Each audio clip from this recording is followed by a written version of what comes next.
Do we know who our witnesses this morning are going to be? Yes, Your Honor. Should be crime scene tech Turner, Ms. Latner's, Officer McGovern, crime scene tech L. Jenkins. Court's indulgence for one moment.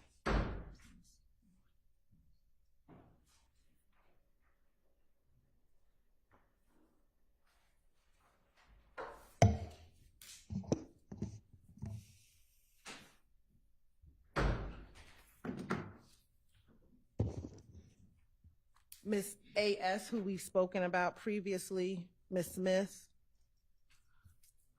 All right, so we still need to resolve the issue of whether that person is going to be shown on film. Okay, yes. Right? Yes, Your Honor. And depending on the one witness we've been discussing all week, Your Honor, who has the condition. Yes, and lastly would be depending on the status of the witness. We discussed yesterday the possibility that Mr. Zachary may or may not testify, depending upon when and if he is released from the hospital. All right, so with regard to AS.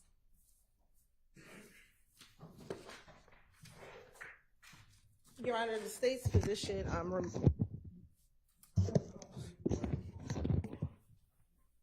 You need to talk into the mic. yes, I'm talking into.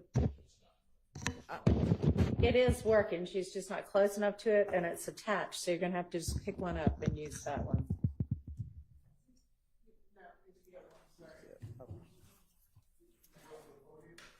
Or go to the podium. Either one.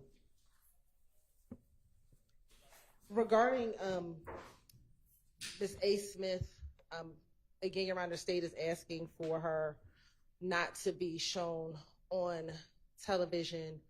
I believe she still lives in the community in which this incident occurred back in 2020, Your Honor. I believe she has voiced some concern. Ms.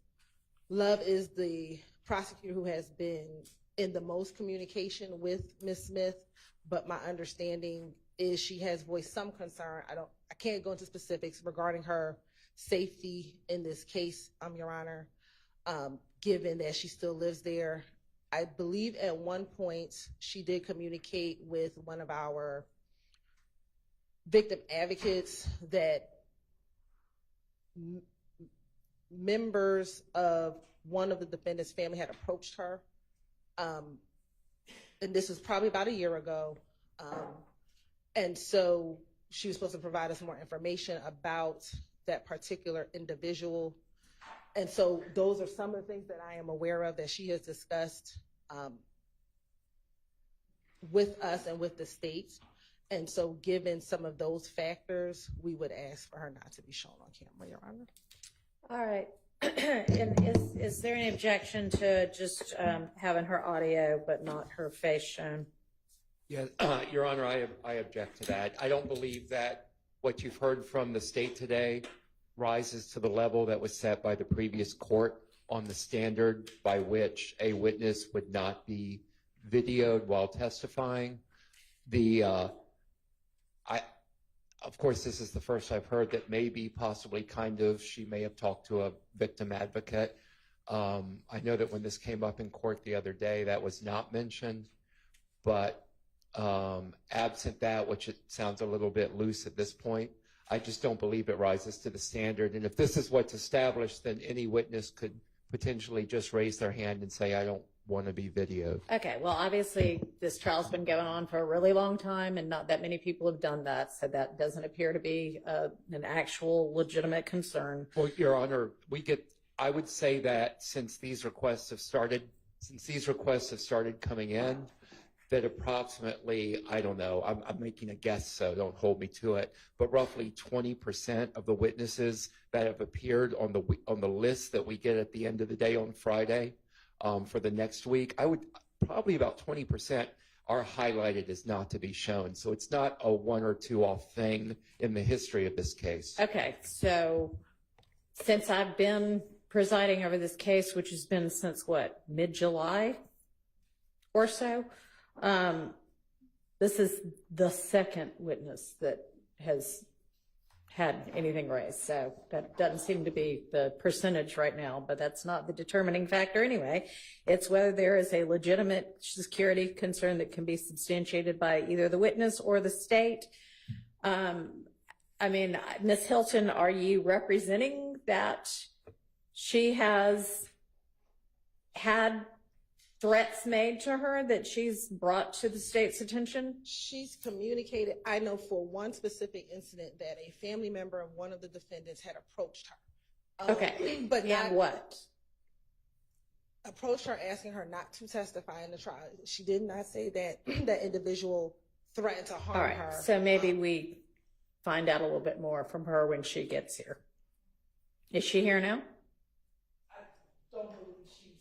Okay, well, we'll maybe revisit that issue, and if the victim advocate has further information or you develop further information before then, let me know. Okay. And Your Honor, just to be clear, if she can show that there's been a threat made against her, or you believe there's a threat made against her, then I will not object to her not being shown on video. All right, threat or intimidation? Your Honor? Yes, sir.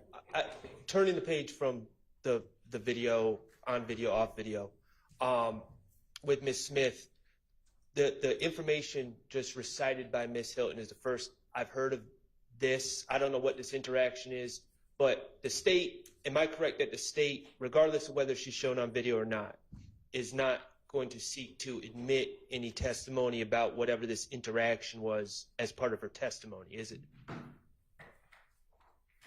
No. Okay, all right, cool. All right, thank you. Okay,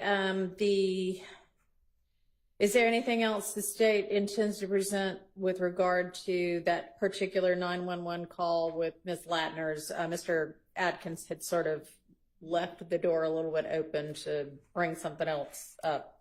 Your Honor, we're going to hold on Okay. that call for right now, and so we All would right. just ask to Sounds hold good. for that. In addition, Your Honor, the pictures that we intend to introduce today through some of our witnesses are on its way down, so we can distribute to defense counsel so that they Okay. can have them in Go ahead and do advance. that.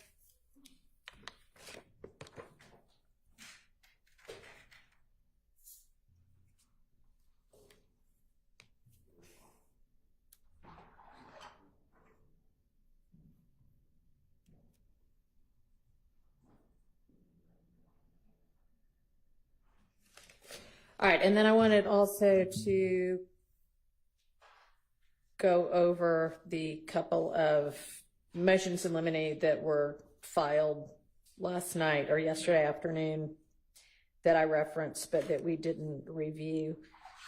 56 is sort of just a general, the defense position is that they don't think testimonial statements or hearsay should come in inappropriately. It's just kind of a general, here's the law. And so I agree. Okay. But we're going to obviously have to see how that plays out. Can I mention something? Yeah. And good morning, Your Honor. Good morning to everyone. Your Honor, the import of that obvious, I guess, motion is what happened. I tried to articulate yesterday with the blue flame. So it has gone on before you or the court that a, quote, gang expert would say, and I'm paraphrasing, I'm not going to tell you who I spoke with. You don't have any of my notes. I did not do a report, although ordered by Judge Glanville to do a report. And I spoke with an unknown person, but we verified them, and we find them to be credible. And they told me that, you know, Jeffrey Williams' stepfather's home had bullets driven into the home. And I always want to go back and interview everybody. So that is my was my objection yesterday with the blue flame. I know you excluded it, and thank you, but it was argued by Prosecutor Love that people told us, the gang, whomever, that this was a retaliatory shooting done by YSL. And it's the same thing over and over. And that's really what I'm trying to get at. In this case, Miss Battle called me, the same witness, proposed witness who wrote to the Honorable Court, and she was very upset. It's the same thing, nothing new. And I told her the same. I said, you know, courts are where we resolve issues, and she's been properly subpoenaed, and you know, she knows that. She's testified 50 times. She's a chemist. Yeah. But she said that the authorities were not doing anything wrong. There's nothing wrong, but we're trying to see whether she knew over and over again who lived next door and the name of the person. And she kept saying, I don't know, I don't know, I don't know. My point is, I just want to keep all that out. And I don't want somebody to lay some foundation that, hey, on this form, which came in yesterday, of tenants, this person rented the apartment, and then have a gang expert come in and say, well, we interview people, and her boyfriend is this known gang member with IF. And that is really what this motion's about. It just shouldn't be circular and hidden. We should have the authority to go out and interview the people and have the same information the police are relying on to make those representations. And if they don't give it to us, then clearly to me it's hearsay and confrontation clause. That's my issue.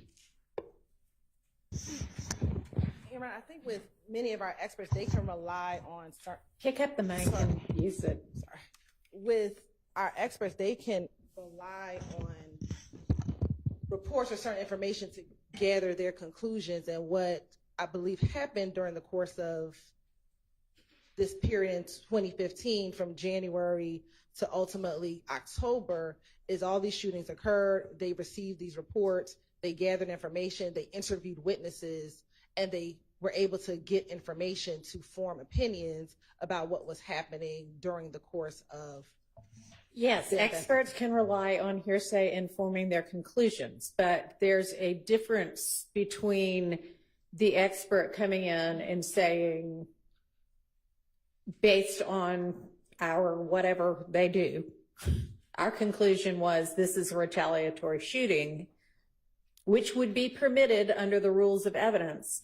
And we concluded that so-and-so's boyfriend was a rival gang member whose name was whatever, or even without whose name was whatever. That is clearly hearsay, and so obviously hearsay that the regular rules of evidence have to still apply to that. Right, and so hence why we're here, bringing in officers who are responding to these scenes, gathering information, because now this information is before the court. This is what they've learned, and so that's why we're going through introducing all of the various retaliatory shootings now with officers and the information gathered, because when experts come, this is the information that they relied on to form their ultimate opinions about. Okay, do you understand? I mean, we can't exactly, figure out all of the contours of what might come in beforehand, but an expert conclusion that this was a retaliatory shooting, even if based upon hearsay, would be admissible under the rules of evidence. Expert testimony that is just basically hearsay, that this is the person that lived in this apartment, or this is the person's boyfriend, it would still be excluded as hearsay, even if it was being offered through an expert. We understand. Clear? Okay. All right. That takes care of that one. The number 57 is essentially some further argument as to the contents of the text messages authentication issue. And I've looked at the case law and looked at the statute again, and the issue was that one column that had text message contents, but essentially on authentication, it's a prima facie case that it is what it purports to be, and that was shown that it is the Verizon record of that phone number. It has been established that maybe everything about the contents is not 100% accurate, and it'll be for the jury ultimately to determine whether they want to believe that anything in that column is accurate. But the prima facie case has been made, and so it's not excludable on that basis. Yes, sir. And can we just have a continuing objection to that issue? Yes. Because I'm not going to belabor it. And can I just cite what I sent this honorable court into the record? Sure. Johnson, John, SON versus State. And it is cited at 348 Georgia Appeal 667. Your Honor, that's in 1B as in Barry, 824 Southeast 2D 561 2019 case. And it's our position, which you've articulated and respectfully rejected, that it has to be reliable. And I believe that the witness was clear that the records itself, she said she would not verify, but I've argued it and it's preserved, and thank you. All right. Motion in limine number 58 covers a couple of different things. One, that on the two charts by agents Cunningham and Officer Kilgore, that one particular gun, the seizure of which has been determined to have been illegal, those charts need to be redacted so as not to include that. I think y'all said, the state yesterday, yes, we'll make sure. I think there was only a mention maybe of one chart at the time, so just make sure that it's gone from both of those charts. Then there is a request that Mr. Zachary's recorded statement from March of 2017, where Detective Dennis asked Mr. Zachary how the assault rifle was located by police in Mr. Williams' home, be excluded because the search itself was illegal. Now, I don't know exactly what got said then, so do I need to listen to it or see a transcript of what was said? We have a transcript where you Okay. can listen to it. I don't know if the state's position, they may agree. It's a 2017 statement, Your Honor, March 3rd, if it comes in. I'm just preempting it. And the search that's been deemed illegal of Mr. Williams' home is July 15, 2015. And it's simply the detective asking Mr. Zachary about this weapon that they would not have known about, and the derivative evidence has been I also understand suppressed. what you are saying now. Okay. What's the state's position on that? Your Honor, the state does not intend to introduce anything regarding the July 2015 search or the item seized from the search. Okay. And so the reference to the assault rifle, which the state only knew about because of the search, I understand now what the argument is. Y'all won't have any reference to that. Okay. And then the third thing is that in that same transcript, Detective Dennis at one point states, or what this says is heard stating that Mr. Williams is the owner of the studio that was the subject of that search, and you want the statement that he was the owner of that studio to be excluded? Yeah, I think we had an order previously, and please correct me, from the predecessor judge that on the same morning as July 15, 2015, law enforcement went to Mr. Williams' home. That's been deemed illegal as search, as well as to a recording studio. At their recording studio, they found, I believe, marijuana, $40,000, U.S. currency. I'm going to say firearms with an S. It has been previously said that search of that studio is not related to Mr. Williams or anyone on trial directly. It was another person named Rico, and his last name is evading me.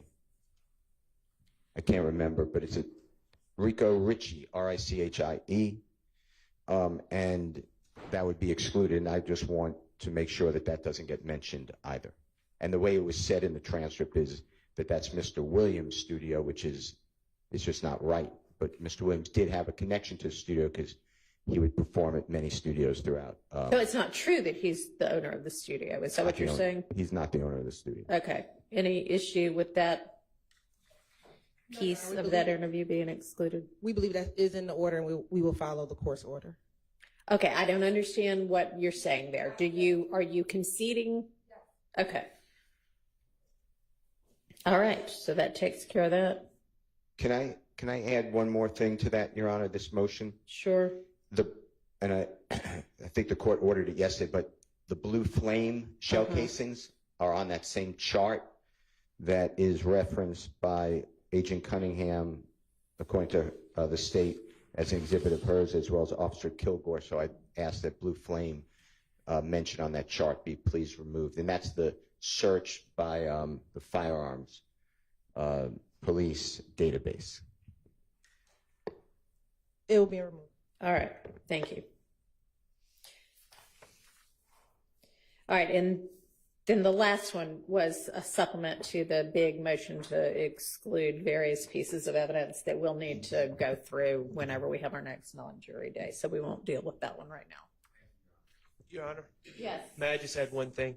Again, I'm like Mr. Steele said, not conceding the admissibility of any prior statements of Mr. Zachary, but I just wanted to remind the court that there were some matters that we took a wait-and-see approach, Your Honor, took a wait-and-see approach to see if a foundation could be laid by Mr. Zachary regarding one.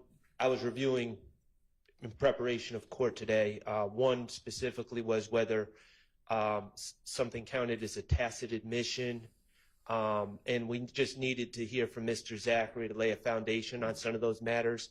I just wanted to remind the court that we do have that issue out there, those issues out there. There's a few of them. All right, so does the state recall what it is that Mr. Sharp's referencing? Your Honor, I don't.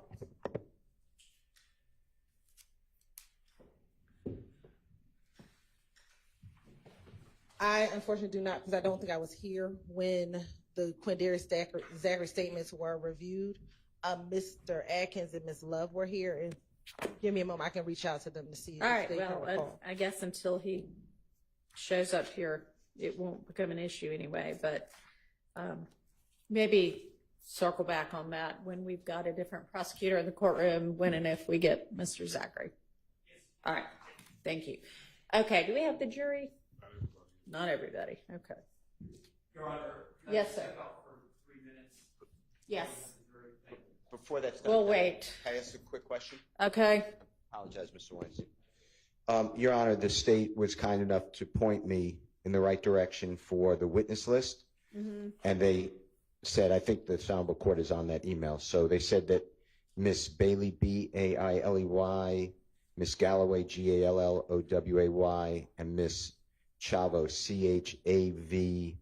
Chavo, or E rather, ES, Chaves, Chaves, we're not on any witness list. If we could get contact information and if the state could make them available for us to interview, that would be helpful. I'm not moving to exclude, the witness for not being on a witness list unless the court wants to do that, but I would like to speak with the witnesses. Yes, Your Honor. All right, how soon can y'all do that? All right, it looks like these are all like APD employees. Let me just reach out to my investigative team. We should be, hopefully if they still work with the department, we should be able to get that pretty quickly. All right, anything else? Not on behalf of Mr. Williams. All right, will you?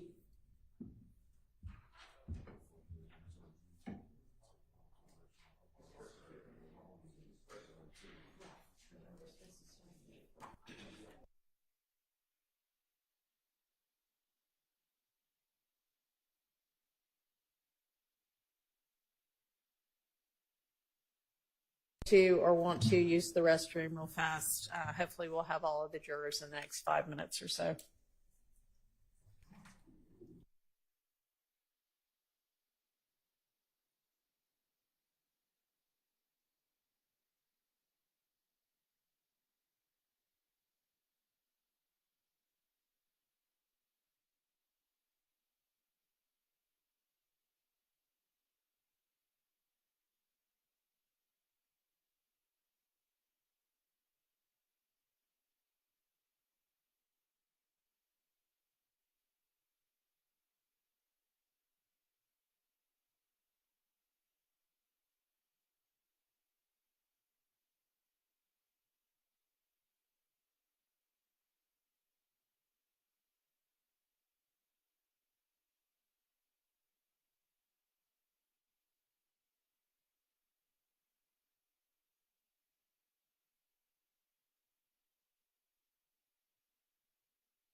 Okay.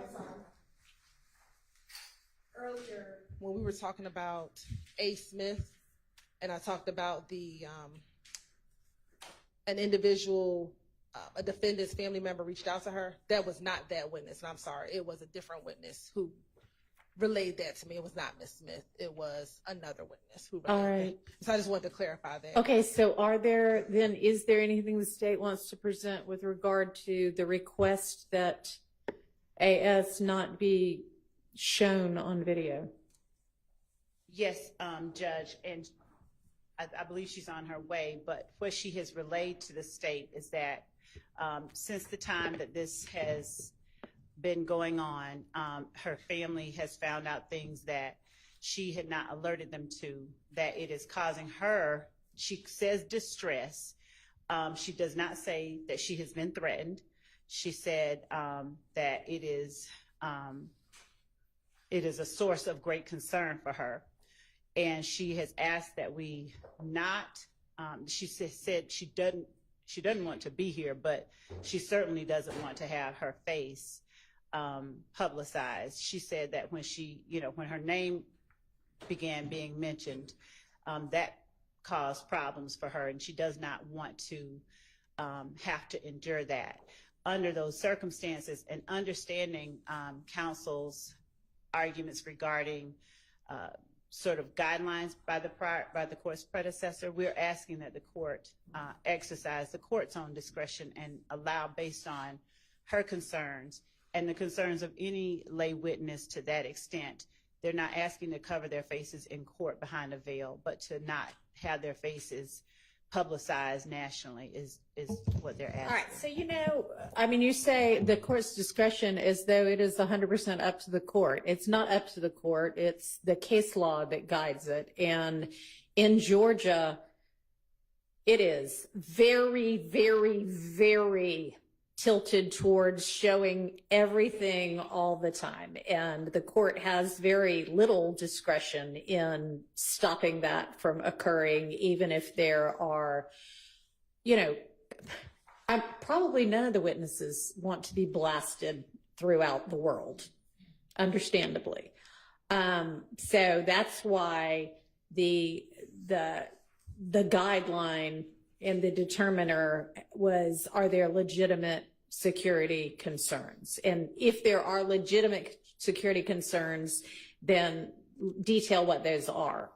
So, Your Honor, I do understand what the court is saying. And regarding the rights or guidelines of having the faces shown on camera, prior to today, and it was prior to this particular argument, I had researched when we were looking at it previously with Judge Glanville.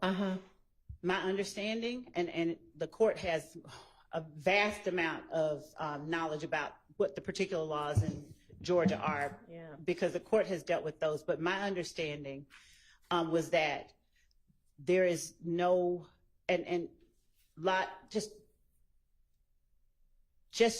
if it were such a right that anyone had to have the faces of every witness shown, then arguably speaking, any trial that's not publicized on camera, their rights are being violated because their faces are not being shown. But to the extent that the camera people decide where they want to put the camera, and if they're okay with not showing the faces, the only argument that I would have is that there's no defendant with any right to show the faces. And I would ask the court for, before we bring her in, that just the ability to, if we can find case law directly on point, to show it to the court regarding that particular issue. Because of course you can do that. And if the media chooses not to show a witness's face because they know that that person has concerns, that's of course up to the media.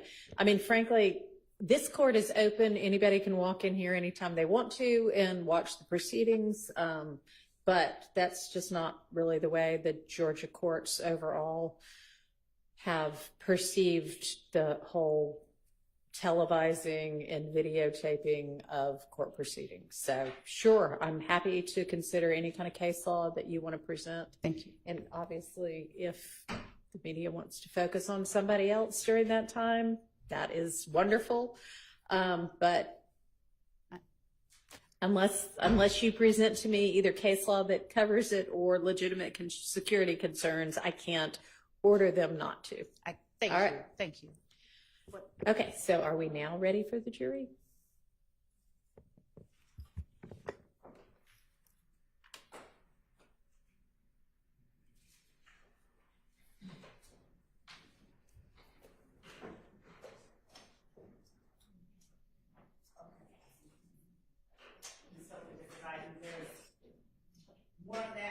Okay, well, she's not going to be the first witness anyway, so. All right, let's get the jury.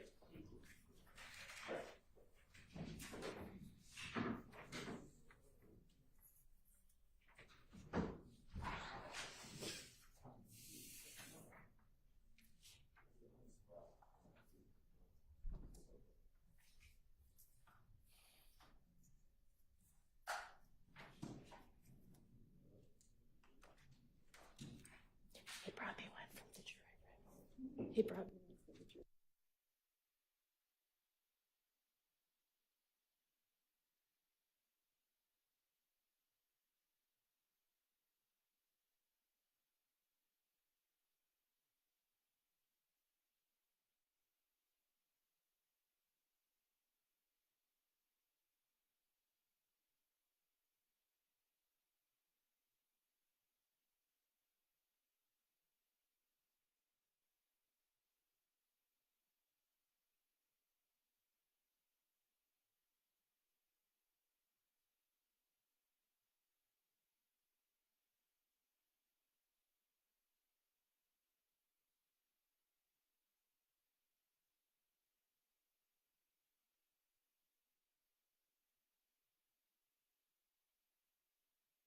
Get the witness.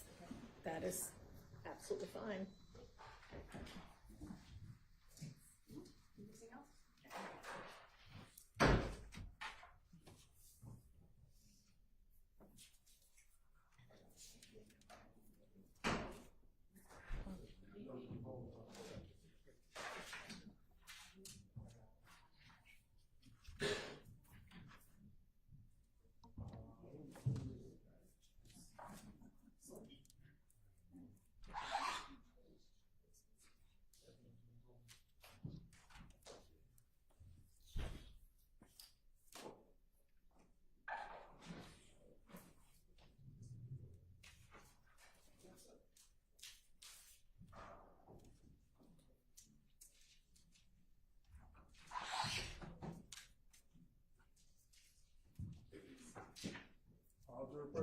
Thank you so much.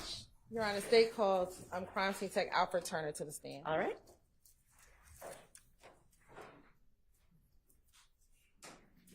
Raise your right hand. You swear firm testimony you give the truth, the whole truth, nothing but the truth? I do. That's it. State and spell your first and last name for the court down into the mic, please. Okay, it's Alfred Turner, ALFRED TURNER. And welcome back. Hey, Seems like we just saw you yesterday. So we're not going to go over your background since you were here earlier this week. I just want to jump to back in 2015. Earlier this week you discussed responding to 1428 Adele Avenue. Is that fair? yes, Okay. In 2015, did you respond to other shooting calls? yes, All right. I want to specifically direct your attention to January 11, 2015. Did you have the occasion to respond to 197 Hendricks Avenue in Atlanta, Georgia? yes, I did. And why did you respond to that location? We got a call that a shooting occurred. And once you got to the location, what, if anything, were you asked to do? We was asked to take photos and collect evidence. And did you do that? Yes, I did. And have you had the opportunity to review your pictures from that particular incident in that location? Yeah. Okay. You have permission to approach? You may.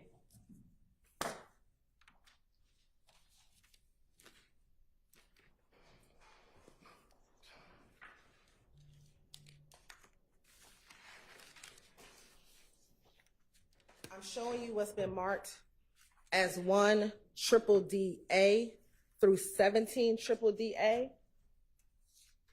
And were you sent those pictures yesterday evening? Yes. Okay. And as you're flipping through, did those pictures fairly accurately depict the scene at 197 Hendricks from January 11, 2015? Yes, they do. Your Honor, this time the state would like to tender State's Exhibit 1 triple DA through 17 triple DA into evidence. Those are admitted. Permission to publish, Your Honor. Okay.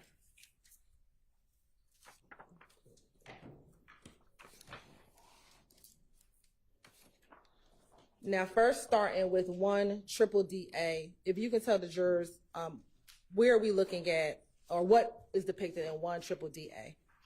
It was just an overall photo of Hendricks Avenue. Going to 2 triple DA.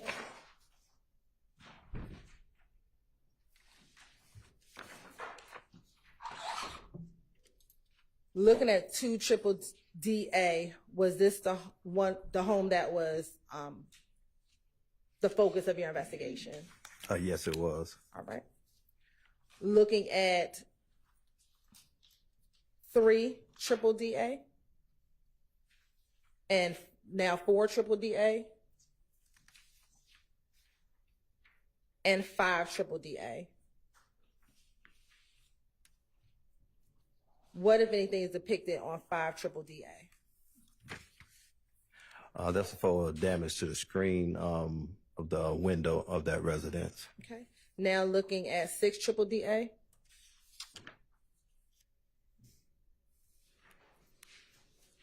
Is that a close-up of what you just referenced? Yes. All right. 7 triple DA and 8 triple DA. What's depicted in those 2 images? Those were gunshot holes to the residence, that same residence. All right. Now looking at, I'm going to skip to 10 triple DA. What are we looking at 10 triple DA? Those were the 3 shell casings that were collected from the scene. Okay. And did you take close-ups of those 3 shell casings? Yes, I did. And are they contained within the set of pictures that you have in front of you? Yes. Now looking at 13 triple DA. What is depicted in 13 triple DA? That's a shell casing number 4 that was located near the residence. Okay. And were you able to determine what type of shell casing those were? I probably have to look through my notes to see which one it was. You're on permission to approach? You may. And let me ask, will looking at a copy of your crime scene tech report assist you? Could look at you. No, I have it up here. Oh. Permission to approach? You may. I'm going to show you what's been marked as State's Exhibit 18 triple DA. Is that your crime scene tech report? Yes, it is. And does looking at that copy help refresh your memory as to what size shell casings those were, if noted?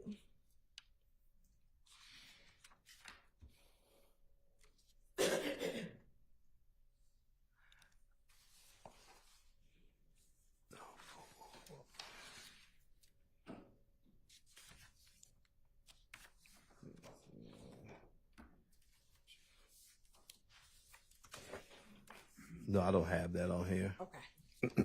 Are you able to tell, from looking at the pictures, are you able to tell what size they are? And if not, that's okay too. No. Okay. Now, in that year, did you also have the occasion to respond to 198 Stanhope Drive on January 26, 2015? Yes. And do you recall why did you respond to that location? We were dispatched that a shooting also occurred at that location, and it had damage to vehicles.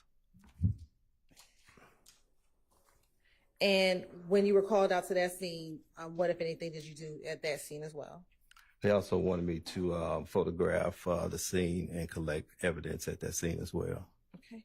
And have you had the opportunity to review those photos as well? Yes. You want permission to approach again? You may approach freely.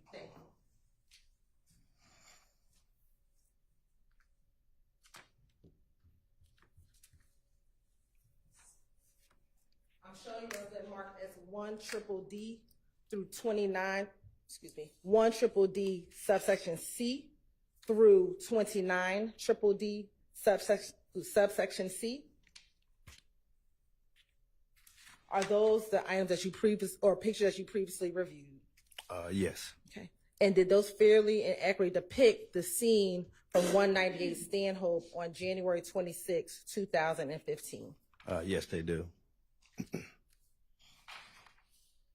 And let me ask you, regarding that particular scene, do you know if there was a victim involved in that scene?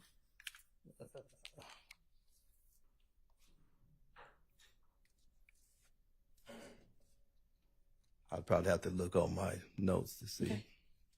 You're on permission to approach. Oh, no, so I can approach.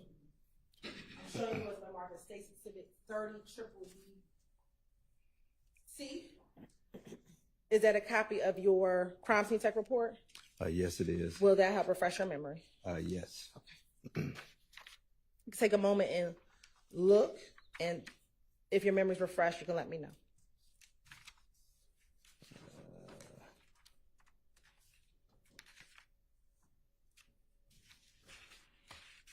Yes, there was a victim.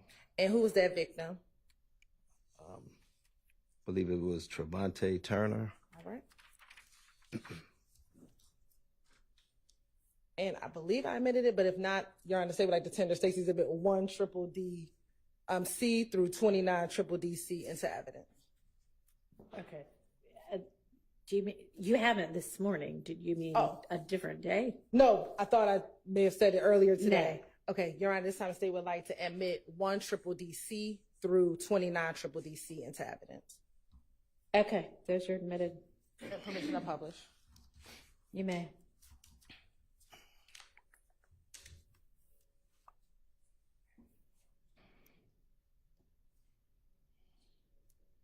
Now, first looking at 1DDD C, tell the jurors what are we looking at 1DDD C?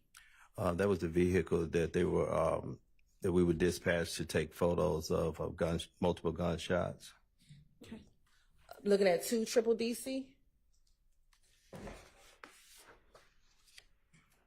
and 3DDD C. Are those the what, if anything, are inside of the car vehicle? Can you repeat that? Are those bullet defects? Yes, they are. Okay. And looking at 4DDD C and 5DDD C, what is depicted in 5DDD C? Those were the actual location where the shell casings were from that scene. Okay.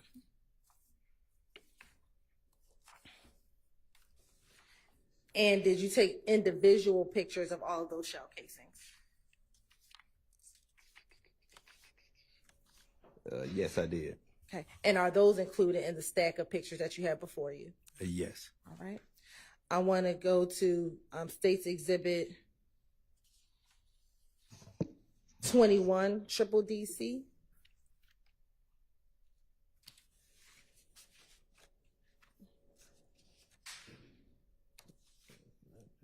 What is depicted in 21DDD C? That's a photo of a vehicle parked at the residence, and it also had multiple shell gunshot damages to it. Looking at 23DDD C and 24DDD C. Is that the damage that you were referencing? Yes. And now looking at 25DDD C. What are we looking at 25DDD C? That's a residence of 186 Stone Hope. Okay. And did that also sustain damage? Yes, to the window. All right. Looking at 27 triple DC and 28 triple DC. Is that the damage to the window that you were just referencing? Yes. And then looking at 29 triple DC. Was that also a defect to the window? Yes. Right. And after taking pictures, did you collect those shell casings? Yes, I did. And when you collected those shell casings, what did you do with them? They were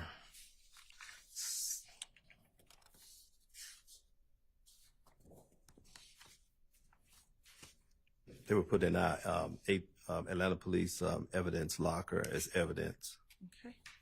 And I'll ask you the same question for the previous set of pictures with shell casings. Did you collect those shell casings from 197 Hendricks? Yes. And what, if anything, did you do with those shell casings once collected? Those were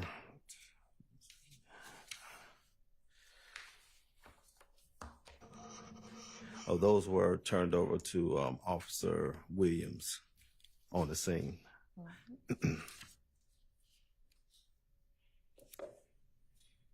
Now, as a crime scene tech, do you sometimes report to the APD homicide cage to take pictures? Yes, I do. And when would you respond to the homicide cage in order to take pictures? It's usually after the vehicles has been moved from the scene and actually stored in the homicide cage. Okay. I want to direct your attention to February 20th, 2015. Did you have the occasion to take pictures at the APD homicide cage? Yes, I did. And have you had an opportunity to review those pictures today, or excuse me, before your testimony today? Yes.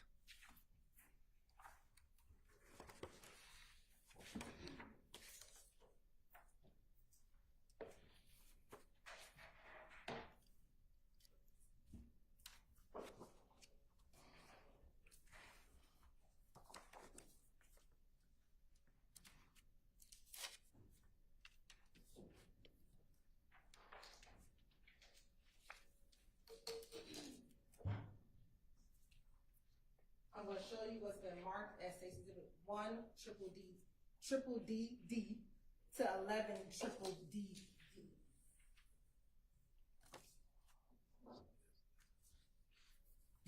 And do you recognize those pictures?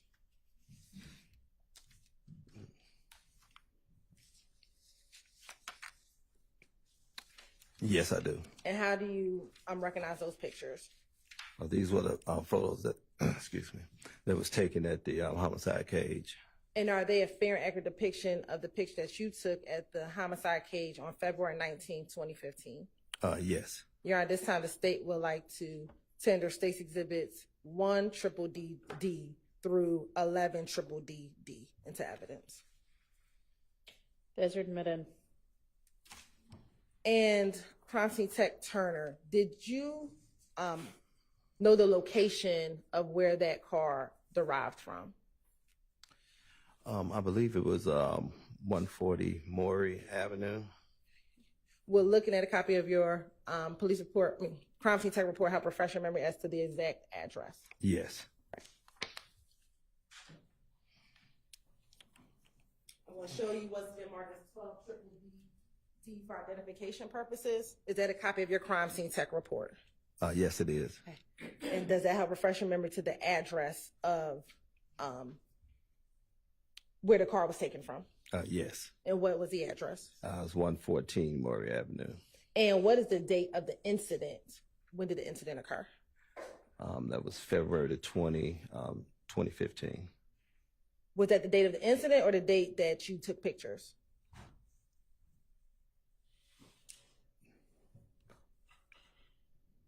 That was the date I took pictures. What was the incident date?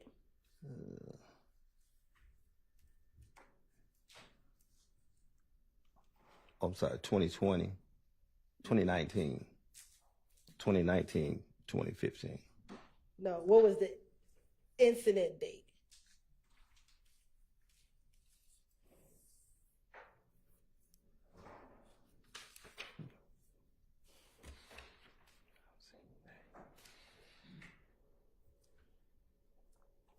Let me ask, do you see the incident date on the third line down? Is that the 2019? I'm sorry, 219. And what was the year? 2015. All right.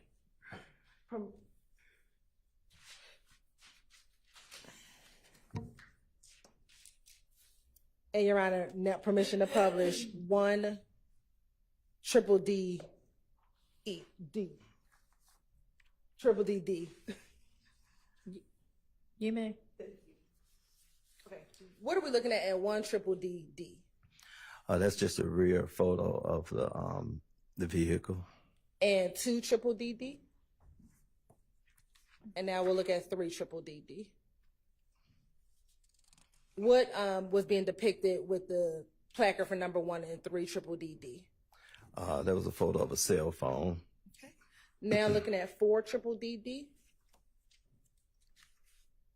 What was being depicted with placards 2, 3, 4, 5, and 6 and 4 triple D D?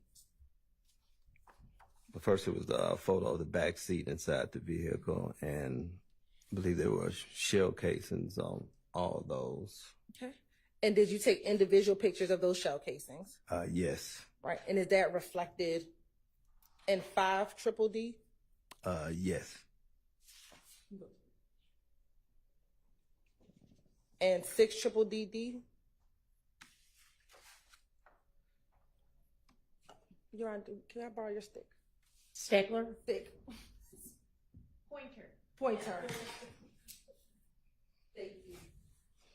And Investigator, are you able to show the jury where, if there are any shell casings depicted in 6 triple D D? Yes. Okay.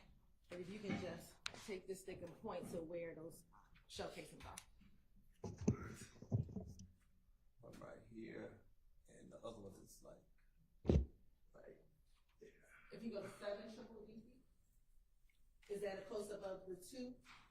Yes. And then 8 triple D D?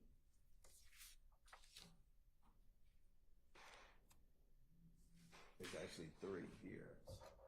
1, 2, 3. All right. And 9 triple D D? Or those shell cases depicted in 5 and 6? Yes. And 10 triple D D? Were those shell casings depicted for placards 7 and 8? Yes. All right. And 11 triple D D? Is there a shell casing depicted in 11 triple D D? Yes. Okay. And where is that shell casing? It's 2 here and here. All right. And then lastly, and that's it. Thank you so much. Now, Crime Scene Tech, are you able to tell me, and we'll start with triple D D, the incident number for triple D D, which is on number 12. I'm sorry. Looking at your Crime Scene Tech report, are you able to tell me the incident number for 114 Maury? You wanted the incident number? Yes, please. That's 150503213. All right. And then can you give us the incident number for 198 Stanhope? That was 150262801. And then lastly, could you give us the incident number for 197 Hendricks? And that's 150110392. All right. Now, with the shell casing that you collected from the homicide cage, from the car in triple D D, what did you do with those shell casings?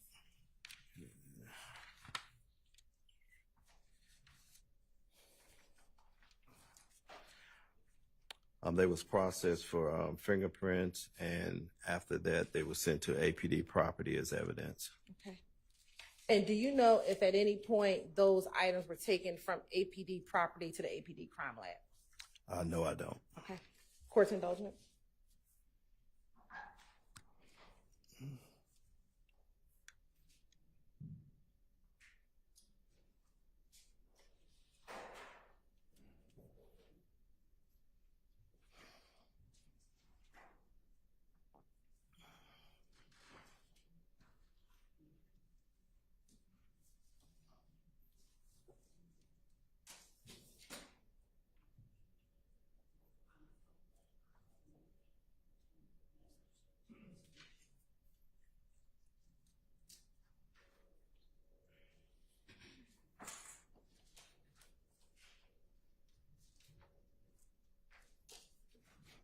Last question for you.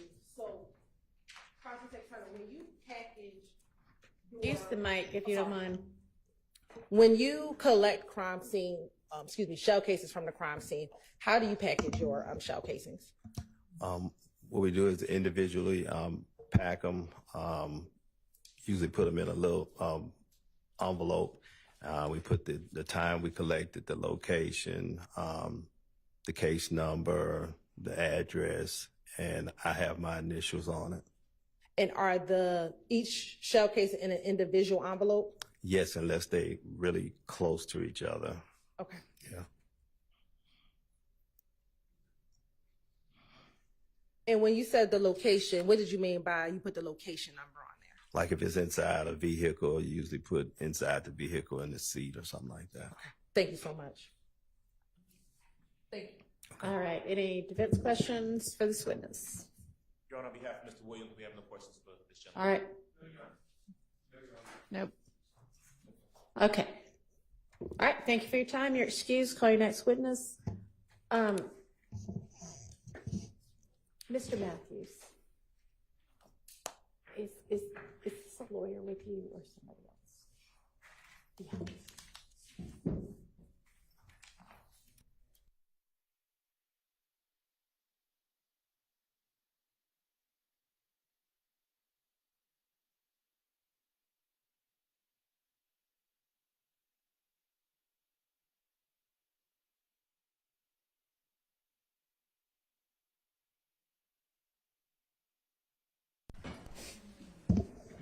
That was just Mr. Matthews is wanted in a different courtroom during our next break. That didn't have anything to do with this case.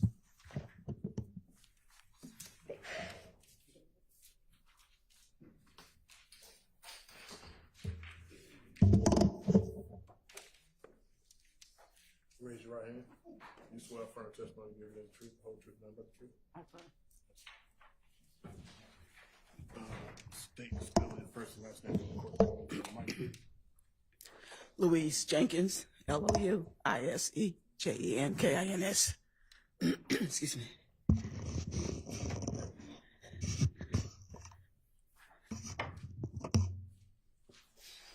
Good morning, Ms. Jenkins. How are you doing? Fine, and you?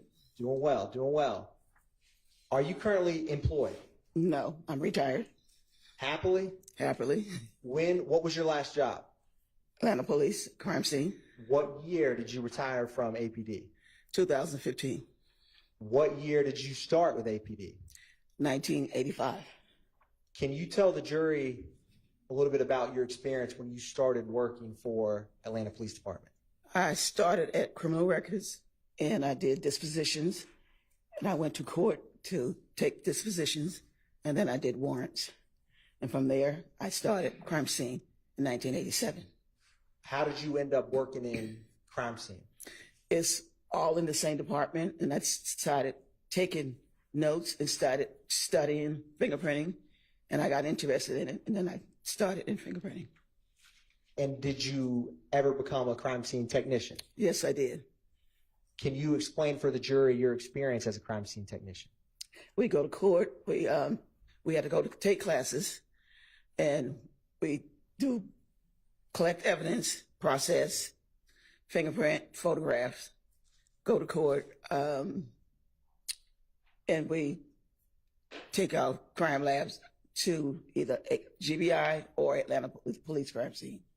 Now, did you have any law enforcement experience in any capacity before working with Atlanta Police Department? Not in law enforcement, but I work for state revenue department, and I also work Atlanta Braves security. Okay. How long did you work with Atlanta Braves security? About 10 years. Did any of that time overlap with it when you were with the Atlanta Police Department? Yeah, some of it did. Now, were you a crime scene technician from 1987 until you retired? Yes. And I want to turn your attention, Ms. Jenkins, to April 28th, 2015. Mm-hmm. Did you ever have the opportunity to respond to 1903 Drew Drive? Yes, I did. Can you tell the jury what you did in relation to that location? It came up as a vandalism, shots fired, and I went and I took photographs of the scene on the outside and inside, and I collect evidence from the outside, and I turn it over to the officer on the outside on the scene, and I collect a projectile and 2 bullet fragments from inside, and I took it to our Atlanta crime lab and turned it into them. Do you typically process the scene from the outside in? Yes. And I wanted just to show you one photograph that's already admitted to publish 62 Lima Lima.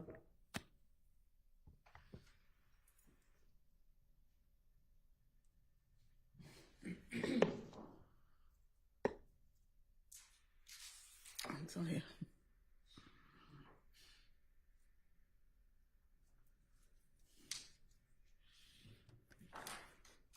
It's going to come up here, and Okay. if technology works for us, Michelle. Do you recognize that photograph, 62 Lima Lima? Yes. And is that the 1903 Drew Drive we were just discussing? Yes, it is. And why is it, or can you explain for the jury, the responding officer collected the shell casings that were outside and you collected the ones that were inside? Is there any reason behind that? Well, it came up as a vandalism. So usually when we have a call like that, we can also turn it, the shell casings or whatever, to the investigator on the scene. Anything mostly on the inside, we collect and we'll turn it into our crime lab or the GBI crime lab. And what protocols did you follow when you collected the shell casings? I photograph, numbered, and collect them in envelopes, label each one of them, and I put them in a bag at the end of collecting everything, and I turn it over to the officer on the scene. And for the projectiles, that you collected from inside, what protocol did you follow with those? We collect overall of the whole place first, and then we collect each items, and we number them, and then I collect them and data them, and take them up, and then send them to our crime lab.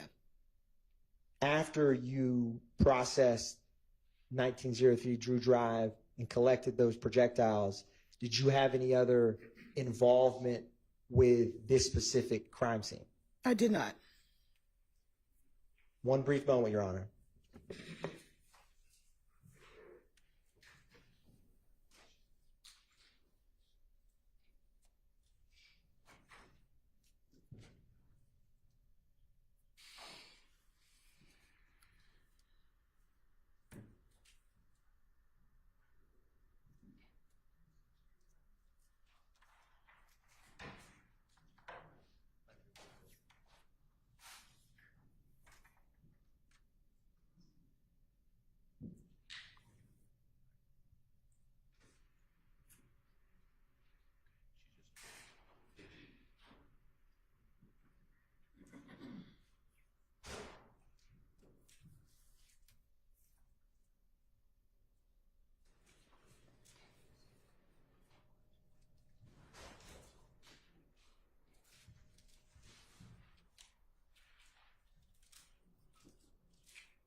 Ms. Jenkins, I'm just going to show you a few photographs from,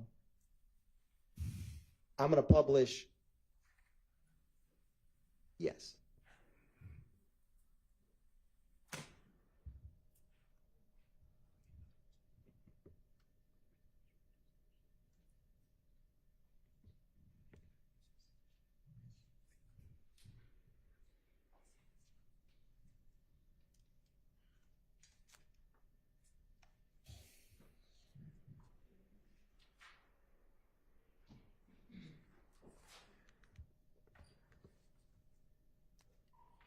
Ms. Jenkins, I'm going to publish a couple crime scene photographs from inside and ask you if you recognize some of these photographs. Okay.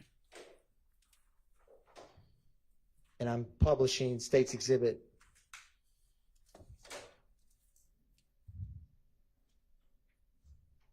Yep.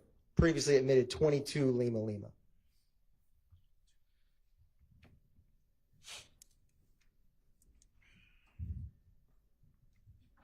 And Ms. Jenkins, I'm going to cycle through a couple of these photographs to specifically see if you recognize some of the projectiles that you collected from this scene. Okay, kid, it's possible that I can look at my notes. Yeah, it's perfectly possible. Yes, ma'am. I'm going to, or is there anything that will refresh your memory in relation to this?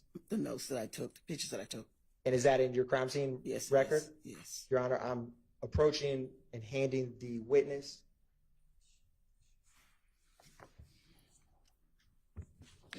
And Ms. Jenkins, once you review that, if your memory's refreshed, just look up at me. Okay.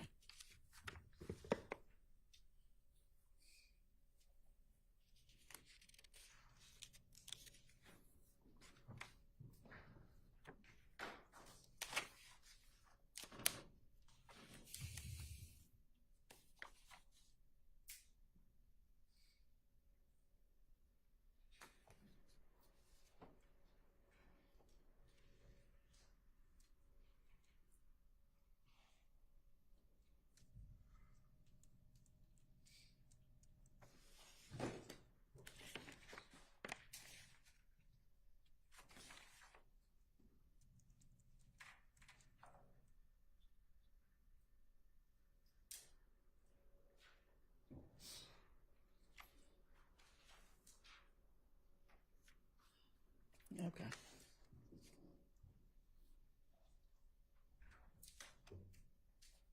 Ms. Jenkins, was your memory refreshed? Yes. And was the projectiles that you collected, what was that photograph that went off the screen, but with 22 Lima Lima, was that one of the projectiles that you collected at Drew Drive? Yes, it is. And Ms. Jenkins, when you collect these, can you describe, do you put them in one giant bag, individual bags? What do you do when you collect projectiles? They're like collected in this? one individual bag, and then they're put in one large bag once they're all labeled. And when you collect them in single bags, do you have any markings on any of those bags? You put the number of whatever you put it, the number. You have to put a number there, and then you have to label the number on the bag, and then you put the evidence in there, and you put the date, time, or whatever you collect the bags and put it in. And is the number you use the same number as the Atlanta Police Department incident number? No, it's the number that you put it in, and you put that on there also. When you said put what on there also, you mean the numbers of... The complaint number. You put the complaint number, and you put the number of the evidence that you have, whether it's 1, 2, 3, or whatever. And in this case, did you put the numbers on the evidence bags that you collected? On each individual bags. And the case number is on both bags. And what was the Atlanta Police Department case number for this case? And if you have to refresh your memory, just let me know. The case number is 151180588. Thank you, Ms. Jenkins. One brief moment.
And Ms. Jenkins, I'm going to, and for the record, I'm labeling as 62 Lima Lima what the witness, Ms. Jenkins, has been using to refresh her memory.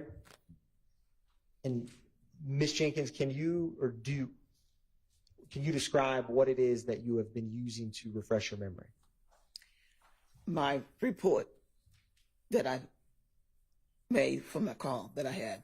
From the Call. 1903 Drew Drive? Yes. Is it a fair and accurate depiction of the crime scene report that you made in relation to this case? Yes, it is. Your Honor, at this time, the state would tender 62 Lima Lima into evidence. It's admitted. Thank you, Ms. Jenkins. You're No welcome. further questions by the state, Your Honor. Any questions for this witness by any of the defense attorneys? Mr. Williams, no questions. No, no. And Mr. Williams, you with us? No. Okay. All right. Thank you for your time. You may be excused. Yes.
Looking for any sort of answers.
So the witness AS is going to come in, and I'm going to ask for now y'all not tape her while we sort out whether y'all can tape her during her testimony.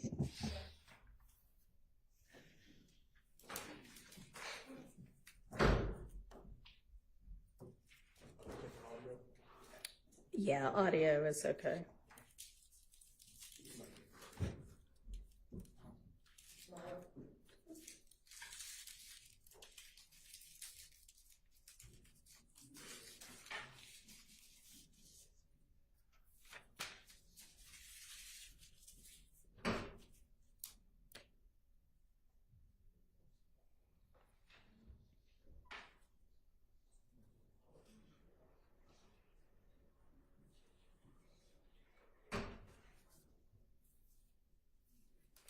Okay.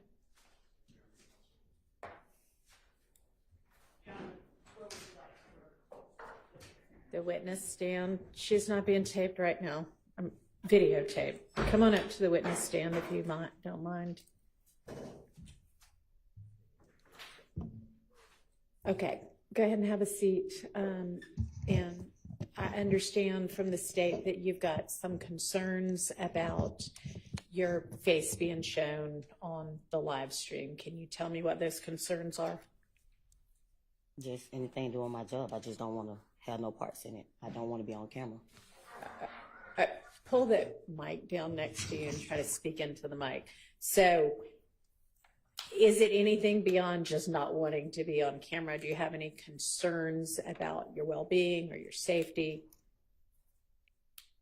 Not really. Okay, well then that's not going to be enough. And the law, sort of the given, unless there are particular circumstances, is that it be allowed to be videotaped. And I don't have a lot of discretion in that regard unless there's some reason that can be presented. So I fully understand you feeling that way, and certainly, as I noted before, the media can choose not to show her face, but I can't order them not to. Okay. All right. So do I need to hear from anybody else on anything? Your Honor, one other thing that we wanted to bring to the court's attention is that previously the media did not have a problem with people that we specified not showing their faces. Okay. It was never, they had no problem ever. It was only objections from counsel for defendants. Okay. All right. Does the media have an issue with just voluntarily not showing her face?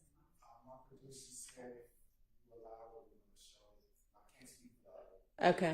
I'll say this, and also what the media had agreed to is that if they had an objection to not showing the faces, they were going to come on the Monday after Ms. Hilton provided them. So she provided this to them, I believe, last week. I understand that. And no one has voiced an objection to not showing this witness's face. So we asked that. Okay. Let me hear from the other media representative who's taping right now.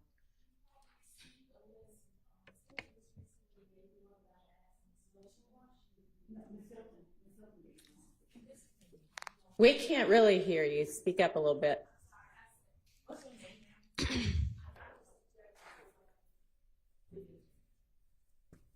I can't even hear what you said.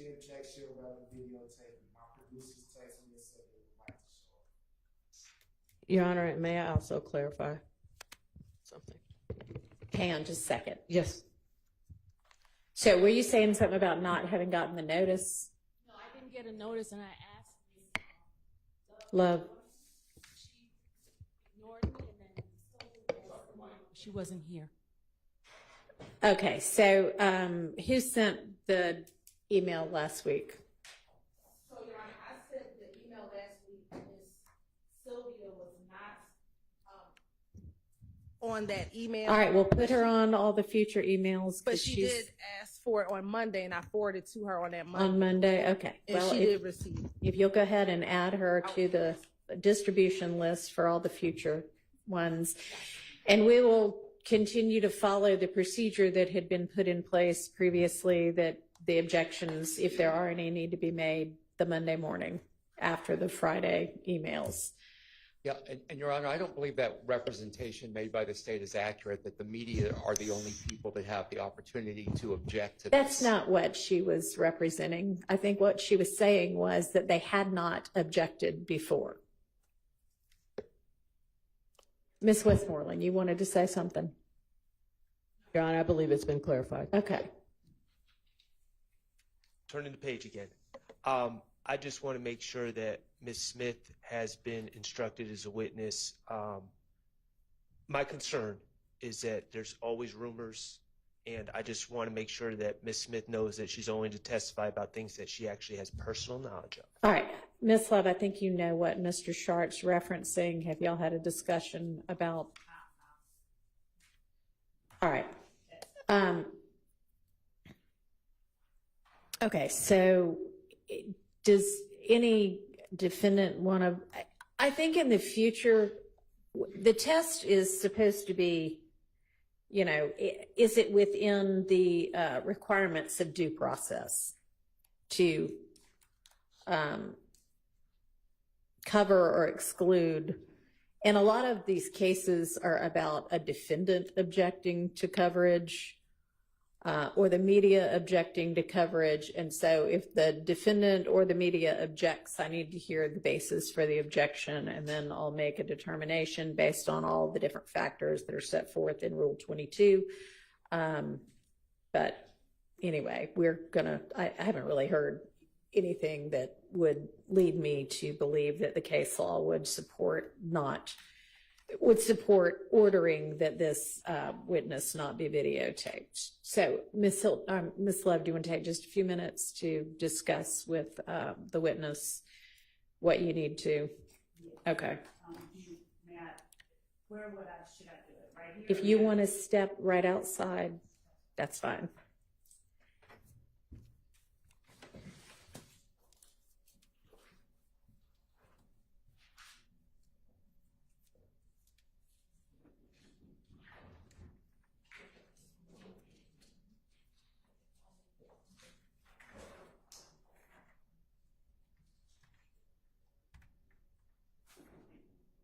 Yeah.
The witness and the jury?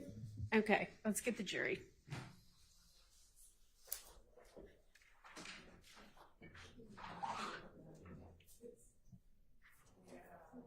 What?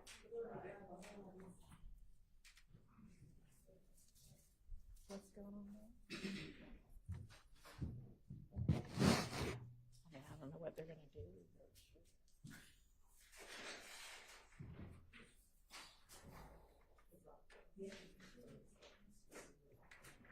She's just not been sworn in.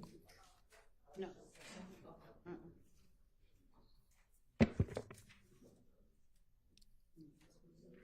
Is it okay if she uses her first initial? That's fine with me.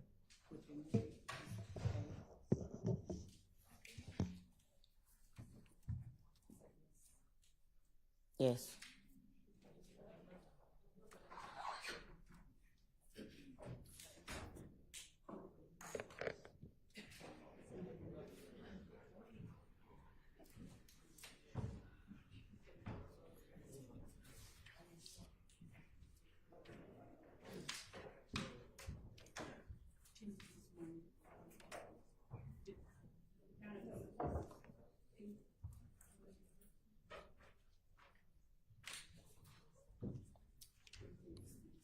Right.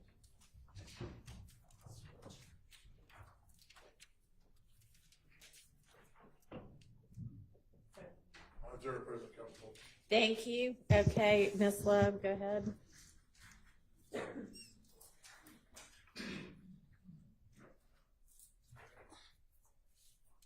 Can you stand up to be sworn, please? You swear affirm testimony you give the truth, the whole truth, and nothing but the truth? I do. I need you to state your first initial and your last name, and spell your last name for the court. A. Smith. Would you spell is common spelling for Smith? Simth. Okay. Thank you, and good morning, Ms. Smith. It's still morning. Good morning. All right. Ms. Smith, would you tell the jury where it is that you're from? Atlanta, Georgia. Born and raised. Born and raised in Atlanta? Yep. All right. And on January the 28th of 2015, did you live in Atlanta? Yes. All right. What was your address? I don't remember the address. Off Cleveland Avenue. Do you recall during that time living on Springdale Road at 2905 Springdale Road? Yes. All right. Now, were you living there with anyone or were you living by yourself? By myself. And is that an apartment, a house? Townhome. A townhome. All right. And you said that it was off Cleveland Avenue? That's what I said. Okay. Ms. Smith, were you living at that time in apartment P3? I don't remember the address. Okay. Do you recall having a neighbor by the name of Gilberti Mack? I do. All right. And do you recall whether you asked Mr. Mack to put cameras on his house? Can't tell nobody to put a camera in their house. That's their house. It is. Do you recall whether you ever requested I did not. that of him? I Okay. didn't. All right. Now, back on January the 28th of 2015, how long after that date did you live in those townhomes? Left. Did you leave on that particular day or the next day or shortly afterwards? I wasn't there before that. Okay. Now, when you say you weren't there before that, what do you mean? I just wasn't home. Oh, you mean you were home on January 28th? If that's the date, I wasn't there. Okay. When did you move out of those apartments? I don't remember the exact date. The day that they said I had to leave. Did anything precede your having to leave? A shootout. All right.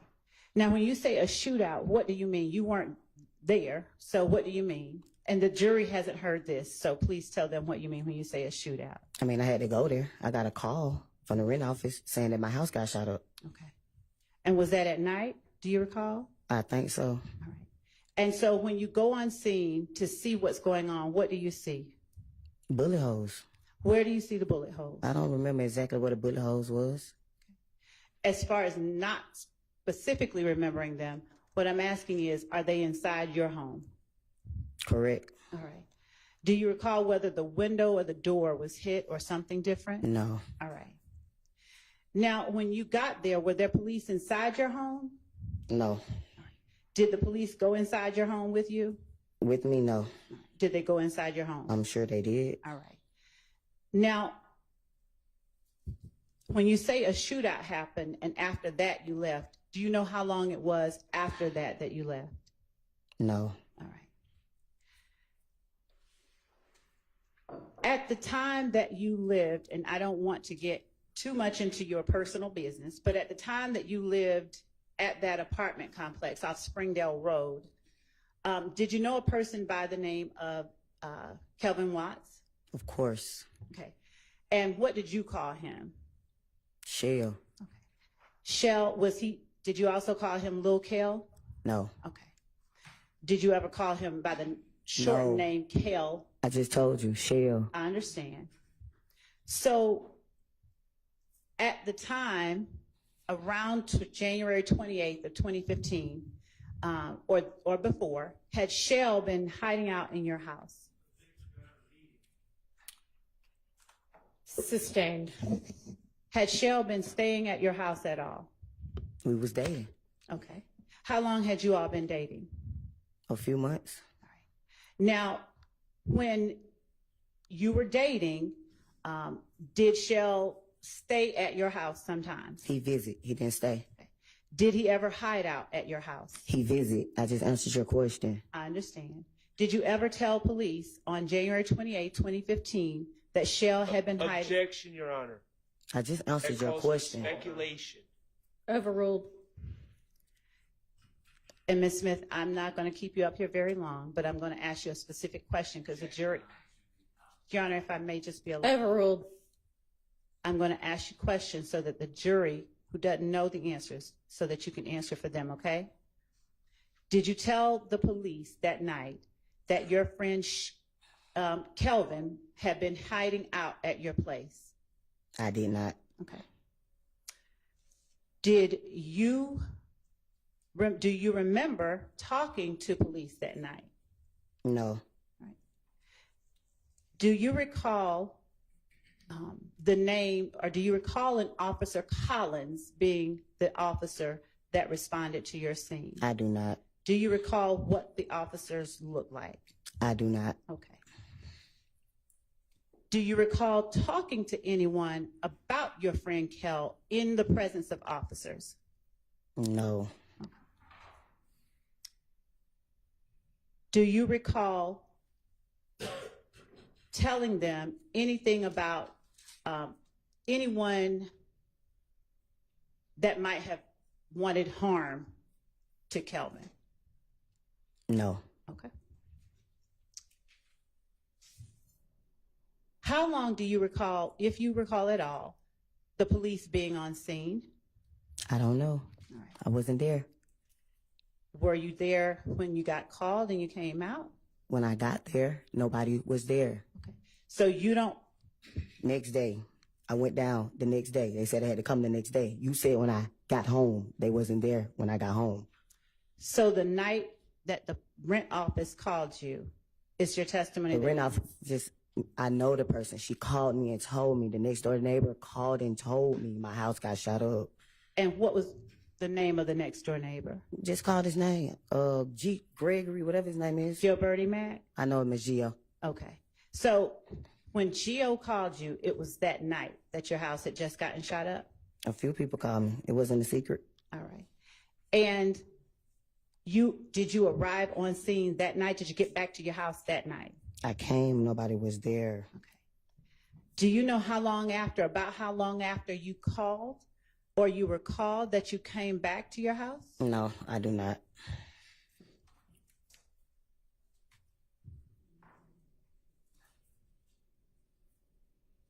Did you know any members, and I know this sounds like it's obvious, but do you know any members of your friend Kelvin's family? Did you know Donovan Thomas? I did. Okay.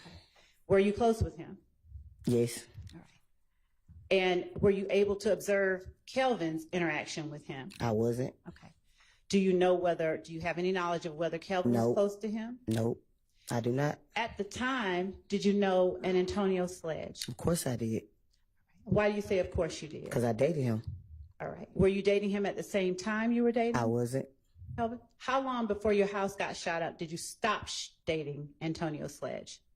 A couple of months. The same time I just told you when I started dating Kevin. Okay. And what did you call Antonio Sledge? Monktoon. Monktoon? Yeah. All right. How long had you known Monktoon by that time? Been knowing Monktoon since I was like 15, 16 years old. Okay.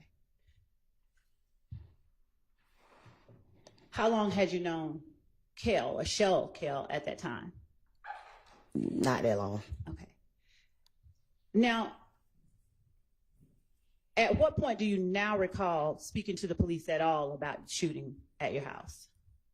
I don't. Do you recall ever communicating with the police in any way? I just told you. I went down the next day. You just asked me that. Okay. Who did you talk to when you went down? I don't know. Where did you go down to? The headquarters. All right. Do you recall an investigator, Dennis? I just told you. I don't remember nobody's name. Okay. Do you recall providing a video to the police? I don't. Do you recall a video wherein Antonio Sledge was talking to the camera? It's all on social media. I play it, so of course I seen it. All right. Could you speak into the... It's on social media. Of course I seen it. Now, when you say it's on social media, of course you've seen it. What are you talking about that The you've video seen? that you're talking about. The trial is on social media. Okay. So yes, I seen the video.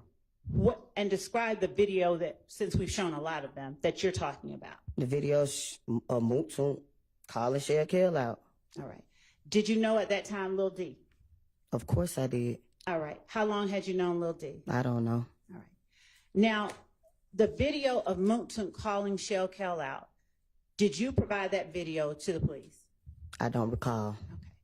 Do you recall emailing anything to the police? I don't recall. Do you recall an investigator, Gaither? I don't recall. I just told you I don't remember nobody's name. All right. And to be fair, do you have any desire to be here today? No. Okay. Thank you. That's all that I have. All right. Do any defense counsel have questions for this witness? Not on behalf of Mr. Stillwell. Thank you. On behalf of Mr. Williams, no question. None, none, none. All right. Thank you. You're excused. Call your next witness.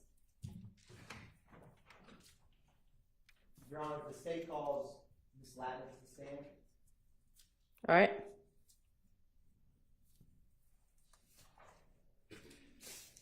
And she's already been sworn several times, so we'll just remind her that she's still under oath. Yes, Your Honor.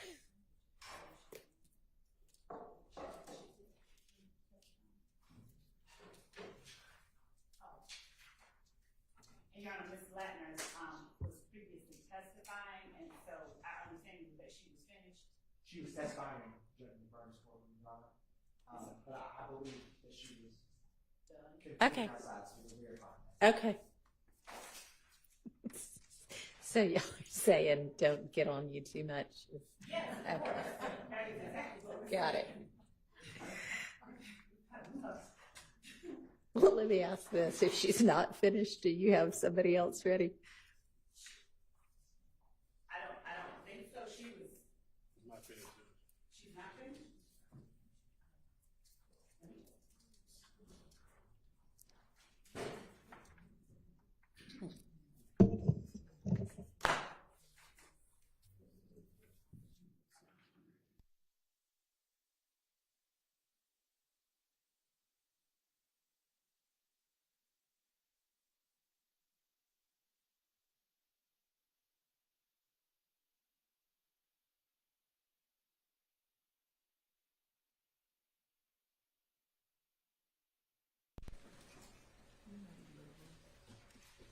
Your Honor, about 30 minutes ago they said 20 minutes, so we are checking now. Okay, well, you don't have another witness out there? I believe we do is just Hilton. Then let's just do another witness.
that witness, I was mistaken, and I asked for a 5-minute break so that we can confirm the availability of the person we thought was outside and should be outside. And if not, to see how long it will be before Ms. Latner's is Okay, so done. do you have anybody other than Ms. Latner's out there? The person that I was under the impression was standing right outside is not right outside. Ms. Hilton is with them, and I just texted her to come over with that person. So I'm asking the court for 5 minutes for a break just to get. And you don't have another witness? We had those three people. Well, that was lined only up. 2. Okay.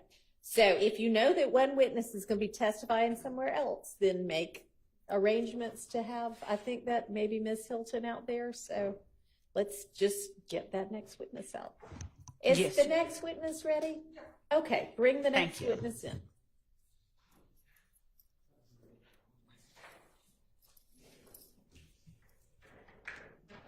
Coming up to the stand if you don't mind.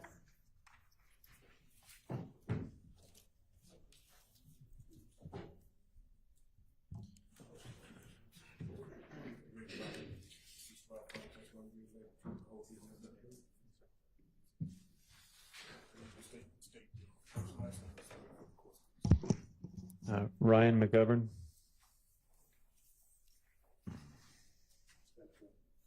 RyanMcgovern. Good morning, Mr. McGovern. How are you? I'm doing well. What type of work do you do? I work at Consolidated Engineering Company. And how long have you been with Consolidated Engineering Company? About 5 years. Prior to being with Consolidated Engineering Company, where did you work? I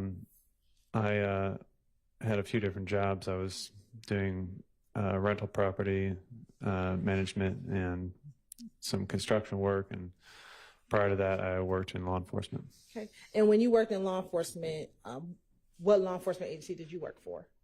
I worked for Atlanta Police in Sandy Springs. Okay. When did you work for Atlanta Police Department? Roughly from about 2009 to 2015. And when you were working for the Atlanta Police Department, did you work in a specific zone? Yes, Zone 3 primarily. What year did you work in Zone 3? Pretty much my whole career, but towards the beginning, I was on a crime suppression team that would bounce around from zone to zone. When you were in Zone 3, did you serve solely as a patrol officer? Yes, ma'am. Okay. And briefly, what were some of your job duties and responsibilities when you were working as a patrol officer in Zone 3? Respond to 911 calls for service and do reports. I want to take you to 2015, specifically January and September of 2015. Were you working in Zone 3 during that time? Yes, ma'am. Okay. Specifically, I want to take you to January 19th, 2015. Did you have the occasional response to 807 Pryor Street Southeast? Yes. And why did you respond to that location? There was a shooting. Okay. And what happened once you arrived at that location? I spoke with And are you looking at something? my police report. Okay. Would looking at your police report help refresh your memory as to what occurred back on January 19, 2015? Yes, ma'am. Okay. What I'm going to ask of you to do is if does anyone want to see his report that he's looking at? Okay. What I'm going to ask of you to do is just look down at your report, and once your memory is refreshed, then testify from your memory, okay? Yes, ma'am. Where did you respond to? 807 Pryor Street. Okay. And do you recall if you responded to that location with any other officer? Officer Fagan. Okay. And was Officer Fagan a partner of yours, or was she just someone that just responded with you to the scene? At the time, he was just somebody that had responded to this particular call. Okay. What occurred once you arrived? I located the victim. He stated that he had been shot. Was that immediate upon getting to the scene? Yes, ma'am. And did he appear to be in distress from being shot? Yes, he had said he had been shot All right, And- so overruled on that objection. Go ahead. And he had been grazed in the back. Okay. Do you recall what location he was at? Was he able to tell you where he was when he was shot? I don't. Okay. We'll take a look at your report, help refresh your memory as to where he was or where you interacted with him at. I'm sorry. 197 Hendricks. And once you spoken with him, did you see that he was grazed on his back? Yes, ma'am. Okay. Once you spoke with him, what did you do? I called for an ambulance. Okay. And did the ambulance ever come? Yes. And when the ambulance came, what did you do?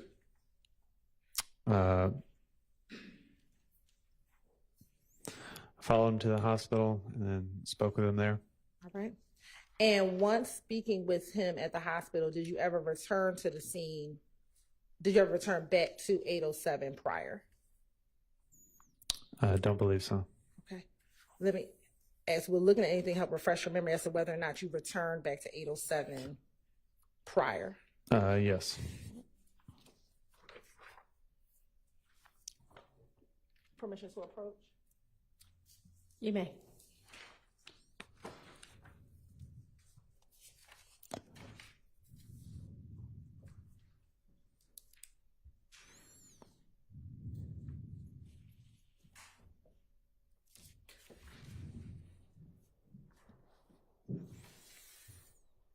I'm going to show you what I'm going to mark as state 19 triple DE.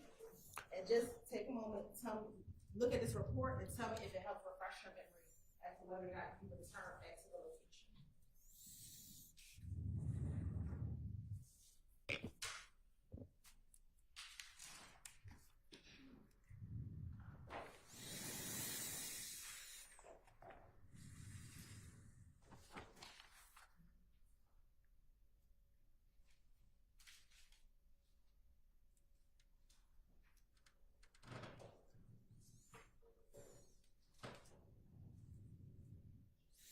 Yes, I did return to the location. And when you returned, what did you do? I met back with Officer Fagan, and I gave him some new information regarding Terrence Reese. All right. And was Officer Fagan the primary officer for the crime, for the actual incident location? Yes, ma'am. All right. And after reporting back to Officer Fagan, what the information that you learned from Mr. Reese, did that conclude your involvement as it related to this case? Yes, ma'am. All right. I want to transition you to September 13th, 2015. Were you still working with Zone 3 in September of 2015? Yes. Okay. And in September 2015, did you have the occasion to respond to 322 Glen Street Southwest?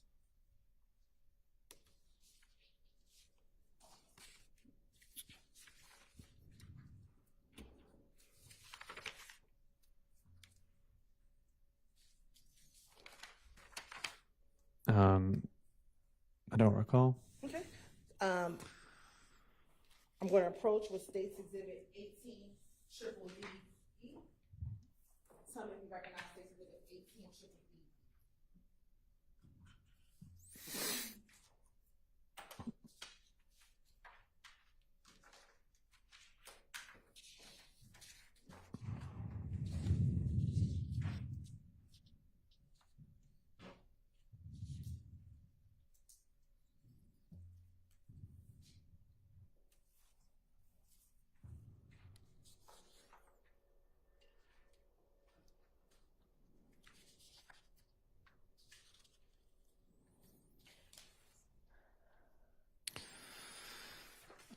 Yes. And why did you respond to that location? There was a shots fired call. And when you respond to that location, what, if anything, did you do? I met with the caller. It was there had been a green store that was struck in multiple places. Okay. And had you ever been to that store previously? Yes, we visited there frequently. And were you familiar with the store itself? Yes. All right.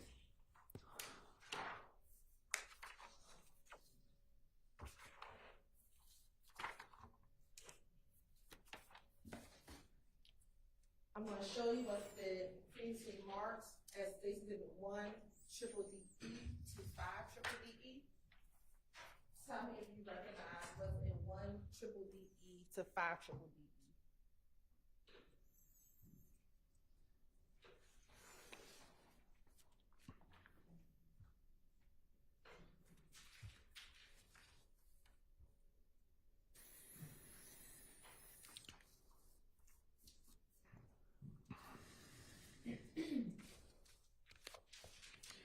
Yes, I remember responding to this location.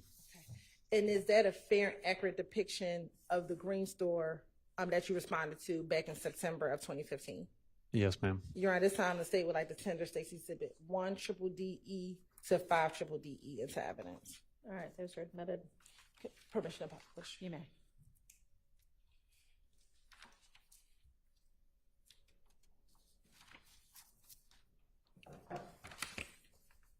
Now, Windsor and Glen Street, what's depicted in 1 triple DE, is that a location within Zone 3?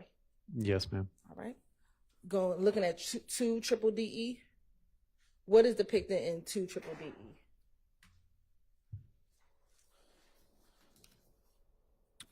That's the green store that was shot up. Okay. And it's 3 triple DE, 4 triple DE, and 5 triple DE, just different angles of the green store. Yes, ma'am. Okay. And once you arrived on scene, did you see any of the defects that were inside of the green store or outside the green store? Excuse me. Yeah, there were bullet holes.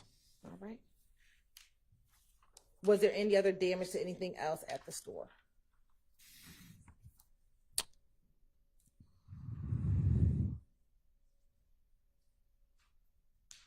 Yeah, I think looking at my report, a vehicle was struck as well. And what type of vehicle was struck? A silver Chevy Malibu. Okay.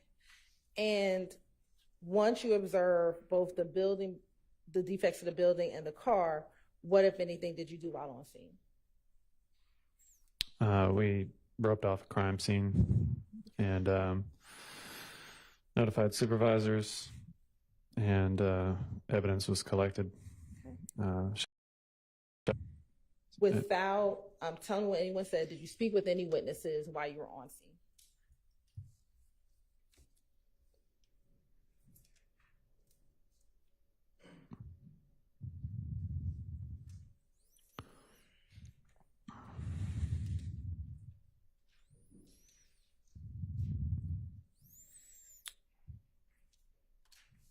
Yes, Miss Arnold. And was she able to provide you some information about a potential victim in this case? Yes. And did she give you a name of the potential victim? Objection, Your Honor. Calls for hearsay. Sustained. Were you able to watch video surveillance of what occurred? Yes, there was some video footage. And were you shown the video surveillance footage? Yes. And did you put in your report what you saw in that video surveillance footage? Yes, I did. What was on the video surveillance footage that you saw? It appeared to be a drive-by shooting with Shannon as the intended target. Suspect vehicle appeared to be a reddish maroon 4-door sedan with tinted windows outlined with chrome or silver. The vehicle passed by once and then circled again and let off some shots. The video footage shows that Shannon... Well, without saying any names. It's fine. It's fine, Your Honor. Okay. Okay. Continue. It shows that Shannon fled the scene and did not appear to have been shot, although it's possible could have been hit with debris of the broken windows. Okay. And at any point, did you try to determine if anyone had gone to the hospital, if there were any victims that went to the hospital?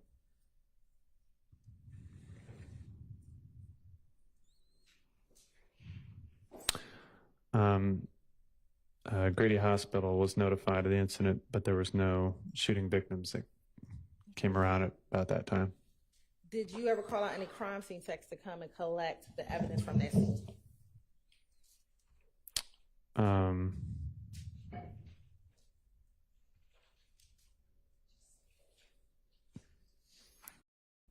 Yes. And who was the crime scene tech that you had come out to the scene to collect evidence?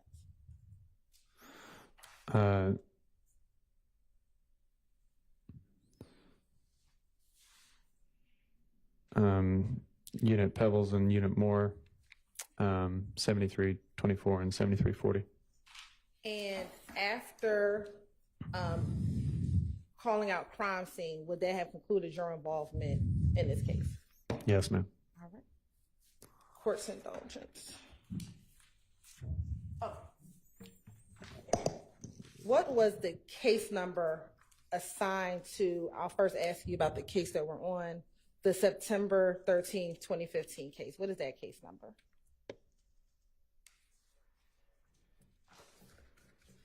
And, I'm sorry, the incident number. 15256-2008-00. Oh, thank you. And then for the incident from January 19th, 2015, what is that incident date? 150192400. All right. Court's indulgence.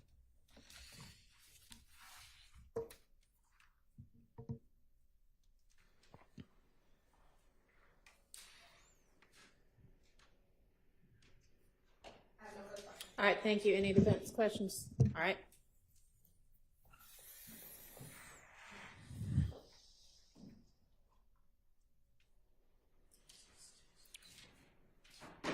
Good morning, Officer McGovern. Good morning. My name is Max Shard. I represent Shannon Stillwell. Sounds like you responded to the Green Store on September 13th, 2015, correct? Correct. And the Green Store is located on Glen Street, a couple hundred yards from Dennis Street, correct? Correct. Now, you spoke to some witnesses about these shots fired, and you learned that it was a car that drove by, and someone had shot at a Shannon, correct? Correct. All right. Shannon did not, from your understanding, Shannon did not want to do anything to get shot at, correct? I don't recall. Sorry. Well, does the report indicate that Shannon had done anything other than get shot at? Nope. So, did you look for witnesses? Yeah. And you spoke to a disarmed, correct? Correct. You also, and this Green Store is also known as Mommy's Neighborhood Grocery, is that correct? Sorry, I don't remember. Could you look at the pictures of that Green Store? Is there a sign? Is there signage that indicates the name of the store? It says, well, it's partially busted out, but neighborhood grocery, I assume, is what it says. Okay. At 322 Glen Street. All right, great. And did you, after speaking to Miss Arnold, did you look for surveillance video at this Green Store? Yes, sir. Okay. And why did you look for surveillance video? I assume it would just be standard procedure to gather as much evidence as possible. Okay. Surveillance video doesn't lie, does it? No, sir. All right. You thought it was very important as part of your investigation into this incident to obtain that surveillance video, correct? Mm-hmm. Okay. And you spoke to a Maricelis Ayuso, is that correct?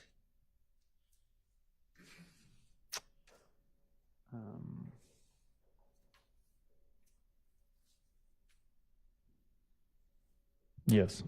Okay, do you know her as Mommy? No. Okay, but she was the owner of the store? Yes. Okay. And you asked her if they had surveillance video, correct? Yes. She, in fact, showed you the surveillance video of this incident, correct? Yes. The surveillance video was working on 9/13/2015, correct? Correct. It was available, correct? Yes. Miss Ayuso was cooperative with you, correct? She didn't make you go get a search warrant or go through any legal process. She showed you the video, correct? That's correct. And you watched the video. I assume so. Well, in your report, do you describe the video? Yes. Okay. Well, you wouldn't have described what was on the video if you didn't watch it, would you? Probably not. Okay. And while you don't know anyone's name from the video, you don't know anyone's name from the video, you confirmed that there was a man that appeared to be getting shot at that ran away from the scene. Mm-hmm. And you weren't sure if that person was shot or not. Correct. Did it appear to you that people were shooting at him? Objection, ask and answer. From reviewing the video, did it appear that people were shooting at him? Yeah, overruled. The video footage. The video footage led me to believe at the time that Shannon was the intended target. Okay, and the video footage, it didn't show Shannon committing any crimes? No. Okay. It didn't show Shannon shooting any weapons? Mm-mm. That's a no for the record? Yes. No, sir. Okay. Thank you. I don't have any further questions. Yes, sir. Anybody else? Defense? No. Any redirect? You were just asked about the surveillance video. Do you know, sitting here today, how long that store had surveillance video footage? No. Do you know, sitting here today, how long that camera kept surveillance video footage? No, ma'am. Do you know if the Green store had surveillance footage back in January of 2015?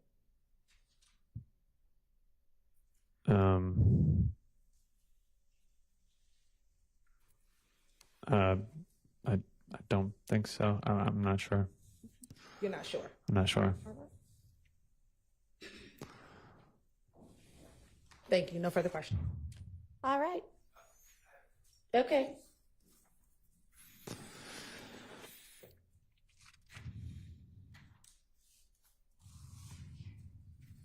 Do you have any recollection of visiting the Green store in January of 2015? I actually do. The pictures kind of jog my memory. I just remember there being a shooting there, and I remember roping off some crime scene tape and going around asking questions to people. It was, 9 years ago, I believe. Who was the target of that shooting? Do you have that report with you? Which report are you referring to? This thing 9 years ago, January 2015.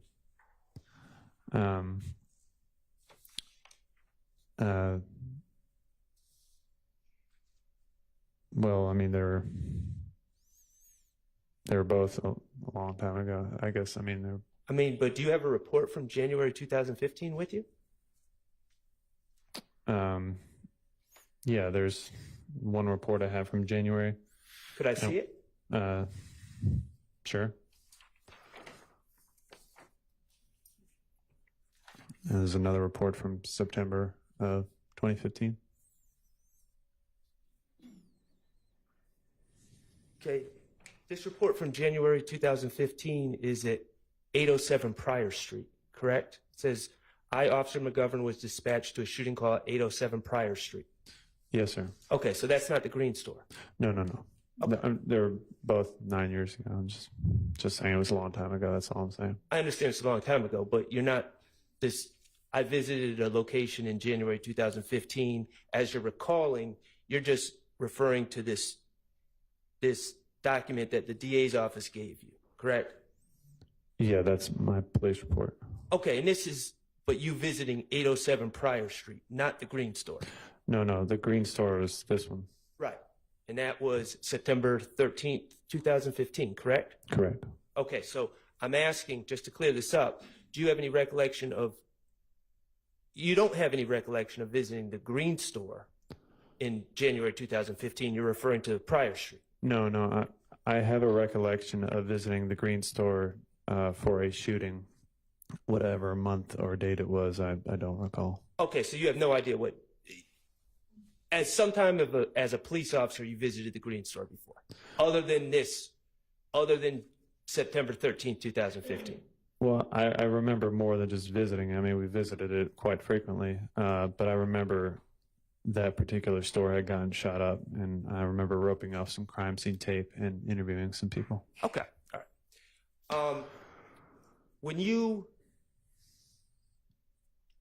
I'm going back to September 13th, 2015. Mm-hmm. When you sought out the surveillance and obtained the surveillance, you thought it was important enough to put that information in your report, correct? Yes, sir. And you did put it in your report, correct? Yes, sir. All right, thank you. May I approach this? You may. Thank you.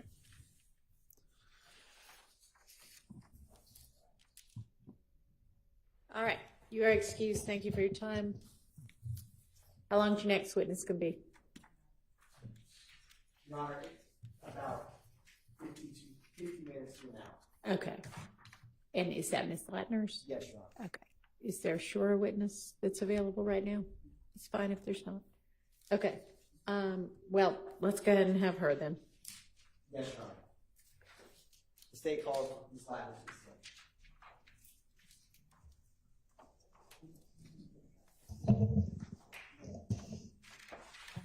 He needs to speak up more quickly.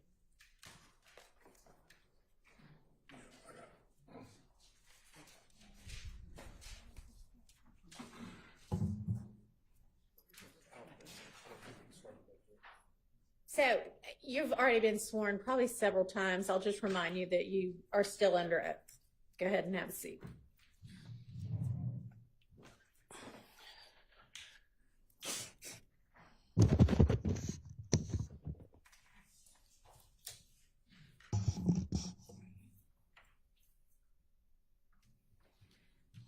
Good morning, Ms. Latner. Good morning. Is this the second courtroom you've had to testify in today? I haven't testified yet in the first one yet. Oh. Well, I'm sorry to hear that, Ms. Latner. With that said, Ms. Latner, before your testimony today, did you and me meet and go over some of the physical discs for you to mark? I did. And did we review a number of CAD reports associated with those 911 calls? Yes. Now, Your Honor, I'm going to approach Ms. Latner's with 124 Charlie, 124 Charlie, Alpha, 1 Golf, Alpha, 1 Juliet, Charlie, and 1 Juliet, Delta, 2 Tango, 2 Tango, Alpha, 1 Oscar, 2 Papa, and 2 Papa, Alpha, and 1 Romeo, 1 Romeo, Alpha, for the record. All right.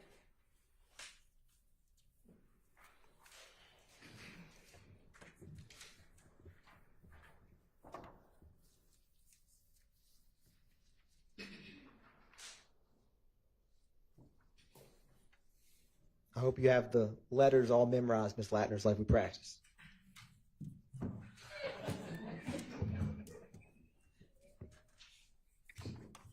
Now, Ms. Latner's, once you take a minute to review those, and if and when you recognize those, just look up at me. Thank you, Ms. Latner's.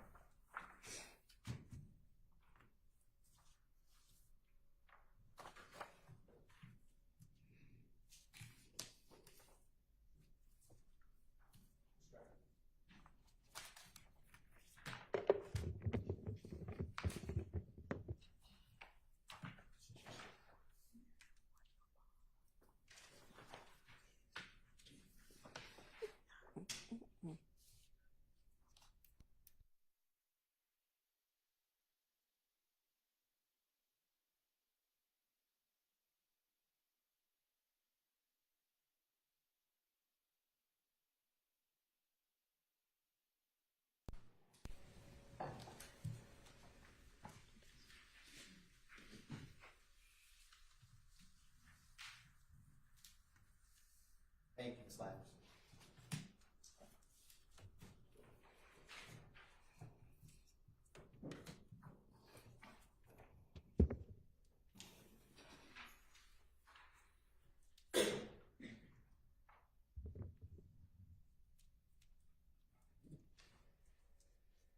Have you had time to review those, Ms. Latner's? Yes. And are they a fair and accurate depiction of the various CAD reports and 911 calls that you reviewed prior to testifying here today? Yes. Your Honor, at this time, the state is going to tender into evidence 124 Charlie, Charlie, Charlie, and as well as Alpha. 2 Tango, Tango, along with Alpha. 1 Oscar, Oscar, 1 Papa, Papa, Alpha. Or excuse me, 2 Papa, Papa, and 2 Papa, Papa, Alpha. 1 Romeo, Romeo, and the accompanying Alpha. 1 Juliet, Juliet, Charlie, and 1 Juliet, Juliet, Delta. And 1 Golf, Golf, Alpha. All right, there's your minute. Thank you, Your Honor. Now, Ms. Latner's, I'm going to...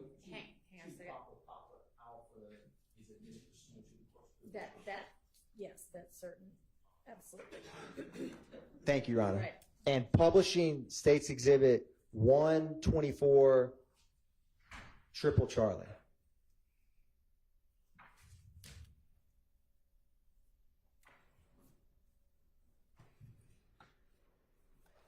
Now, Ms. Latner's, what is the date of 124 Triple Charlie? January 28th, 2015. What is the call type that this call came in as? Shot fired. And what was the location? 2905 Springdale Road, Southwest, apartment Peepaw 2. What zone and beat within the city of Atlanta was this call? In zone 3, 3 is 11 beat. And for the record, what is the APD incident number associated with this call? 150280046. Was this officer generated or 911 call? 911 call. What time was this call placed? 12:14 a.m. hours. What time was the call received? 12:16 a.m. hours. When did officers first arrive? 12:48 a.m. hours. And what time was this call cleared? 06:10 a.m. hours. So officers responded around midnight and left around 6. Is that accurate? Yes. Who was the primary officer who responded to this call? Christopher Collins. Now, Ms. Latner's, turning to the bottom of page 2 on the CAD narrative, at 12:16:14, can you tell the jury or explain what that indicates? It has what the caller told the operator, call advised someone just shot up a home. Call advised rapid fire is going on. And what is the third stanza of 12:16:14 as depicted in the CAD narrative? Repeat that. Right beneath what you just read, Ms. Latners, what is the last call out after what you just read? Bullets coming through her home. And after bullets coming through home, what does it read? Caller possibly has a recording of the continuing bullets.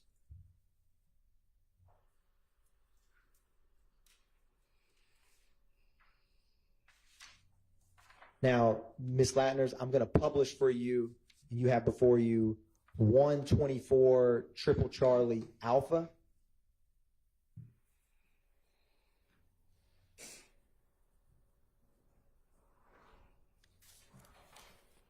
Is this also January 28, 2015? Yes.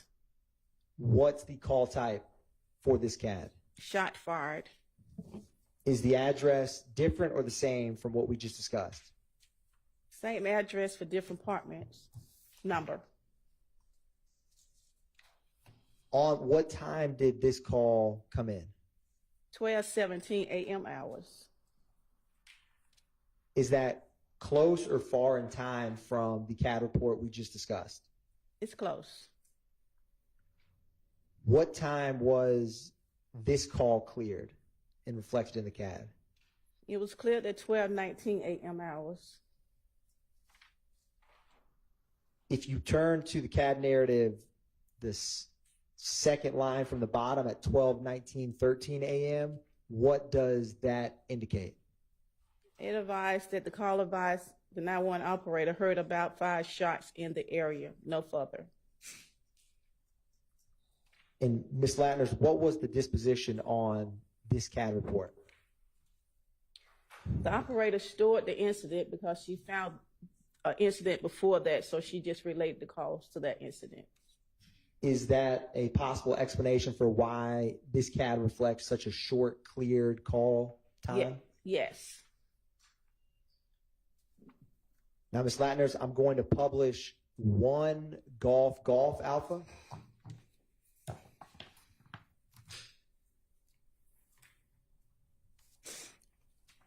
What is the date for 1 Golf Alpha? January 26, 2015. Is that 2 days before the call we just discussed? Yes. What is the call type that this came in as? Person shot. What is the location of this call? 1007 Hill Street, Southeast, apartment A, Adam. What zone and beat is this CAD report? Zone 3, beat 304's beat.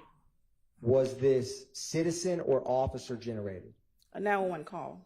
And who was the 911 caller? It says resident Freddie Reed. What time was this 911 call placed by Ms. Reed? It shows 21:33 p.m. hour, which is 9:33 p.m. hours. What time was the call received by APD dispatch? 9:33 p.m. hours, 51 seconds. When did officers first respond to 1007 Hill Street? 9:35 p.m. hours. And what time was this call cleared? 4:04 a.m. hours. Who was the primary officer that responded to this call? Alicia Lucas. Allison LeDuc? Is that Allison LeDuc, right? LEDUC? Yes. What are on the left under that, Ms. Latners? Of all of those section units, what do those indicate? You indicate the different units that went out of the location.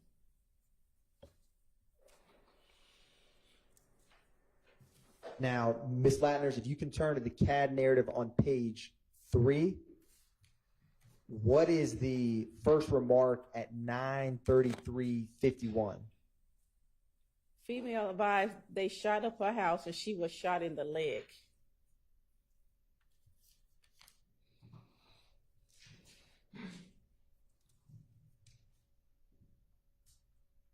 And Ms. Latners, if you can flip back one page to the CAD narrative, page 2, or excuse me, the CAD report, page 2, do you see the time or the call out? It says LC 10:20:43 p.m. It's almost right in the middle of that page to help orient you. 10:20 what? 10:20:43 p.m. Okay. What does the LC indicate? Location change. And what at 10:20:43 p.m. where was that location changed to? Grady Hospital.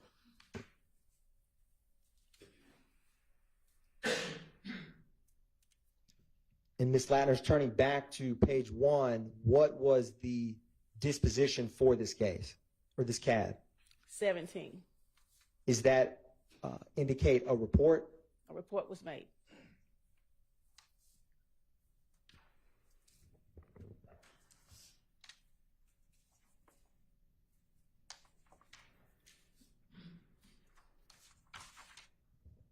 Now, Ms. Latner's, I'm going to publish for you what's already been admitted as 1 Juliet Juliet Charlie.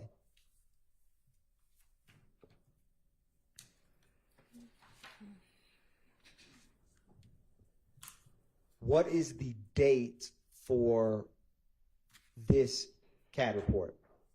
May 7, 2015. What is the call type that this came in as? Suspicious person. What's the APD case number for this CAD report? 151270278. And what was the date? May 7, 2015. On this call, what location did officers respond to? 151 Cleveland Avenue Southwest. And with this CAD report, was it a 911 call or officer generated? 911 call. What time was that call received?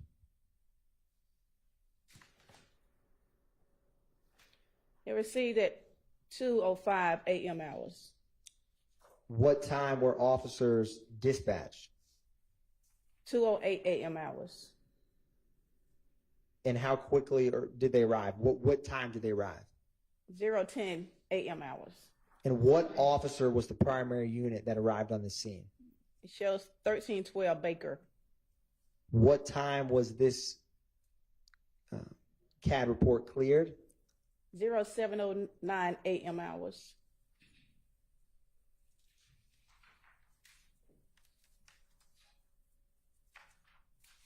And Ms. Latners, if you turn to page 2 of this CAD narrative, at 2:08:03, can you explain for the jury what that indicates? The call advised the operator, now one operator, he's at the BP station, black male, approximately 16 to 17 years old, white shirt, red shorts, with a machine gun, driving a black Chevy tag, gave out the tag number. Gun is still inside vehicle. And does that tag, Ms. Latners, end in 880? Yes. Now, Ms. Latners, is one of those discs before you that we admitted 1 Juliet Juliet Delta? Yes. Is that the 911 call that corresponds with the CAD report we just discussed? Yes. Your Honor, the state is publishing 1 Juliet Juliet Delta. All right.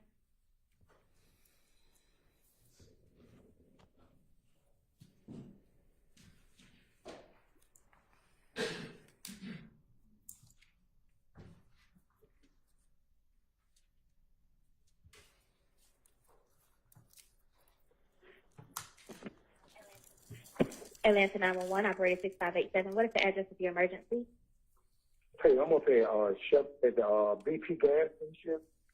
The address is 151 Cleveland Avenue. Got a black four-door Chevrolet. I was walking out the store. Okay, I got out like with a Sir, is that Cleveland Avenue southwest or northwest? I mean, southeast or Southwest. southwest? Okay. Southwest. 151 Cleveland Avenue southwest, and you said it's a BP gas station? Yes. Okay, do you need police, fire, or ambulance? Police. Okay, what's going on now? It's a young guy with a white t-shirt on, red short, just got the car like with a machine gun for no reason. I'm walking out the store. He on a black four-door Chevrolet. Tag number is Peephole S-Ray Lincoln 8880. I don't know what he's trying to do, but he walked to the store, then he put the gun back inside the car. Like the female is driving, but he got the gun laying on the back seat. Okay. And I felt like I was about to get shot down coming out the store. He at the counter now. Okay, you said he was driving a Chevrolet? Yes, ma'am. What color? Black. All right, and is it a truck or a car? It's a car, and it looked like he was more about 16, 17 years old. Big old gun. In the store talking to somebody, we can get somebody out here on ASAP. You know, they can catch him before he pull off. Okay. But that's a big old gun. I want my car to be anonymous because I don't know him and he don't know me. All right. I mean, but that's a big old gun he got. And is he still inside of the store? Yes, ma'am. As we speak, he's still inside the store. Okay.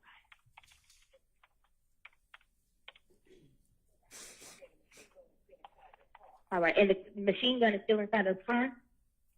Yes, ma'am.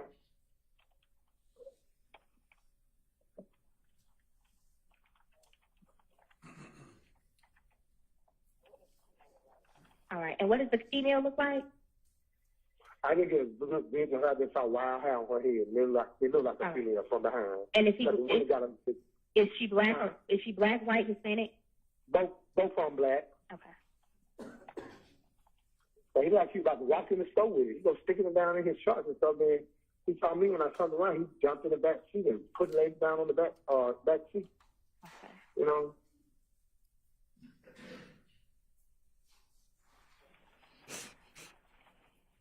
All right, hold on 1 second, sir.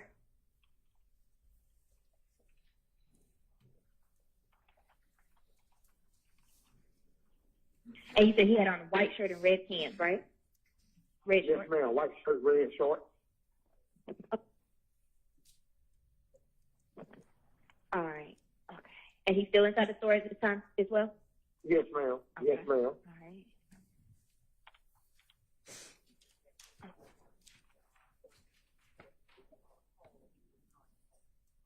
And you said when he saw you, he put the gun in the backseat of the car, but at first he was sticking it in his pants, like he was taking it in his out. Right. Okay. Right. And me and another guy had said, man, what the, excuse my language, but both of us had said, man, what the hell? He got his stuff to do. Okay. All right. And he's still in the store now, right? Yes, ma'am. Okay. And the car's still sitting out there. All right.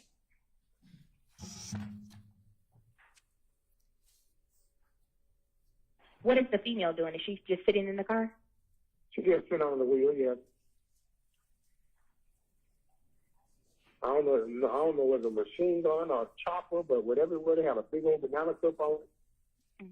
And you said he looked about 16 or 17 years old?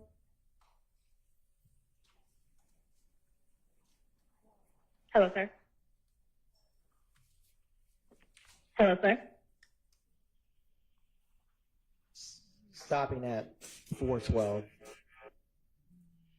Ms. Ladders, did we also, or do you also have before you a 2 Tango Tango CAD report? Yes. With 2 Tango Tango, the state's publishing 2 Tango Tango for the jury. What is the date for that CAD report? May 10th, 2019. And what did that CAD report come in as in terms of the call type or description? Person shot.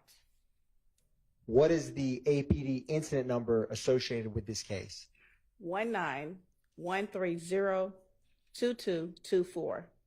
And what was the location for this May 10, 2019 CAD? 1600 Pryor Road, Southwest Atlanta. What zone and beat is that location?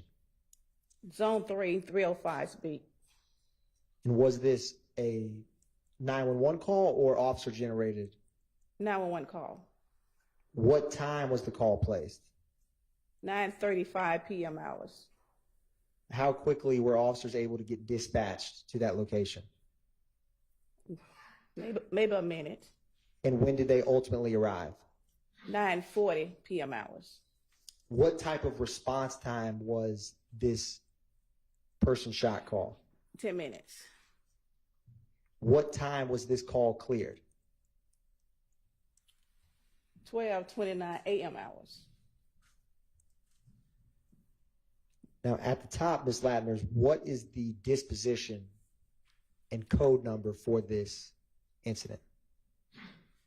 You have code 10, which they impound the vehicle. 17 and 23, they did a report and they arrested someone. Is 23 the arrest? Yes. Now, Ms. Latners, if you look at the bottom of page 1 in the column, is that, as you had discussed, all of the different units that responded to this call? Yes. You turn to page 2, Ms. Latners.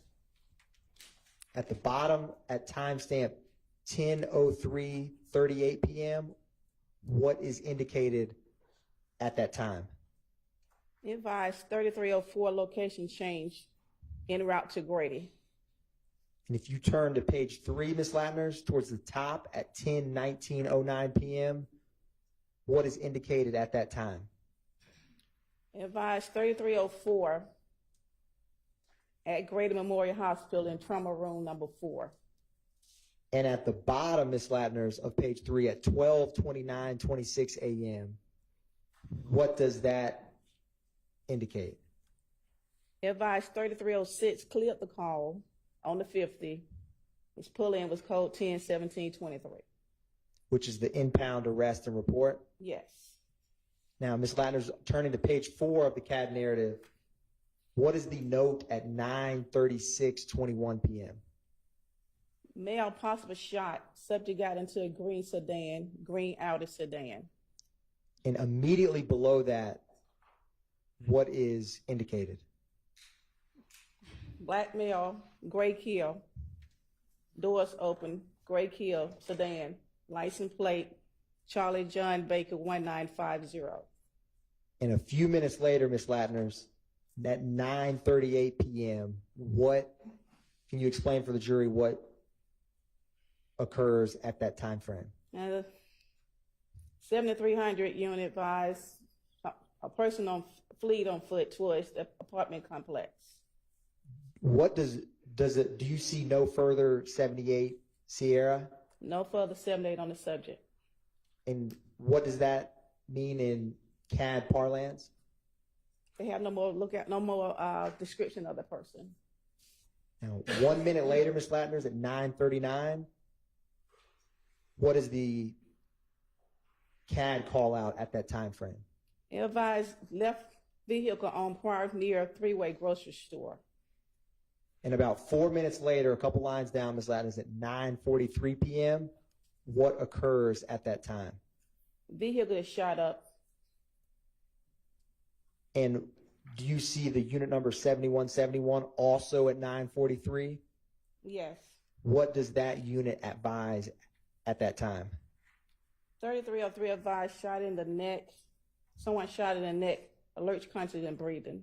And 3 minutes later at 9:46 p.m., what occurs at that time? 3303 advised suspect is a vehicle possible towards Amer Drive. And Ms. Latners, 4 minutes later at 9:50 p.m., can you explain what occurs at that time frame? 3309, which is overtime unit, advised Pride and Thornton shut down. They are trying to shut down an intersection. And when it says MARTA notified, is that MARTA police or something else? That's the MARTA bus line. When we shut down a location, we advise the MARTA bus station that we're shutting down the locations. Now, Ms. Latners, about 9 minutes later at 10:01 p.m., unit number 6181, what occurs at that time? They request K9 units out to the location to do a search with the dogs. Does, at 10:08. What does it indicate when it says GAT on scene? That's a specialized unit that's doing the search with the dogs and it's more like an undercover units. Understood. And about 6 minutes later, Ms. Latners, at 10:14 from unit number 6181, what occurs at 10:14? One of the unit 6181 advised at least 3 people fled from Grayford Fusion and at 10:14 hours. And 6 minutes later, Ms. Latners, at 10:20 p.m., what occurs at that time frame? Unit 3304 advised Dippin has 2 gunshot wounds to the left shoulder. And 4 minutes later, where it starts with the word tracked, what does that indicate? 1892, which is a Red Dog unit, he advised they tracked someone running at the fence line in the back of the apartment. And 1 minute later, what is the updated CAD report indicate at that time? He advised that Gibbon Road, subject possibly jumped the fence. Now, Ms. Latners, also before you, do you have 2 Tango Tango Alpha, which is a CD? Yes. Is that the 911 call that corresponds with the CAD report we just discussed? Yes. Your Honor, at this time, the state is publishing 2 Tango Tango Alpha for the jury.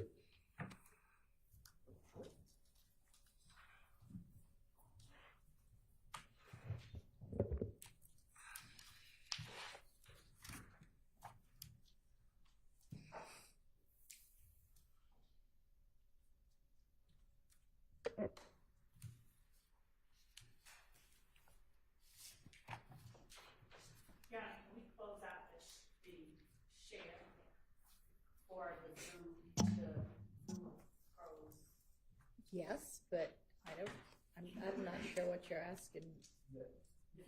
One brief moment, Your Honor. Okay.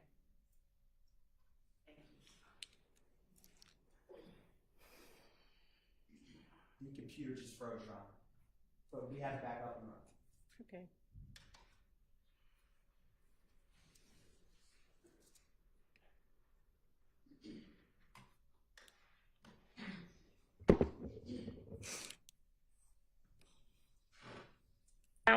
Operator 7300. Yes, there's some boys that just ran out of the car and they just shot fires. They just shot someone. What's the location? Got out of the car and ran. Okay, they shot someone or they were shooting?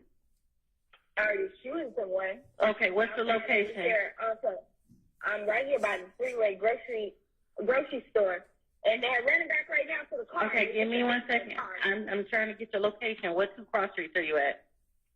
I'm at Pryor Road in Clare, and just as you turn on Clare, right by the Pryor Road in Clare. Yeah, they're running right now. Okay, was someone shot or are they just shooting? They just and it looks like they shot at some boy. I don't know. I just ran past it. I'm by the car right now. What's the color, make, and model of the vehicle? It's an Audi, but I'm like away from it because they. What color is it? Like a gray or blue.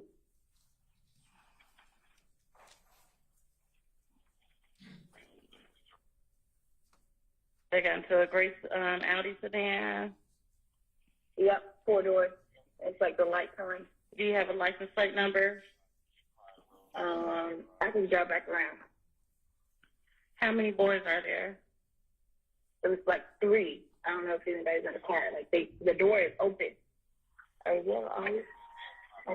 Black male, black, white, Hispanic, or Asian?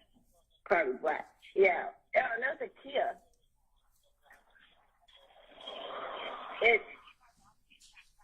It's C. Hold on. It's like a 3-way.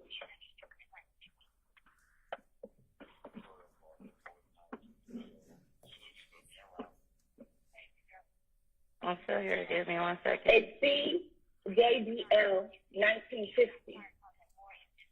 CJB 1950. Okay, that's Charlie John Bravo 1950, and it's a gray Kia sedan. Yeah. And you said the males left. What direction did they run in? Oh shit, that's just they went like that's what is this, north, south? I mean, on Pryor. Okay, so they went on Fort South, right? Okay, they went on Pryor. towards what? Like, give me somewhere where they went towards a place or a street. To the right, there's apartments over here. There's just a fence. There's a three-way grocery store right here. And give me 1 second. I'm still here. Bear with me 1 second. they ran toward these apartments. Give me and there's a shoe. Little boy's shoes. They took off the shoes right there. Okay, give me a description of some of the males. You said they're black males. What are they wearing? They hoodie and regular clothes. I mean, I was far away. I couldn't identify them. Okay. But we're by the park place. They left the vehicle near. They left the vehicle near the grocery store. Yep, right here on Pryor Street, like went fourth off to the right. And what was that grocery store name?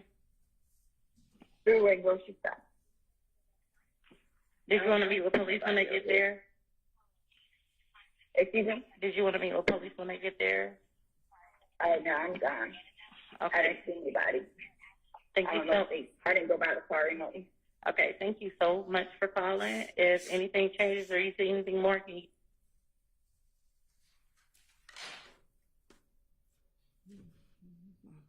Your Honor, publishing one Oscar already admitted.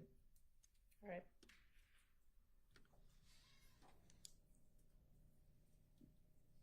Ms. Latners, do you have before you a CAD report marked one Oscar? Yes. What is the date for that CAD report? April the 26th, 2019. What was the location that officers responded?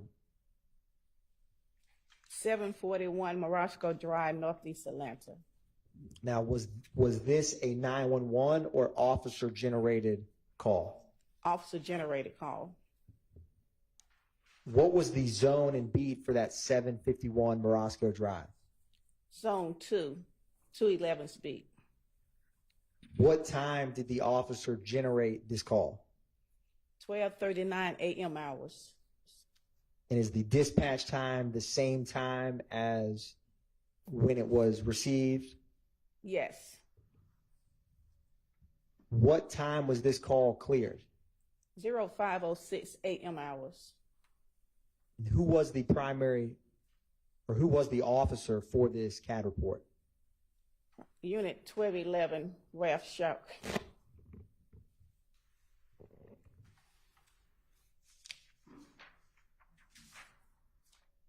Is this a 10-minute response call? Yes. And what was the call type and description for this? On page 3, he advised he was flagged down for this call.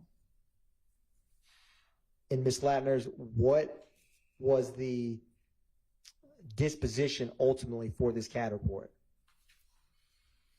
17, report made. And did additional officers ever arrive with Officer Suck? Yes. Roughly how many? I see 5. And Ms. Latners, if you turn to the CAD narrative on page 3, do you see the time at 12:39:33? Yes. Can you explain for the jury what happens after you had just mentioned he was flagged down? The unit was flagged down. 12-9 assistant supervisor. He copied the call. Officer advised his dispatch at the time possible person was shot in the parking lot. The correction, in the parking garage. And was it in the, does it give any description of what level that parking garage they are at? The bottom level of the parking garage. And Ms. Latners, at 12:45 a.m., what do those code changes indicate?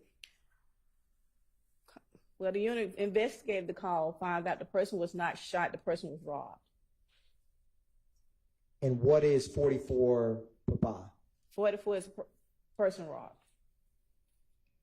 And at 12:45, when it says victim not signal 50, He's not shot. and at 12:52 a.m., what is indicated at that time? Hurt left in a black Ford Mustang.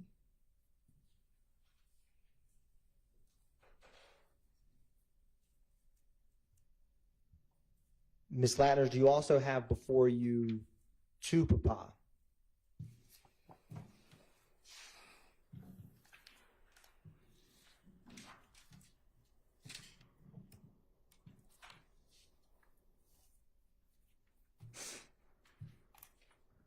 What type of, or let me ask you this, what is the date for this CAD report and publishing 2 Papa at this time? October the 1st, 2020. What is the incident number for this case? 202752065. What did this call come in as? The call came in as a 44V, which is a vehicle being carjacked. What did the call end as? As a 39 information for the officer. Can you explain for the jury what that means? Or Well, call came in as a 44V. The operator only can go by what the caller tells the operator.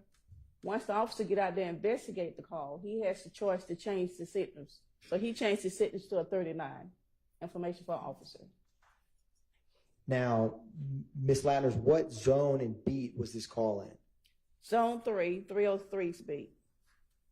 And what was the address? 250 Fulton Street, Southwest Atlanta. Was this a 911 call or officer generated? 911 call. And what was the caller's name? Gary. Does it only have a first name listed? Only first name with AT&T Mobile, that's it. Do some other providers give first and last names? It depends on the caller, yes. Now, Ms. Latners, what time did Gary make this 911 call? 10:50 p.m. hours. And what time were officers dispatched to respond to this 911 call? 10:52 p.m. hours. What time did officers arrive to this call? 10:59 p.m. hours. Who was the officer that arrived? What is this, Rico? I don't know how his last name. R-A-V-I-L-U-S. That's fair, Ms. Latners. And what is his unit number? Unit 1303. Now, if you look a little bit below at the unit time 11:14:12, what does that indicate? 44V vehicle contract. And then at 11:26:25. They changed it from a 44V to a dispatch to a 12, which is information to the office. Now, if you turn to the CAD narrative on page 2 at 10:51:46, what happens at that time, Ms. Latners? The operator put on here just occurred, the incident just occurred, a 2016 Gold Buick LaSalle paper tag. Is that a gold Buick LaCrosse, Ms. Latners? Gold Buick LaCrosse. Then it has a paper tag. And after it lists that it has a paper tag, what is the next update in this CAD report? It advised a black male, dark skin, tall, 69, which is 69 is a gun, AK, and 1395, which is supervisor, copied the call, took all money, and his iPhone 11. Now, right beneath that at 10:54 p.m., what is DOT on Fulton towards I-75? That means DOT, they have DOTs out all times of night. They already out there on the location of 75. That's where DOT handle their stuff on the highway. Understood. Is that direction of travel? Yeah, it could be direction of travel. Now, what was the other DOT you were just talking about?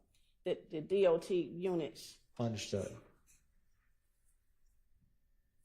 Which one do you think this CAD report is reflecting? Excuse me? Do you think on this CAD report, is it direction of travel or the units you were just describing? Direction of travel on Fulton towards I-75. And after that direction of travel is provided, what is the next update 1 minute later at 10:55 p.m.? It has pink Auto Nation tags on the back around the temporary tag. It's a temporary tag. And Ms. Latner's a little bit later at 11:12 p.m. Was any other units raised? The robbery units. And can you explain for the jury what it means when you raise the robbery unit? City of Atlanta have different departments, different officers in different units. We have robbery units, we have red dot units. So since this was a 44 vehicle, they raised the robbery units to handle this call. And Ms. Latner's a little while later at 11:26 p.m., what does the unit advise at that time? That the caller not cooperating with the unit. And 4 seconds after that update, is that when it changes from a 44V to a vehicle theft to a 39? Yes. Do you also have before you, Ms. Latner's, the accompanying 911 call that is to Papa Alpha?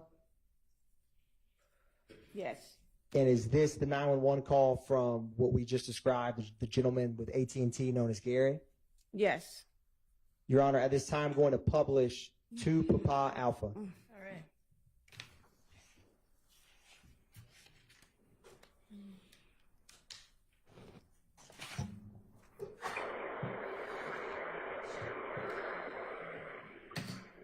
Atlanta 911.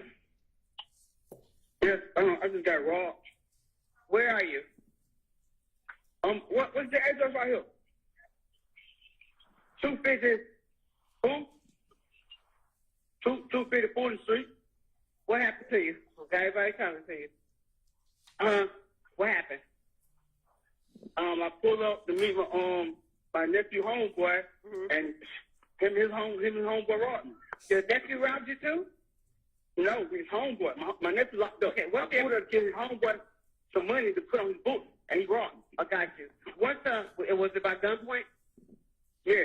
Okay, what's the apartment? They got my car and everything. They took my car and everything. Okay, so you were carjacked? Yeah. Okay, listen to me. What's your name? My name is Gary Holland. Gerald? Gary, G-A-R-Y. Gary, what kind of car you got? 2015 Buick LaCrosse. 2016? Yes, Buick LaCrosse. What color? It's gold. Okay, gold Buick LaCrosse. Anything hanging from the rearview mirror? Any special tires? No, it's brand new. I got it a month ago. We got a dealership tag on it. Okay, what's the tag number? It's a dealership tag. It's a paper tag. Okay, that's tell me. I gotta know. Hold on, because I'm gonna be looking for it. Anything else when you hang from your rearview mirror? No. Okay. The guy, now, since you came up to pay him, right? Listen to what I'm asking you. What did he look like? So I know who's in that car. He's short, black male. Who jumped in my car? The one that jumped in my car was dark and tall, like about 5'8". Black male? Yeah, pretty on. Dark skin? Yeah. Okay, he's tall? Yeah. What's he got on? I don't know, man. That's okay. No, you're doing good. You're doing good. So he had on the hoodie. Okay. Yes. You're doing really good. No. What about his my phone? Oh, good. Okay, that's good too. He took my other phone. He don't know I had my other phone in my pocket. That's what I'm talking about. That's what I'm talking about, Gary. You're doing good. As long as they didn't hurt you. He had a weapon, correct? Yes, they had an AK, and the other one had a handgun. You serious? The one that got in your car got an AK? Because I never know when the police pulled him over. The one that got in your car, does he have an AK or a handgun? AK. One got an AK, one had a handgun. Both in the car with you, right? Both what? Both guys are in the car?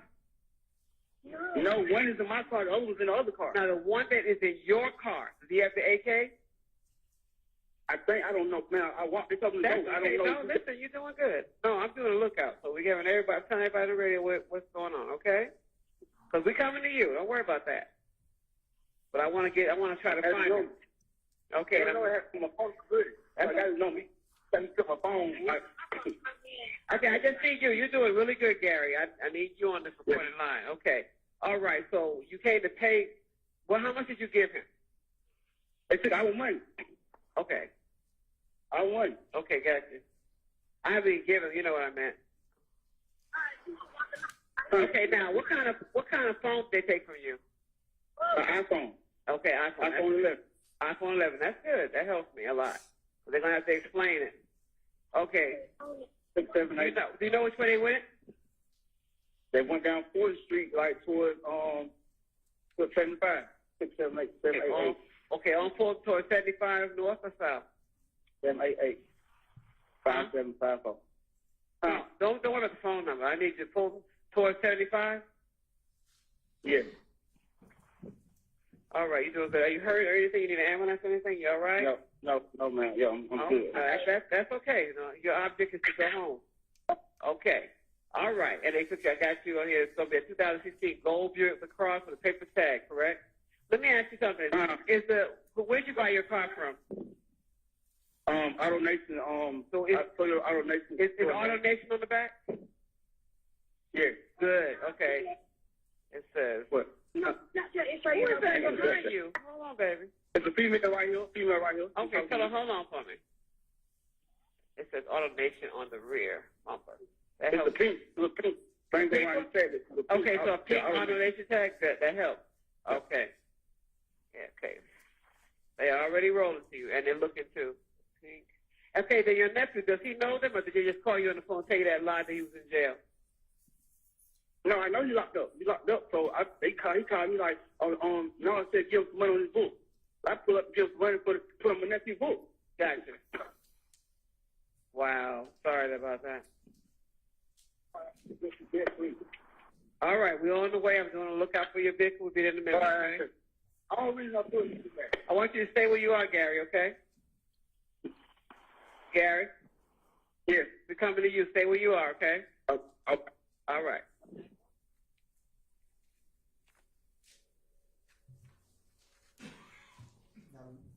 Ms. Ladders, do you have before you one final CAD report and a company 911 call? That is 1 Romeo Romeo. Yes. Ms. Ladders, starting with and publishing 1 Romeo Romeo, what is the date for that CAD report? October the 12th, 2021. And Ms. Ladders, what is the call type or description for that October 21st, 2021 call? 44P, pedestrian robbery. What is the incident number that accompanies this pedestrian robbery? 21-285-1437. What is the location for that call? 47 Cleveland Avenue Southwest, apartment 47. Is that zone 3? Zone 3. Was this a 911 call or a officer generated call? 911 call. And what was the caller's name? Demarcus Smith. Darius Smith? Smith, yes. And Ms. Ladders, what time did Mr. Smith make this call? Or sorry, yes. What time did dispatch receive the call, I should say? They received the call at 5:10 p.m. hours. And what time did officers first arrive to this location? 5:11 p.m. hours. I'm sorry, they arrived at 5:14 p.m. hours. What time was this case ultimately closed? 6:47 p.m. out. Well, no, it's 6:47 p.m. hours. And at that time, what does it mean when it was code 17? Officer made a report. Now, Ms. Landers, if you turn on the bottom of page 2 under where it lists incident comments, what is the date and time, or can you explain at 17:10:40? You want me to explain the 911 call? Yes, ma'am. Okay, call advised happened at above location. Subject had 2 guns taken. 2 guns took caller's money and vehicle. Gave description of the vehicle, a white van, 2003 GMC Savannah, with the tag number, Georgia plate tag, X-ray Paul, Lincoln 2301. direction of travel, he advised towards the highway. 2 black males, unknown clothing, 69 gun. Caller will be waiting at 349 Cleveland Avenue at the Crystals. And Ms. Ladders, is there any rhyme or reason why this CAD report looks different than some others we've discussed?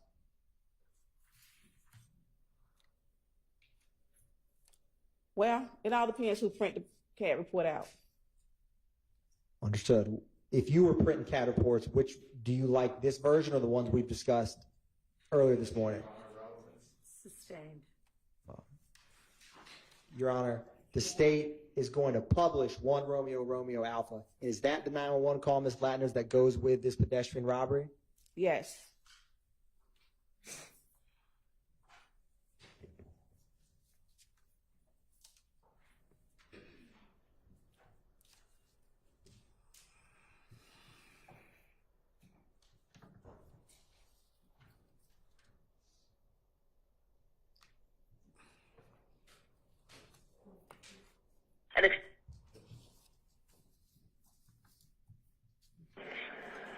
Atlanta 911 operator 7663 with the address of the emergency.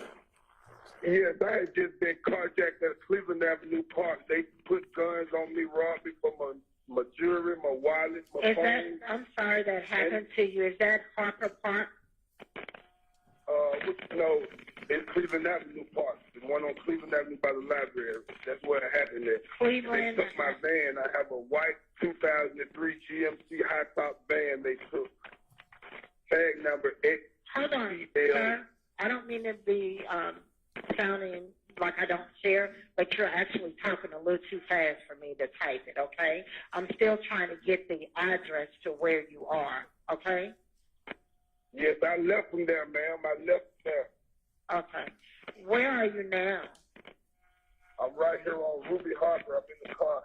Got it. I'm looking for Well, y'all need to stay put for the police, okay?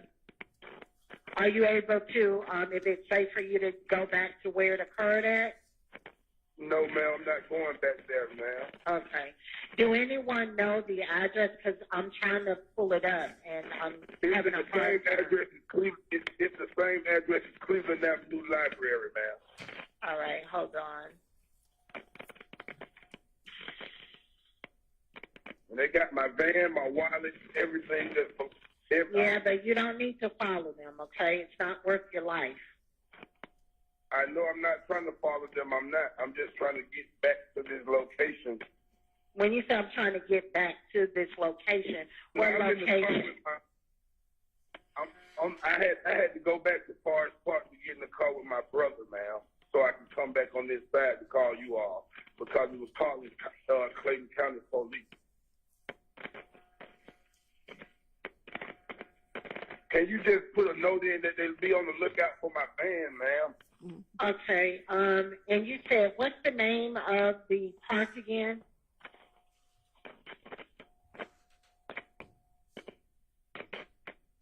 Hello?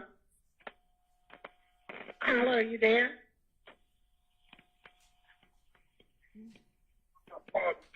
Hello? Yes. Okay, listen. What's the name of the library? Cleveland Avenue Library. Cleveland Avenue. All right, I'm showing on Google Maps it's going to be 47 Cleveland Avenue. Does that sound about right? Yes, ma'am. Yes. All right, and you advise you do not need an ambulance. Is that correct? Correct, ma'am. All right. We're going to get you help, okay? Were you in your car when this happened to you? No, I was standing outside of my car talking to somebody. They ran up with masks on, put 2 guns to my head and made me take out my jewelry, took my wallet out my pocket and my phones, and took my keys and jumped in my van, ma'am. They somewhere around my van right now.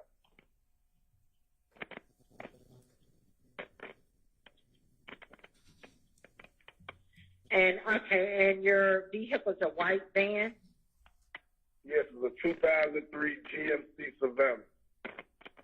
Tag number, X-ray, plate. Okay, don't say it like that, okay? Wait a minute. Wait a minute. Is it the state of Georgia? Yes. All right. And go ahead with the tag number. X as in X-ray. Uh-huh. P as in Paul. Okay. L as in Larry. Uh-huh.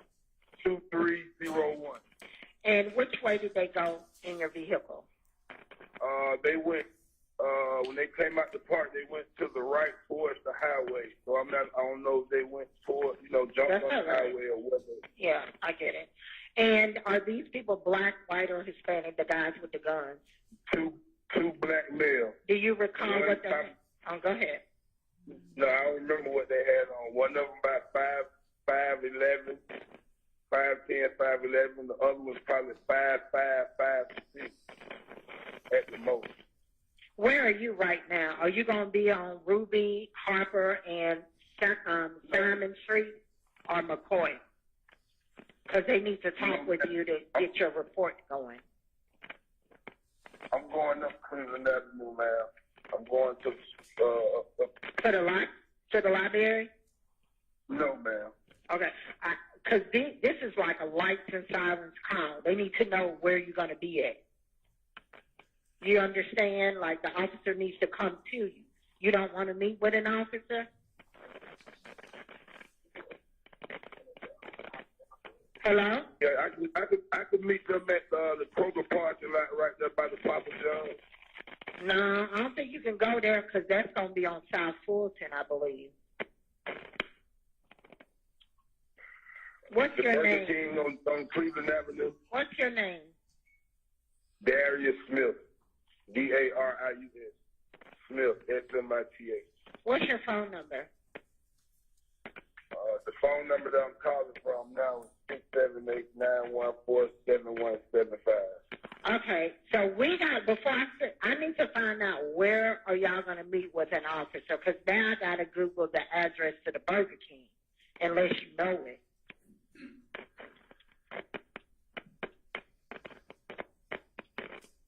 You can just,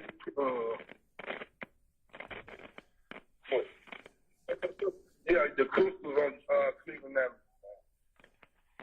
So you want to change it now to the Crystals on Cleveland? Yeah. Hold on, let me Google that address. It takes long for y'all to keep the system. Well, do you have an address for 911? Yeah, 349 Cleveland Avenue, man. 349 Cleveland Avenue. Cleveland Avenue, southeast or southwest? I'm not sure if it's southeast or southwest, ma'am. It's just Crystals on Cleveland Avenue. The police been right across the street.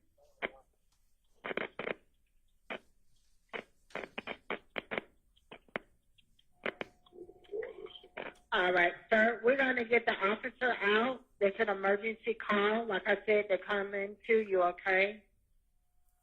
All right. All right, bye-bye.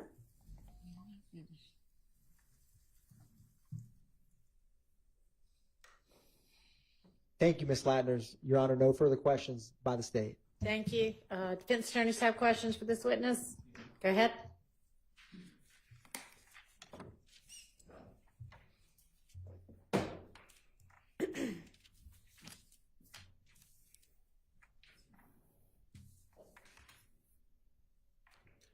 Good afternoon, Good afternoon. Ms. Latners.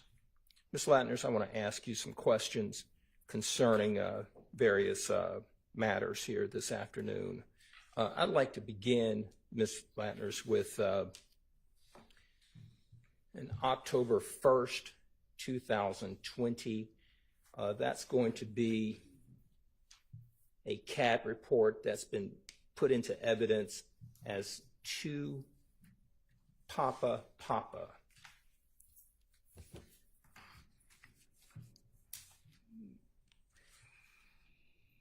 Do you have that one before you? October 1, 2020?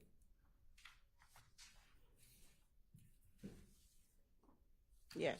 Okay. Now, you've testified numerous of times in this case this year, correct? Correct. And we have heard today numerous 911 calls, right? Yes. We've heard numerous 911 calls throughout this trial, correct? Yes. And the callers that are calling in, they are giving information to the 911 dispatcher, right? 911 operator. The 911 operator, correct? Correct. They're giving a story. They're telling a certain story of what they say happened, right? Correct. Sometimes it's true, correct? Correct. Sometimes it's not true, right? Correct. Okay. Now, I want to direct you to October 1st, 2020. That call began at 22:50 hours. That would have been around 10:50 in the evening, correct? Correct. Nighttime in the state of Georgia, right? Correct. Okay. Now, I want to direct you to page 2 of that CAD report. Specifically at 10/120 at 10:51, it says 44V. You've testified that that would be a robbery or carjacking or something of that nature. Is that correct? 44 is a vehicle robbery, right? A vehicle robbery of a gold Buick LaCrosse, according to the report, right? Correct. The caller indicated that his name was Gary, correct? Correct. This caller says that the person involved was a dark-skinned, tall black male. Is that right? According to the CAD report? Yes. And according to the information that was given to the 911 operator, right? Correct. Okay. Now, during the course of this CAD report and the officers being out there, there was an officer who responded, right? Correct.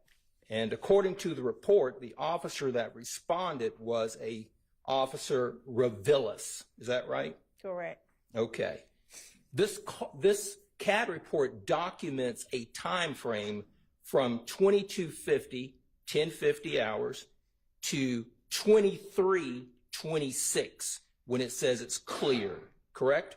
Correct. Little under an hour, right? Correct. So that tells us that the officer is with the caller, Gary, during this period of time. Clear, correct? Objection, Your Honor. Calls for speculation. Sustained. Now, Ms. Latners, let's talk about the entry where it has on page 2, 10/120, 11/12. It says raised robbery, correct? Yes. That means that Officer Revillis is raising up or calling a robbery detective. Is that right? That's right. Okay. Now, when that's happening, there's an entry in the CAD report that then tells us on 10/120 at 11:26, look at the jury and tell them what it says with regard to that particular entry. Unit advised, caller not being cooperative at 11:26 p.m. hours. Ms. Latners, tell this jury, how long have you been doing this work? 34 years. You are set to retire this year, correct? Again, yes. Until we let you go. No, I'm retiring. Okay, that's right. Now, tell this jury, you've seen this entry on numerous CAD reports. Is that right? Correct. Tell this jury, based upon your experience, your 34 plus years of doing this kind of work, coming into a courtroom and talking to a jury and giving us information, caller not cooperating. Tell this jury what that means. Objection, Your Honor. Relevance and compound. Sustained. I'll break it up. Ms. Latners, can you tell this jury based upon your experience as a 34-year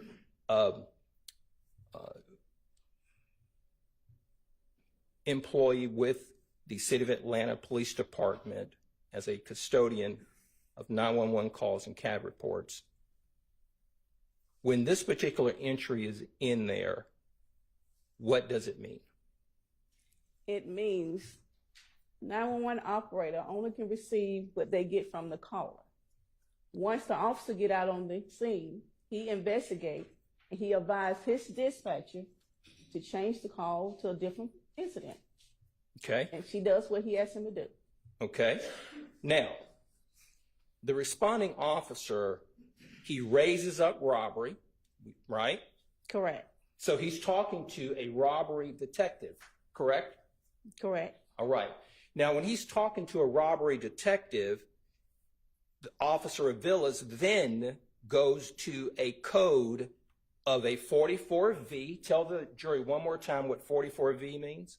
44V is vehicle carjack. Now, we have gone then on this report within that hour from a vehicle robbery. Tell this jury what 39 means. Objection, Your Honor. Asked and answered. Overruled. I mean, it may have been, but I'm going to permit it. Tell this jury what 39 means. Information for the officer. That means that he gathered the information that he needed and he changed it to a 39. So the officer who's on scene, correct? Correct. On the scene with Gary, correct? Correct. On the scene getting information, correct? Correct. It starts out as a robbery of a vehicle, right? Correct. On the scene at that location, the officer and the raised robbery detective, they change it from an armed robbery to an information. Is that correct? Correct. And information is not a crime, correct? Correct.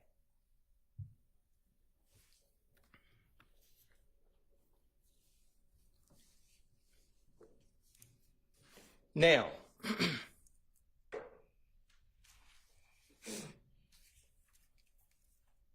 we heard a call, a 911 call, associated with the same 10-120 incident, correct? Correct. We heard it for the various number of minutes that it took place. We did not hear at any time the name Delmisha Coppage, did we? No. We did not hear that she was robbed, did we? No. We did not hear that her vehicle was stolen or carjacked or robbed, did we? No.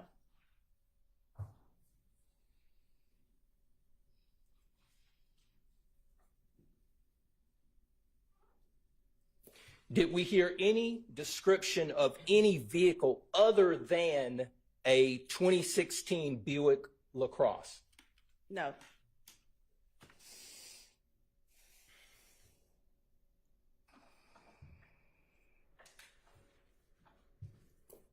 Did we hear any description in the 911 call other than strike that?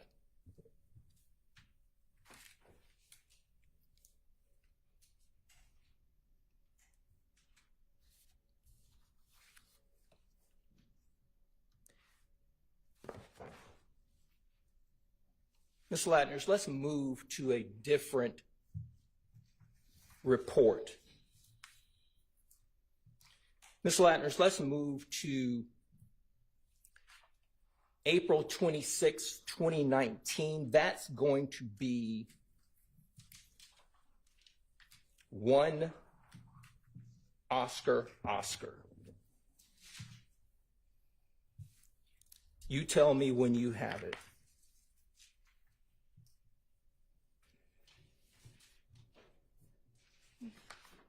Okay. You have it, Ms. Latners? Yes. Okay. You didn't prepare the report, right? Yes. You didn't make any of the entries, correct? Correct. The report started out as a possible person shot, correct? Correct.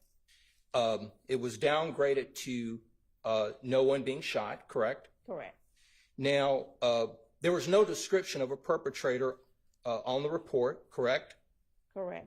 It stated that there was no information or a tag number given to this vehicle that is alleged to have been involved, correct? Correct. And this entire time frame was from 12:39 a.m. to 5:06 a.m., correct? Yes. Now,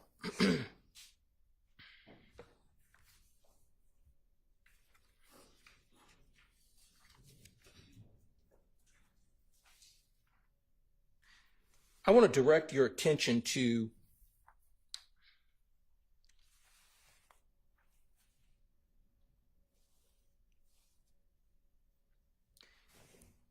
page 3 on the CAD narrative. I wanted you to go down to April 26, 2019, 12:49 a.m., 7:078. You see that entry, Ms. Latners? It says gate code 478. Gate code 478. Correct. Can you tell this jury gate code 478? Tell this jury what that means. It means the apartment had a gate around it with a code. So that tells us that in order to get into this particular garage, it requires a gate code to enter, correct? Objection, Your Honor. Calls for speculation. Sustained. Based on your training and experience and doing these particular CAD reports and testifying about them, have you seen gate codes in other CAD reports? Objection. Relevance. Overruled.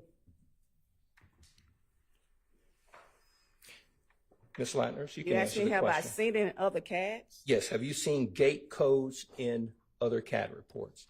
Well, it all depends on where you live and if the apartment have gates and have a code for it. Okay. The 478, is that an internal number that's used for CAD reports? Or is that the code to this particular gate in this garage? That's the code for this garage. Okay. So the person, so if you punch 478, you will gain access to this particular, according to this CAD report. Objection, Your Honor. Calls for speculation. Sustained. Okay.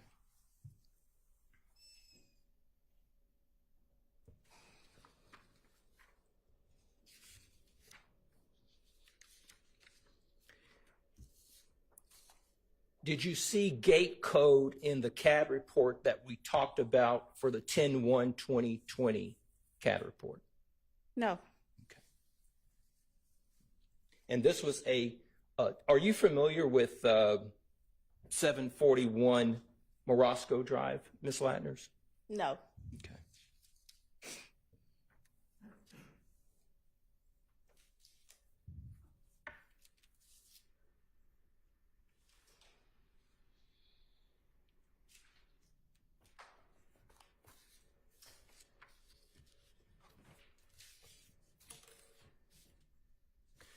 Your Honor, thank you. All right. Do any other defense counsel have questions for this witness? Nope. All right. Any redirect? Very brief, All right. Your Honor. Ms. Landers, just a few seconds ago, we were talking a lot about this gate code on 1 Oscar. Is that at 12:49 a.m.? Yes. What is the line 3 minutes after that gate code line? Person left in a black Ford Mustang. Does it say perp or person? Perp left in a black Ford Mustang. Now, Ms. Latner's going back to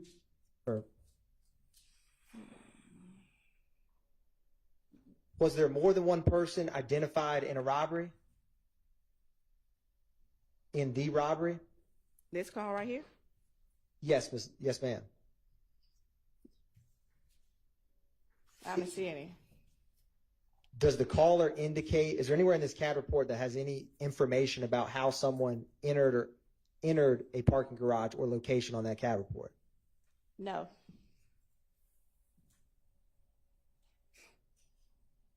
Is there any information at all about, is there anything else other than just that line of the gate code 478?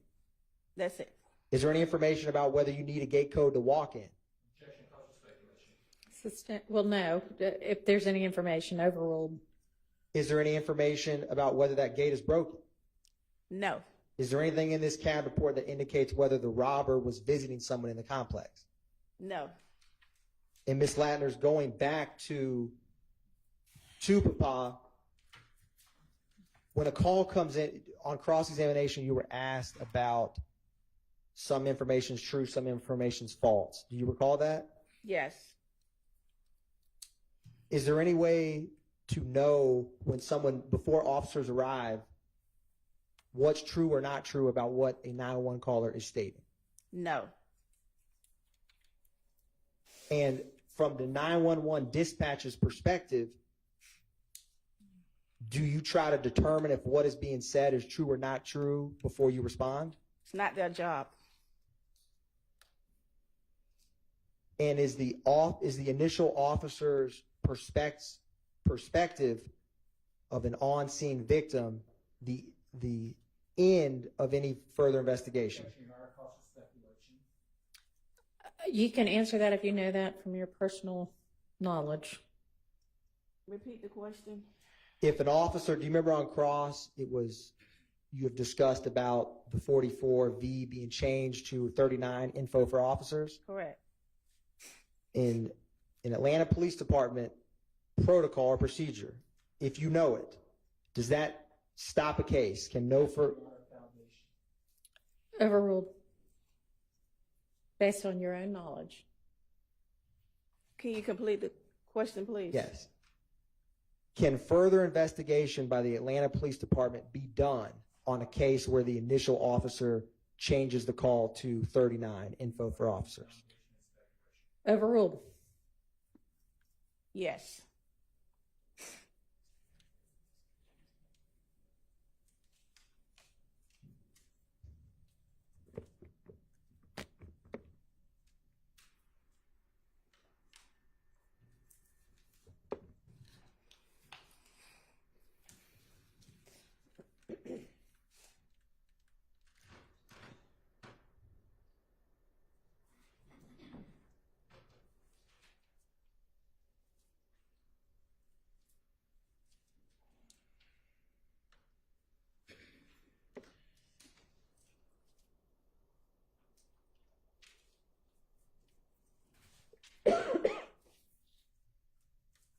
Ms. Ladders, when the call is changed to a 39 for investigation, does that mean that the 39 for information?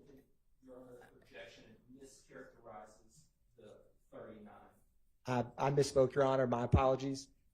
When a call is changed to 39 information for officers, I misspoke and said investigation, which I believe is 12. But all that aside, Your Honor, and Ms. Latner, more importantly, does the investigation stop?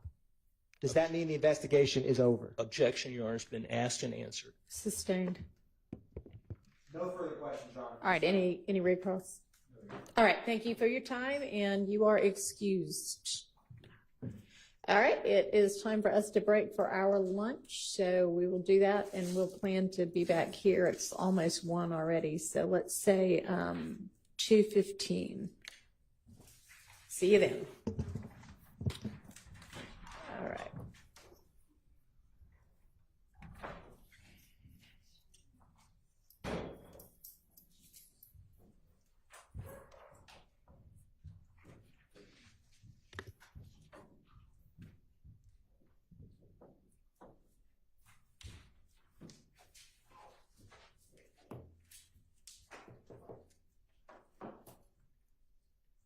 All right, Sarah, we're back in a little over an hour and 15. Yes. I think Mr. Schad is here. Is it? Can we take it up after? I'm trying to get somewhere. Okay. All right. See you at 2:15.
to address the court? Does anybody know where he is?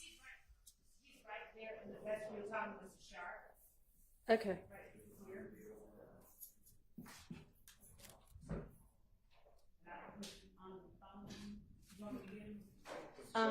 Yeah, if you don't mind.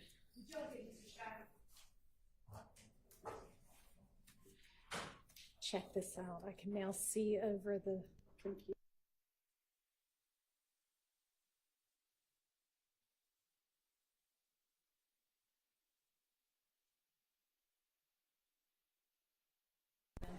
Is there anybody from the state? Okay. All right, Mr. Schieb, I know you had wanted to address the court, I believe, about something. So, yes. Bench conference? If you want it to be, sure. This doesn't have to be with everybody. Well, yes, it does, as far as I'm concerned. We're not doing that again. Well, it's something personal. Okay? Personal about you?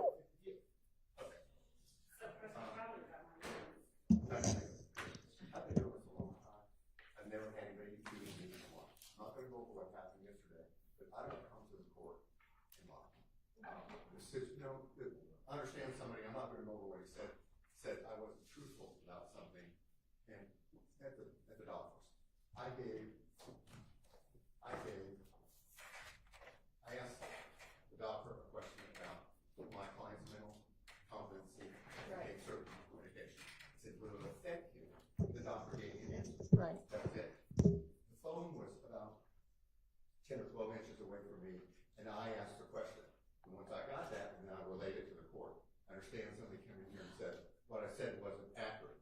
I don't lie to the court. I've never lied to the court. So that's all I'm saying. Okay, I appreciate it. And so you're talking about when, and I don't know exactly who was on the conversation, but so the conversation was at your behest with Mr. Zachary's doctor, and I don't know if it was an ADA and an investigator, a body, and an investigator, and y'all were all on the phone together with the doctor. The phone was right here. The doctor was someplace else. My client was here. I was about 12 inches from the phone. And actually, So the doctor was on the phone, and the doctor was on the phone?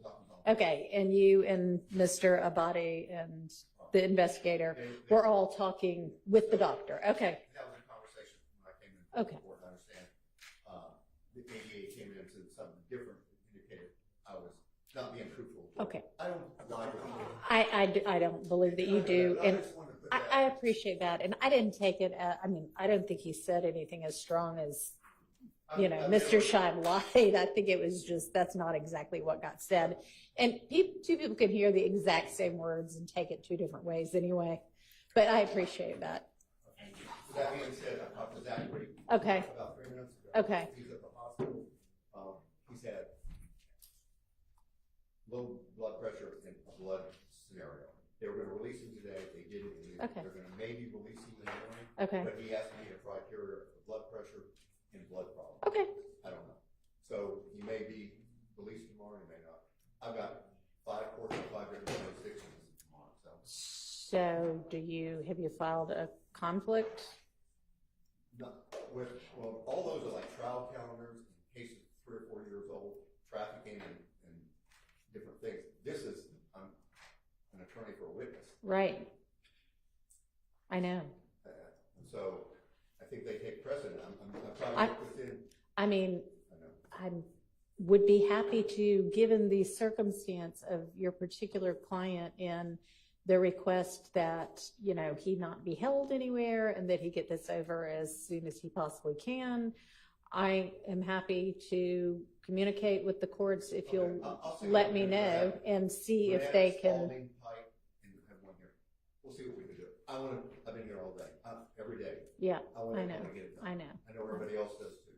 I know.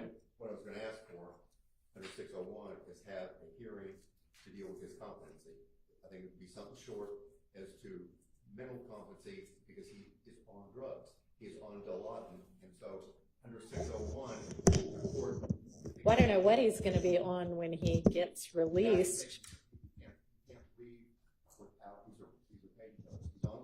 Okay, lots of people, and I don't mean to interrupt you, but lots of people can take and do take painkillers every day, and depending upon what it is and the amount and what have you, it treats their pain. It doesn't necessarily make them incompetent or unable to do things. So, I mean, if I am presented with something that makes me believe that there is an actual issue as to his competency, then certainly I can entertain that. But that can only be from him testifying, number one, to that issue. The other issue, he doesn't recall, this is 10 years ago. well, he may or may not, and he'll just have to say that on the stand. I mean, And then also we deal with scenario of immunity. We want transactional immunity. well, that's something between you and the state. You can order him up there. I'm not arguing about that, but he's not going to testify unless he gets immunity. Because he was an unindicted co-conspirator in reference to this stuff, and he did prison time. Have you talked to the state about any of this? If I may, Mr. Schieb has talked to me, and what he has said has nothing to do with concerns about a legal exposure. What he has said has to do with fear and not fear. It has to do with fear and his client's desire to not testify. Period. You see, I didn't know until yesterday. Excuse me, can y'all mic up? Can y'all use the microphones? Yeah, just walk back to the podium. You'll only be 3 feet further away, and then they can hear. I'm sorry. It's okay. I didn't know until yesterday he was part of this 10 years ago. I did not know. He did prison time, but I didn't know that he was part of this. And as far as immunity, he could be brought in. I mean, as far as conspiracy, and if he goes up and testifies and says, hey, I was involved in this and involved in that, they could prosecute him. I didn't know that until yesterday he was involved in this scenario. Okay, I don't quite know what you mean by he was involved in this scenario, but He did time for some of these acts involved in this. well, he certainly can't be prosecuted for anything he's already done time for. I mean, that's double jeopardy. Well, And I don't know if, as far as conspiracy to commit murder and everything, I don't know what he was prosecuted for entirely. All right. I just found out, and the family has told me more today. I thought I was getting involved in I'm fine on it, getting involved in a scenario where I was going to help him, give him information, whether testify or not testify. Right. But it turned out to be, and that's fine. I like this. It's a lot more to it. So I have to protect him. I understand. So, I mean, Judge, I don't have any problem doing that, but I just do want to make the record very clear for a couple of things. I don't believe that Mr. Schieb has, and I don't think that the court entertained it, so it may be worth nothing, but the competency Mr. Schieb doesn't have, I don't believe, maybe I'm wrong, standing to assert regarding competency, a hearing regarding competency as far as this person as a witness. But second, given, I don't know what all Mr. Schieb knew, but given the given the communication between Mr. Zachary's father and our office, right. I don't know how, and given what I was told, not yesterday, but I think day before yesterday regarding what Mr. Zachary would and would not do and why, I don't know that I don't know how that there was no knowledge of what his involvement in this was. There was specific commentary, and I'm not saying that. I don't know either. But I mean, Mr. Schieb's right. Based on the way this case has been indicted, the RICO count seems to be something that if the state wanted to, they could indict anybody on who had any involvement in any of the crimes, even if they've already been, I don't know, that, at least be indicted. Whether it would hold up or not, I don't know. But so, Your Honor, as in as much as there is a concern, I assume that there is a concern regarding Mr. Zachary, I don't know, implicating himself in something that he could get indicted for.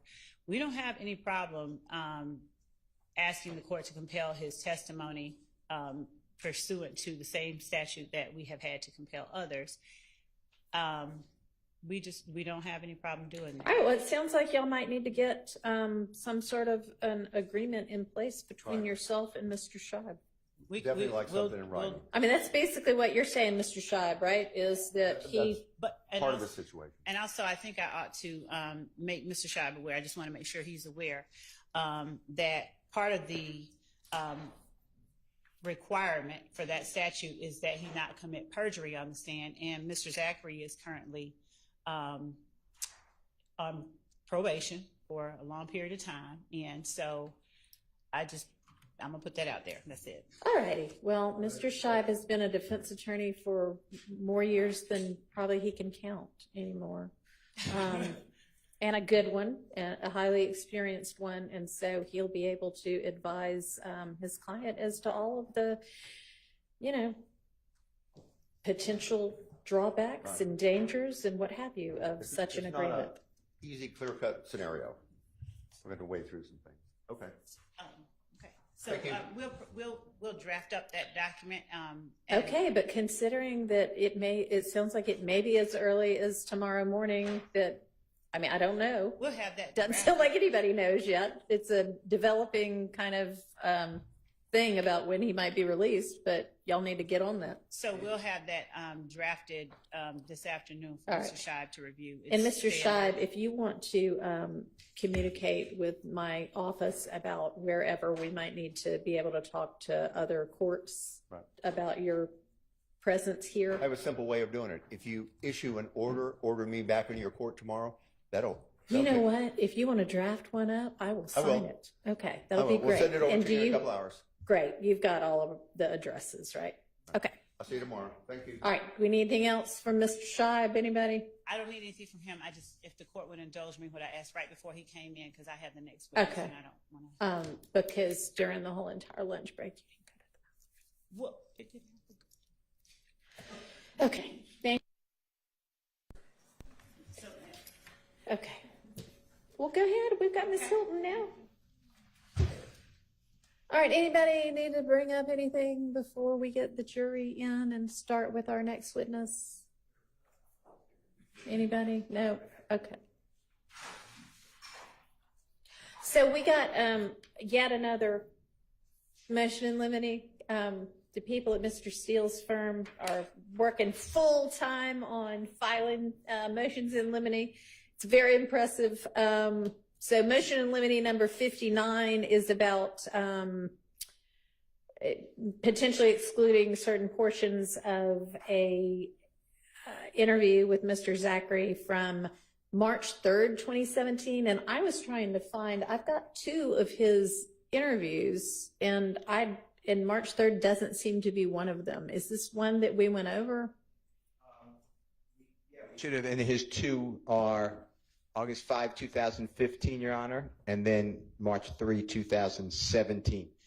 Well, I don't know why I have April 13th, 2017 written down, but I do. But it's the other one the only one from 2017 is March 3rd. Okay.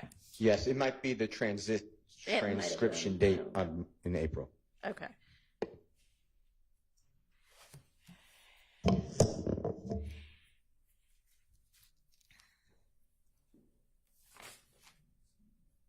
And is that something?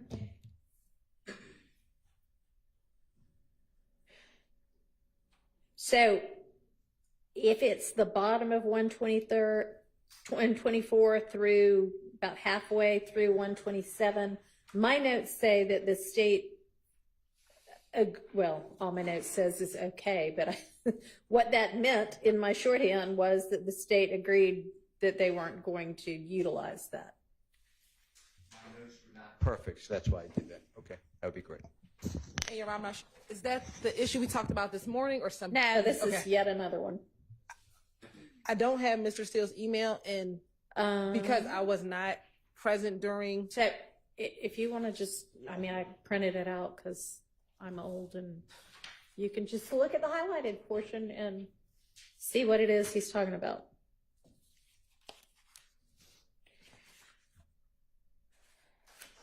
And I've got a copy of the transcript up here if you need quick access to that.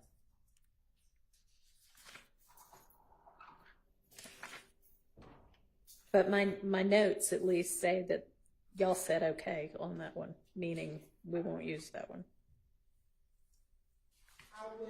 Do you need to look at the transcript?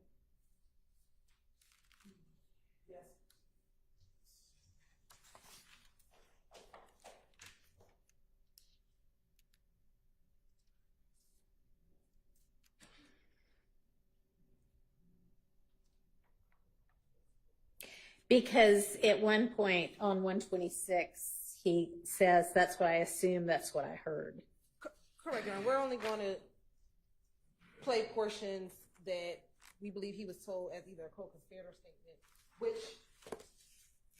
is probably not reflected as much in the March 2017. Okay, but y'all agree that y'all don't intend to use that portion, correct? Just so we're all on the same page? Yes, Your All Honor. right.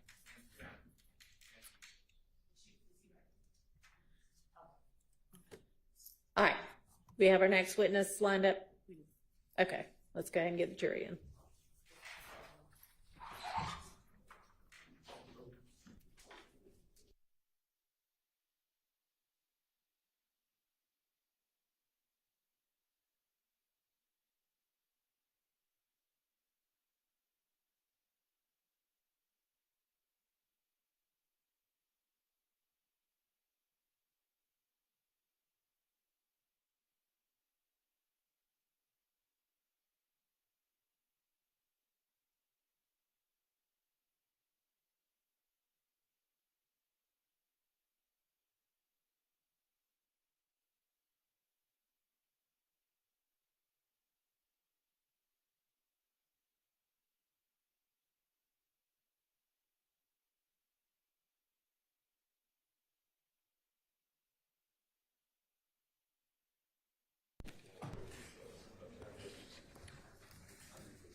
Thank you. Okay, call your next witness.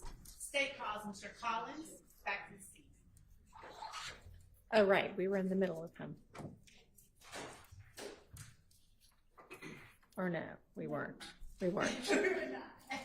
Has he just already testified? He has. Okay. Okay. All right, so we'll re-swear him, I guess, since he'd been released. Do you swear affirm testimony about the report of the truth, the whole truth, nothing but the truth? Maybe see, state your first and last name and spell the whole. Sure. It's Christopher Collins. Spelling on that is CHRISTOPHER COLLINS. And good afternoon, Mr. Collins. Good afternoon. Welcome back, and thank you for coming back. Mm-hmm. I have a few follow-up questions for you regarding the incident that you responded to on January 28, 2015 at 2905 Springdale Road. Okay. Do you recall testifying about that yesterday? Yes. All right. And I'm going to show you what has been labeled as and admitted as states 1 Charlie, Charlie, Charlie. And it'll be put on the screen, but it will also be on that piece of paper in front of you. Is that the location at 2905 Springdale Road? Yes, that's Southwest. That's that the you parking responded lot. Yes. Okay. And did you testify already that whether or not that was in Fulton County? I did. Okay. On the date that you responded, do you recall reporting or testifying about one of the units that had been shot up, that the occupant of the unit was not inside at the time that police arrived? Yes, I remember that one. Do you recall which unit that was? I'm pretty sure it's P3 without looking at my report. All right. May I show you your report to refresh your recollection? Sure. All right. And Your Honor, this report I think had been previously labeled just for identification purposes as 666 Charlie, Charlie, Charlie. Oh, no, I'm sorry. It's the wrong. I'm going to show him his report to refresh his memory. And for defense purposes, it will be page 8 of 8. Okay. Go ahead.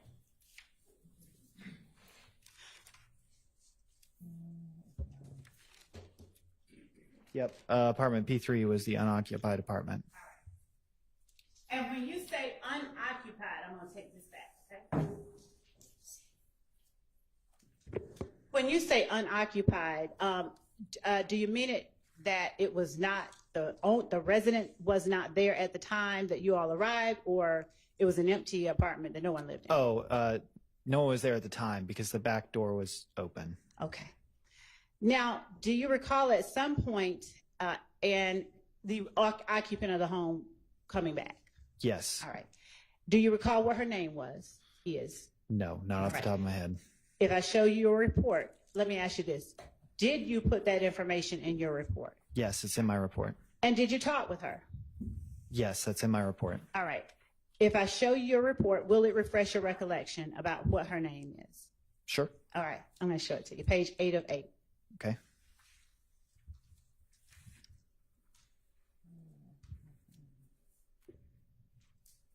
And I'll just, for brevity's purposes, point you to that last. Yeah.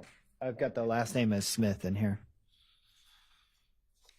Now, on your report, do you, in the first part, I'll say, do you list the victims' names as you learn them to be? Yes. All right.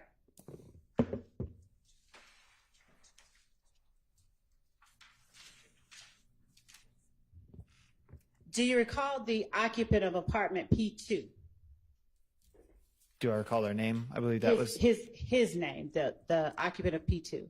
I remember the last name from yesterday when I testified. Okay, and was that Mac? Yes. Gilberti Mac? Yes. All right.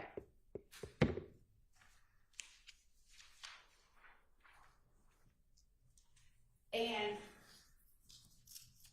excuse me. On the report, page 3 of 8, if I show you your report again, do you list not only the name, but phone number and address of the victims that you've identified? Sure, if I can see it, I can. I will show you page 3 of 8. Okay. Would you look at what you've written for Unit P3 and tell me if it refreshes your memory? Yep. All right. What was the full name of the person who lived in Unit P3? It's, I'm just going to spell it. First name is ANTRIVIA. Last name is Smith. All right. And without saying what it was, did you also have a phone number for Ms. Smith? Yes. And did you get that phone number from Ms. Smith? Yes. Was it still nighttime when she arrived at her apartment? Yes. Were there still units besides yourself on scene? Yes. Were there still crime scene technicians processing the scene? Most likely, without an accurate count, I would say probably. All right. I'm going to now show you what has been marked as State's Exhibit 38.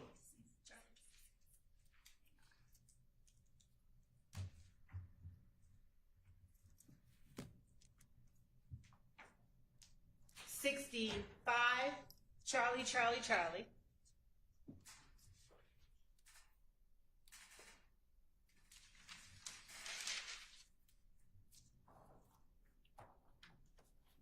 And I'm not going to publish all of these. I'm just going to ask you whether 65 Charlie, Charlie, Charlie through 108 Charlie, Charlie, Charlie pertain to the apartment that belonged to Miss Smith that you dealt with. Okay.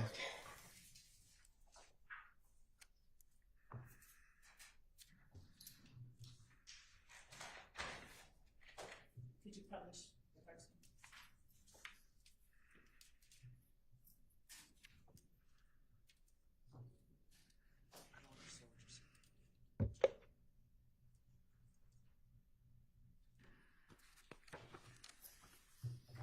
If we could put up State's Exhibit 66, Charlie, Charlie, Charlie. Yes, those do pertain to that. That's what you were asking, right? Yes. Okay. You would just Yeah. to the binder. Those do pertain to apartment P3. Okay. Yeah. And so I'm going to put up 66 Charlie, and that on the screen behind you Okay. or in front of you. Is that the P3 that we're talking about that Ms. Smith lived in?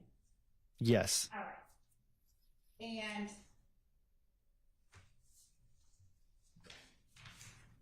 do you have any independent recollection of how long you spoke with Ms. Smith while she was on scene? No.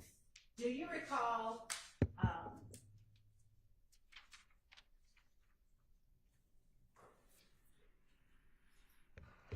Your Honor? and if you do, Yes.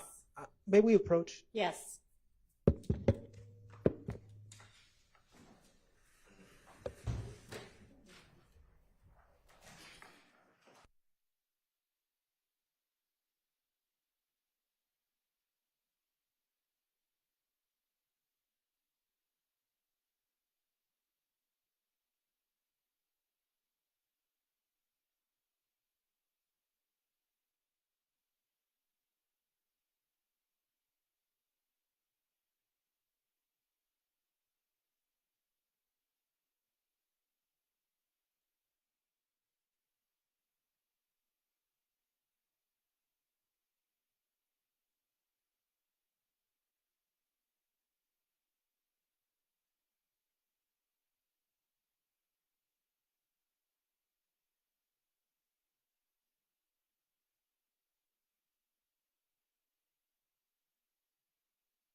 All right. And Mr. Collins, in your report, did you reflect other officers or other unit numbers that were with you on scene? Did I write them in there? Yes. Yes. And do you recall, as you sit here today, who they were without refreshing your memory? Yes. Who were they? Would have been Kenneth Robinson responded, and my lieutenant, one of the sergeants. I want to say it was Lieutenant Bruce, probably Sergeant Dawson. And do you recall who would have been unit or 4380 and 6161? 4380 would most likely be a support person, like a crime scene tech, and the 6 number would be a detective. Would looking at your report aid you in remembering who it was? Yeah, All right. because I might have that backwards. I'm going to give you the whole report, and you look wherever you need to in your report.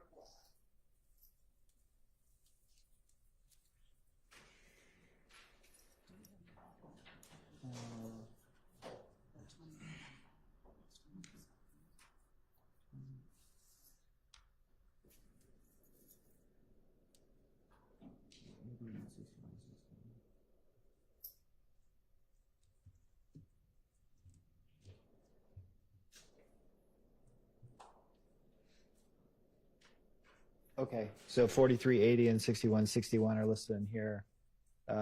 Most likely as investigators that would have shown up. There's a 7 number that's a crime scene tech. Okay. Would you tell the jury what your responsibility as it related to those investigators that would have shown up were? And you can look through any part of your report to refresh your memory if you need to. My responsibility on scene to them is to get there and arrive to a scene and secure it, and then notify the proper authority or person to investigate the scene. And as you're on scene, when you said, did I hear you earlier testify or did you not, that you spoke with Ms. Smith? Yes. Okay. Now, were you present when she spoke with anyone else on scene that you can recall? I mean, not that I can recall. All right. If I give you your report, might it refresh your memory? Sure. Okay.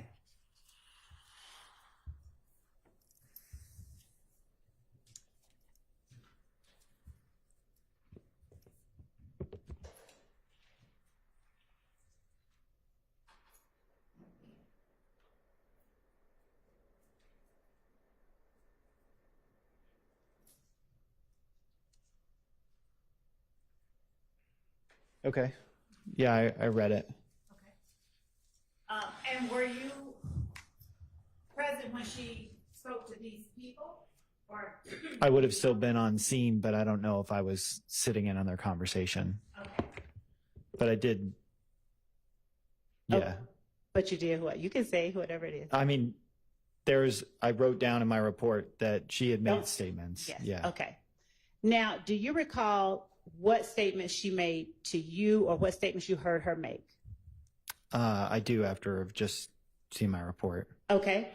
And so that I can be precise and we cannot be imprecise.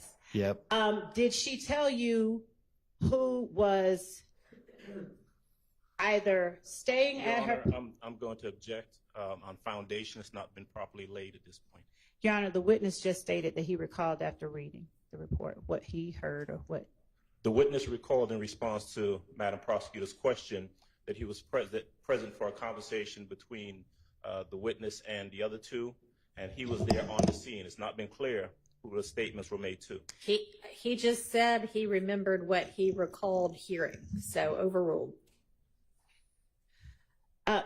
Do you recall hearing Ms. Smith talk about a friend of hers who had been at her place? Yes. And what was that friend's name? I believe she gave a nickname. What nickname was it? If you need to look at it again. Yes, so I don't misspeak. Okay. And just the name. I wrote in here Lil Kel. And how did you spell Kel? Kel. All right. And without going into anything else beyond Let me be very specific here.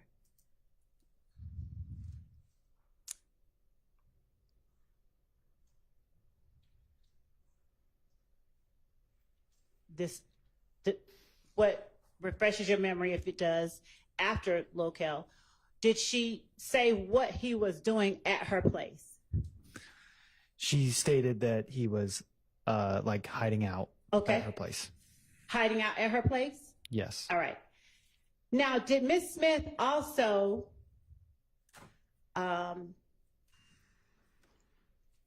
tell you, did she also mention her boyfriend's brother? Yes. Would you tell the jury only what name of the boyfriend's brother that she gave? She gave the name Peanut. Okay.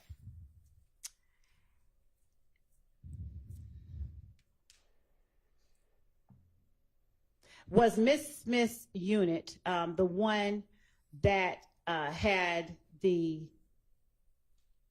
television shot and that sustained, would you say it sustained the least, the most, or the same amount of damage as the other units?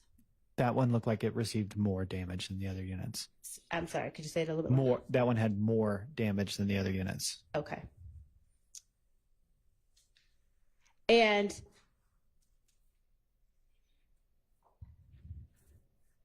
do you recall whether Ms. Smith gave you any information about requests she had made of her neighbor, Mr. Mack? And if you don't, I'll let you read it. And if it still doesn't refresh your memory, that's fine. Okay. Start up here, and if it doesn't, that's fine. And starting, counselors, I'd ask him to start at the second paragraph on page 8 of 8. Read to yourself, and then look up after you've had a chance to read it.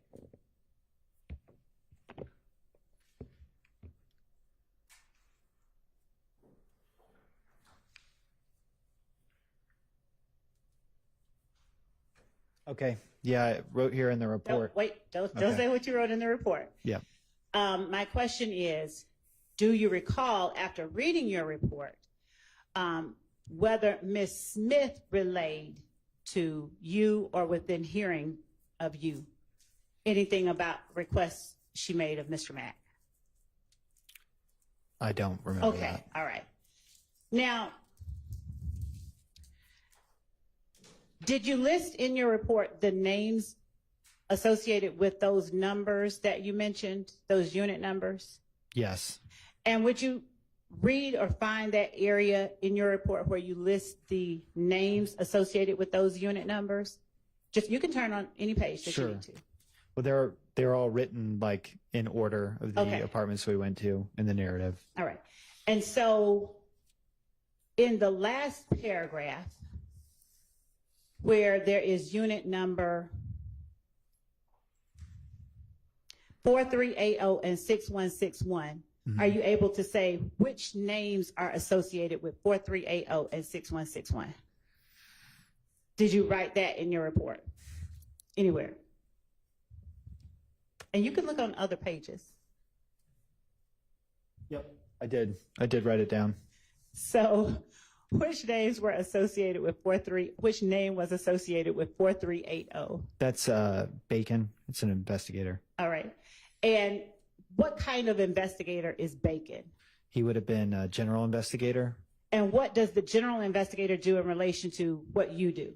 They respond to any major incident that happens overnight when all the rest of the units are not in. They're kind of like a catch-all detective. And 6161, who is that one? That last name is Curry. Okay. And is that investigator, officer? That is a gangs unit. Okay. So now, how did the gangs unit get involved? Do you know, without saying anything in particular? Just yes. If you don't, that's fine.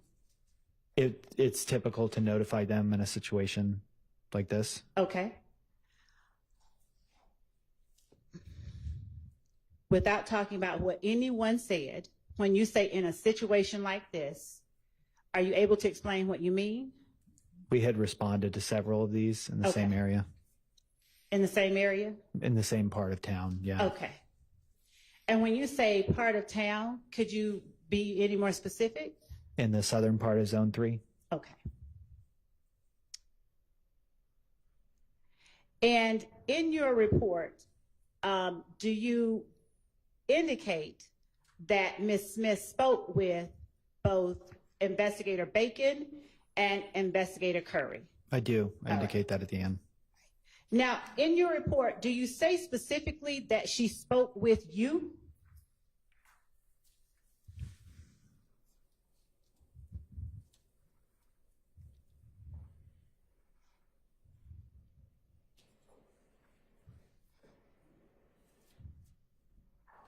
The way that I wrote it, it would indicate that she spoke with me. Okay.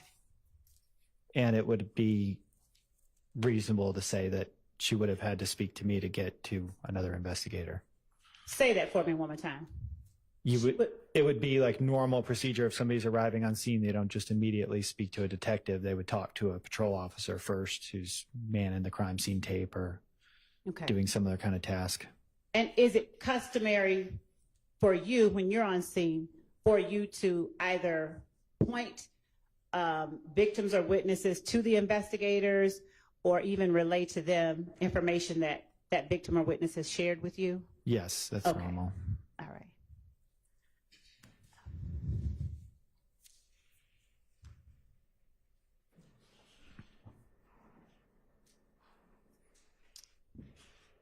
Just 1 second.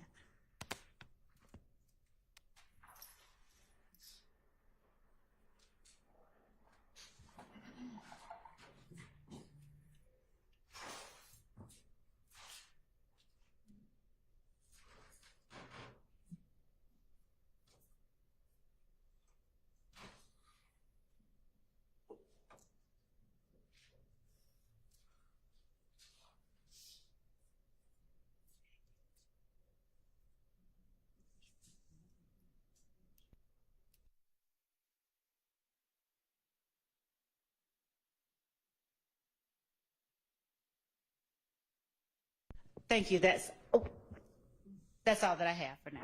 All right. Defense questions for this witness?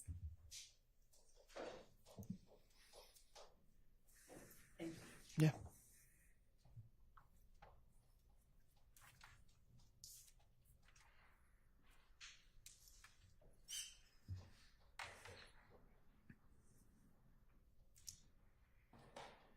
Mr. Collins, good afternoon, sir. Good afternoon. My name is Keith Adams. I represent Mr. Williams, who's sitting over here. Okay. And I've got a couple questions for you about what you've just testified to, okay? Sure. All right. If I heard you correctly, you responded to this location on Springdale Road back in 2015, true? I mean, without referencing my report, that sounds correct. Right. Could be. Is that your report right there that you've been looking at? Believe so. Yeah, Judge? Yes. I'm going to go ahead and leave this with you, so if you need to reference it. Cool. Please feel free to do so, okay? Sure. All right. 2015, I think I heard you testify yesterday when you were here previously that was a long time.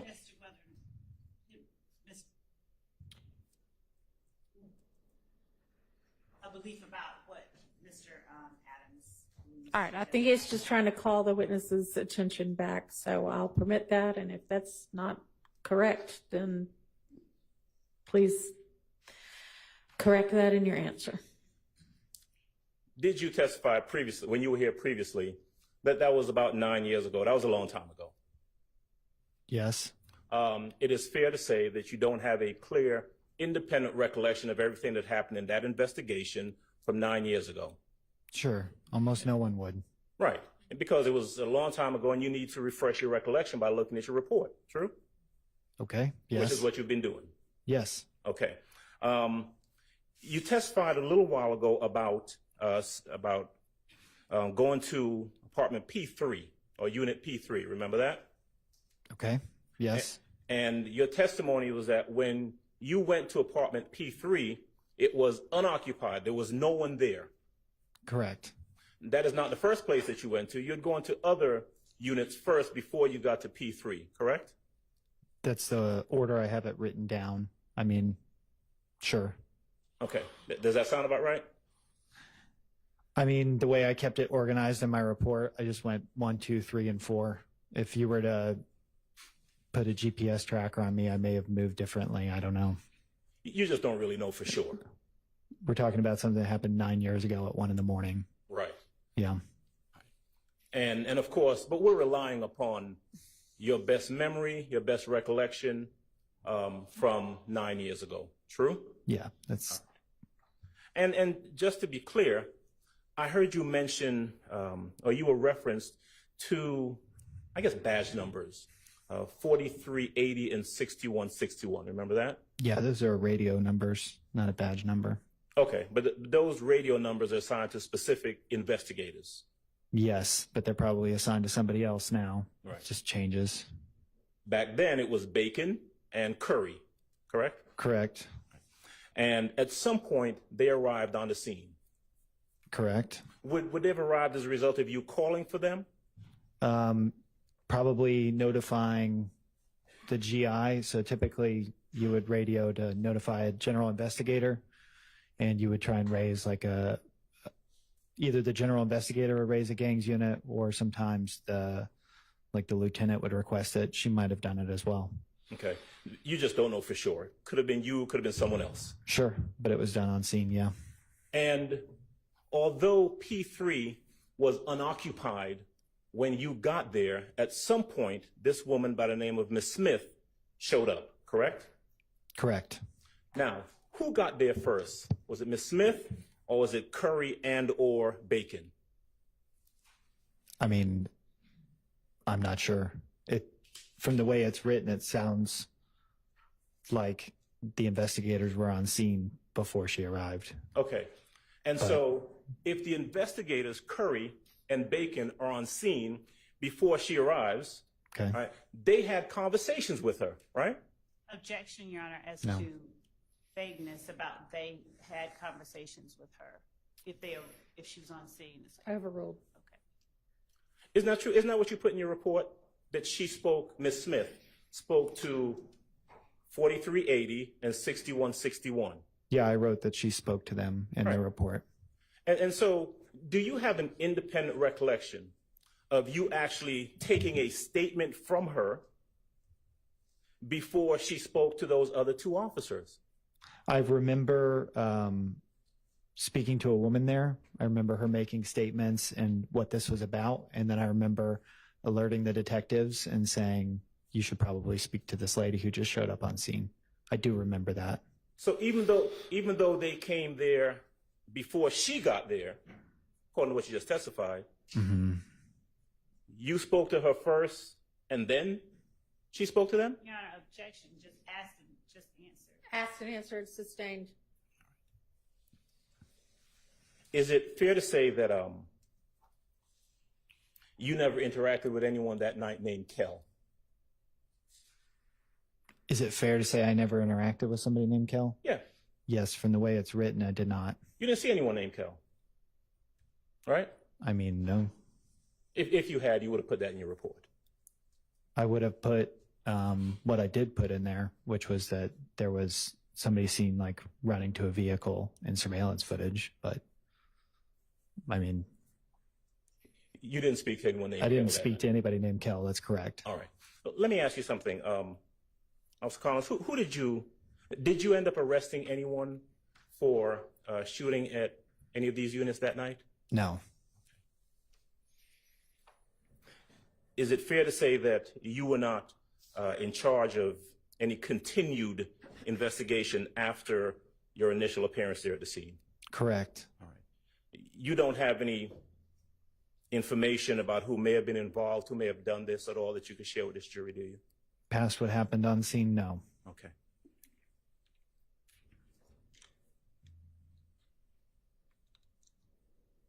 All right. Ms. Collins, that's all I have. Thank you. Thank you. All right, anybody else? Okay, any redirect? No, Your Honor. All right, thank you for your time. You're released, excused. Released. Yes. Call your next witness. Released. Release. Thank you. Your Honor, the state calls Vanna Kelly to the stand. Okay.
swear affirmative testimony you're about to get according to the truth, the whole truth, nothing but the truth, help? Yes. Maybe see, can you state your first and last name, spell them both, please? Vanna Kelly, VANNA KELLEY. And good afternoon, Kat. How are you? Good afternoon, good. God bless you. Where are you employed? I am employed with the ATF, which is the Bureau of Alcohol, Tobacco, Firearms, and Explosives. And how long have you been with the ATF? I've been there for 4 years. It'll be 5 years in January. Prior to working with the ATF, where did you work? Before I went to the ATF, I was employed with the Georgia Bureau of Investigation, which is the GBI. And can you please tell the jurors, what were your job duties and responsibilities when you worked for the Georgia Bureau of Investigation? At the GBI, I was a firearms examiner. And as a firearms examiner, I did the discipline of forensic science called firearms identification. And firearms identification is looking at ammunition components such as bullets and cartridge cases to try to determine if they were fired from a particular firearm or not fired from a particular firearm. Or if I don't have a firearm, then I can also look at those ammunition components to each other to determine if they came from same or different sources. And can you tell the jury about your education and training in firearms and tool mark analysis? Once I started training at the GBI as a firearms examiner, I underwent their 1-year training program. During that time, it included studying things such as the history of firearms, doing microscopic analysis, learning about serial number restorations, which is restoring numbers on a firearm if they've tried to be removed. Also, I did training and casework in muzzle to target distance determination, which is trying to determine the distance between the firearm and the object or the person that was shot. And also, I would have been trained in, I think I said, microscopic analysis, which is using the microscope to make those comparisons of the ammunition components. And then also, additionally, when I went to the ATF, they had an additional method for serial number restoration that I was trained in. And also, I started training and completed my training at the ATF in what's called tool mark examination.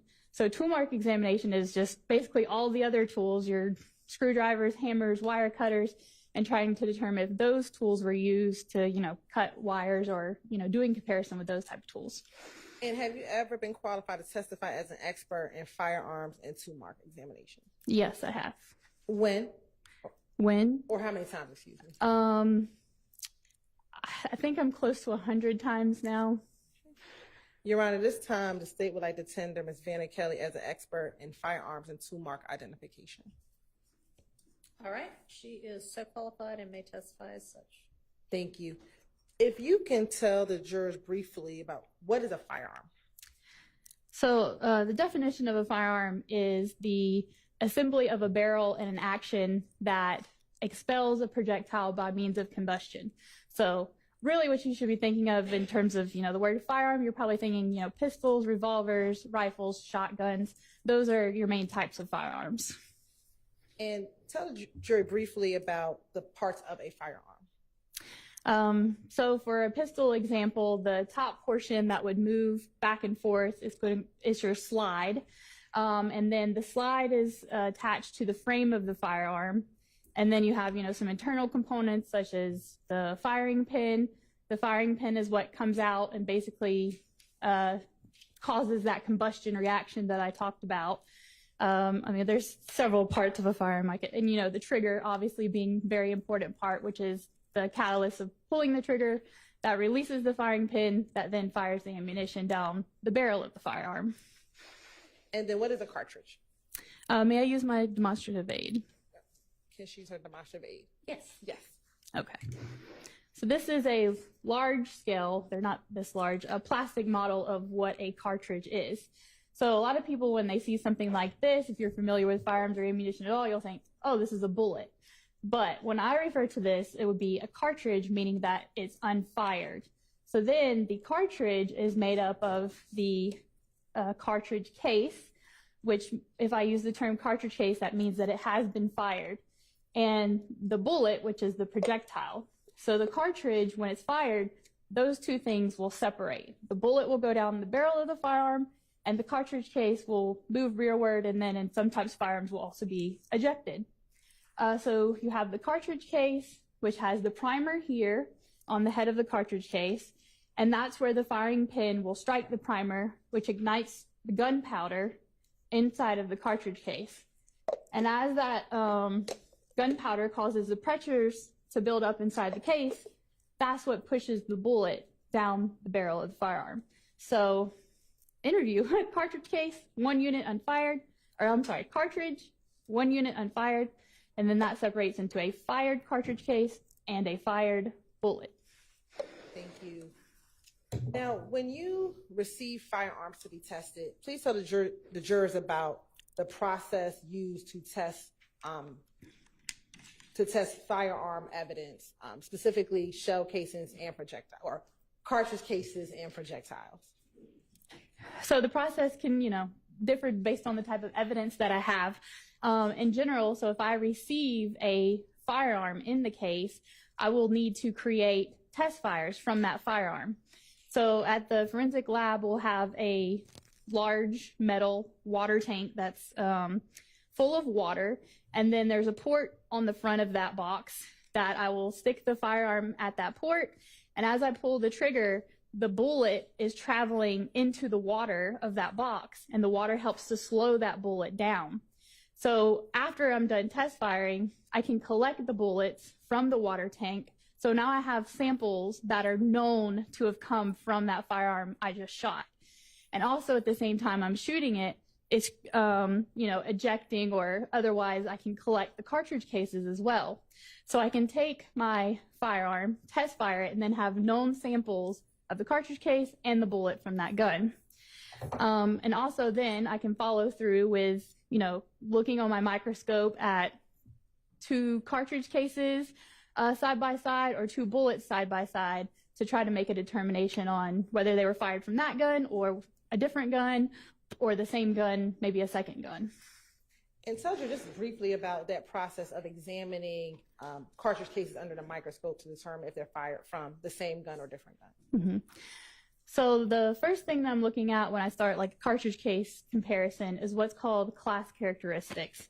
Class characteristics are predetermined by the manufacturer and they indicate a restricted group source. So an example of a class characteristic would be if you go out to the parking lot and you're looking for a blue Ford F-150. So the color blue, that it's a truck, that it has the, badging of the Ford F-150. Those are all class characteristics you're using to help narrow down what you're looking for. So you're not going to look at the red Chevy Corvettes because that's not within your class group. So for firearms, we can start with the same base level and say, okay, well, I can see these certain characteristics such as the caliber. If, I have one caliber, there could be certain other calibers that I don't even need to look at because they're not the same class characteristics. And then the second level is called individual characteristics. So if I have a grouping now of class that are the same, I have to move on and say, okay, but within that class, are they fired from the same firearm? So those are individual characteristics.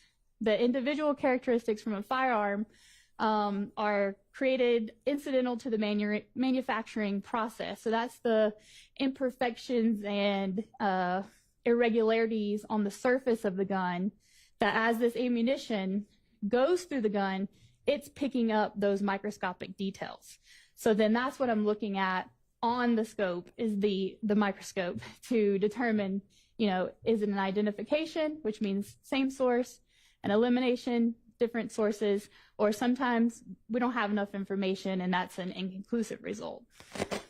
Are you able to tell in your testing if a particular projectile and a particular shell casing were once one completed cartridge? No, what we typically are doing is looking at cartridge case to cartridge case and bullet to bullet. So there wouldn't be a time that I would have looked at the cartridge case and the bullet together to try to determine if they were once one piece of ammunition. Now, at the GBI, when you were working at the GBI, as a firearms examiner, did a firearms examiner have to have the results of their examinations verified? Yes. If you can tell the jurors about that verification process. So we had what I'll refer to as a primary examiner who is assigned to work the case. So the primary examiner would do their workup of all of the evidence, and then the person who is called the verifier has to then also take the evidence and microscopically look at it and reach their own conclusions about same source, different source firearms. So that's what the verifier would also additionally look at the evidence microscopically, and then, if needed, discuss with the primary examiner, and then move on with the case after that. And as a verifier, do you have to come up with your own independent conclusion regarding the examination? Yes. And when you were at the GBI, could the primary examiner release a report without having their testing verified? No. So for a case to be released, it would have to be verified and then peer reviewed. And once it passed those steps, then an official report could be released. And what's the distinction between verification and being peer reviewed? So verification would be, like I said, the microscopic looking at the evidence. And from what I would recall, the peer review process was looking over the documentation of the case file to make sure that everything was aligned for the case file. I want to draw your attention to DOFS case number 2015-1001545. Did you serve as the verifier of that DOFS case number? Yes, I did. And who was the firearms examiner, or the primary firearms examiner? The examiner's name was David Voss. And did the GBI receive items to be tested? Yes. Your Honor, permission to approach? You may.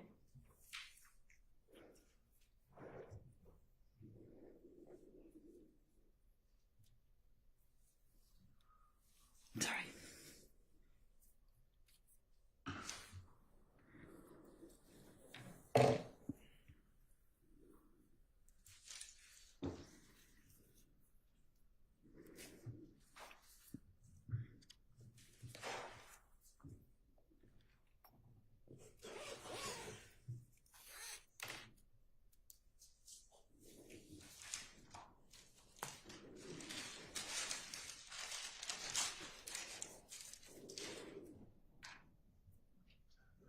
So I'm going to first show you what's been previously admitted as State's Exhibit 318, Yankee Charlie, 318, Yankee Bravo, 318, Yankee Alpha,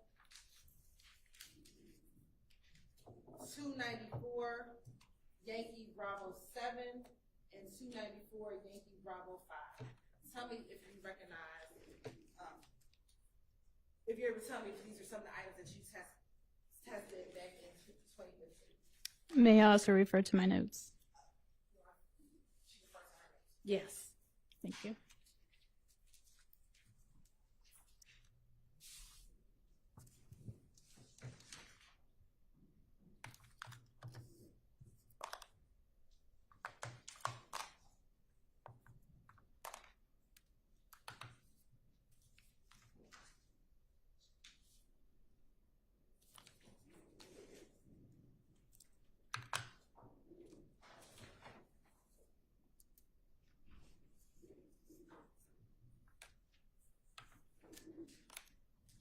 Yes, I can recognize these items as bearing the GBI case number, which is in my documentation, as well as the item number listed from the GBI as well.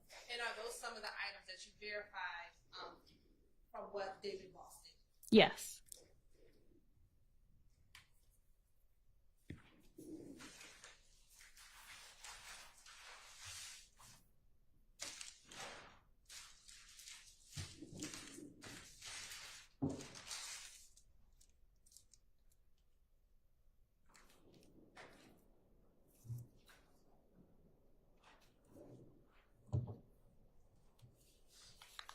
I'm now going to show you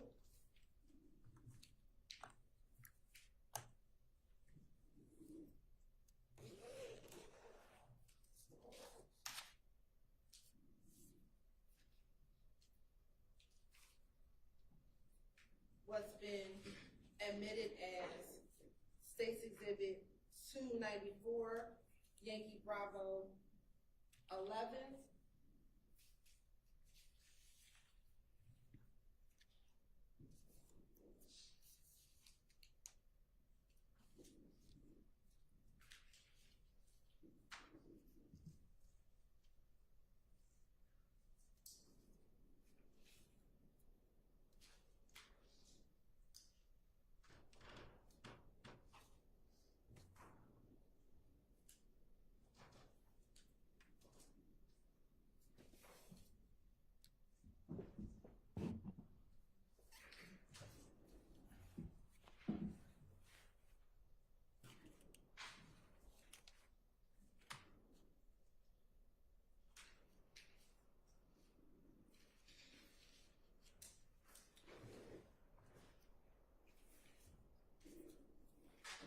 what's been previously admitted as 294 Yankee Bravo 11, 294 Yankee Bravo 4, 294 Yankee Bravo 2, 294 Yankee Bravo 3, 294 Yankee Bravo 10, 294 Yankee Bravo 9, and 294 Yankee Bravo 1. Tell me if you recognize those items.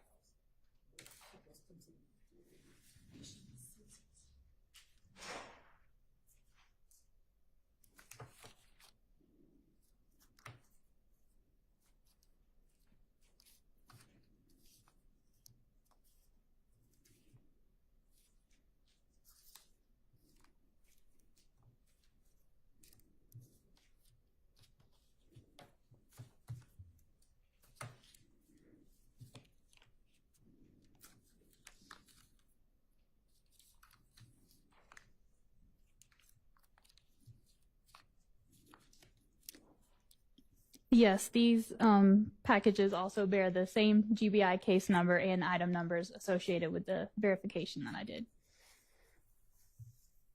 Now showing you what's been marked as 294 Yankee Bravo 8 and 294 Yankee Bravo 6.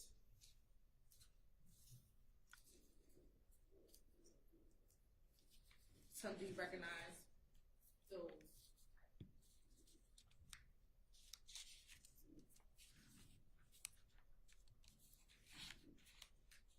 Yes, these packages also have the same GBI case number and item numbers associated with verification that I performed.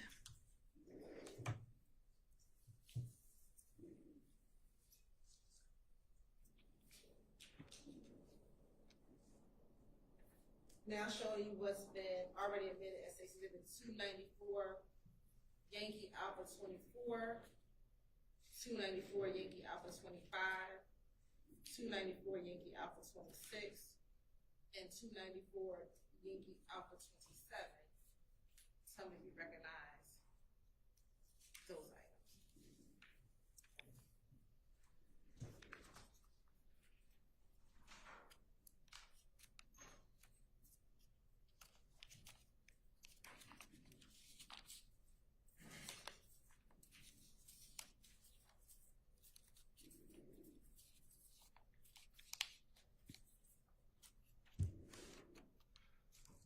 Yes, each of these packages also labeled with the same GBI case number and item numbers associated with my verification.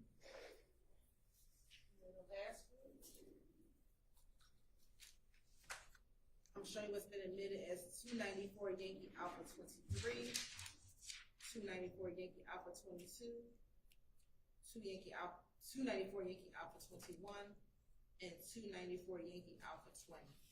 Tell me if you recognize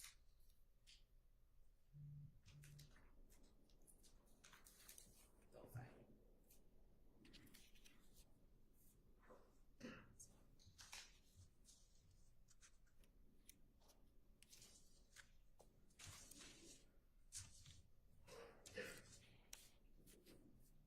Yes, these packages also all have the same GBI case number and item numbers associated with verification I performed. And when we talk about the item number, what are you referencing? So each of the packages have the item number that was assigned at the GBI. So that would be a different number than what she's calling off. It would be a GBI association number.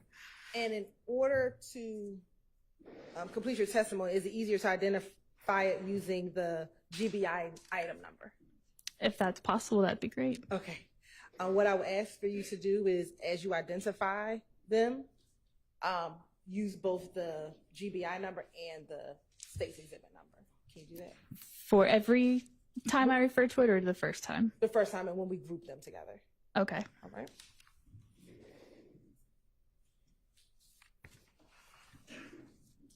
Now, I want to first start with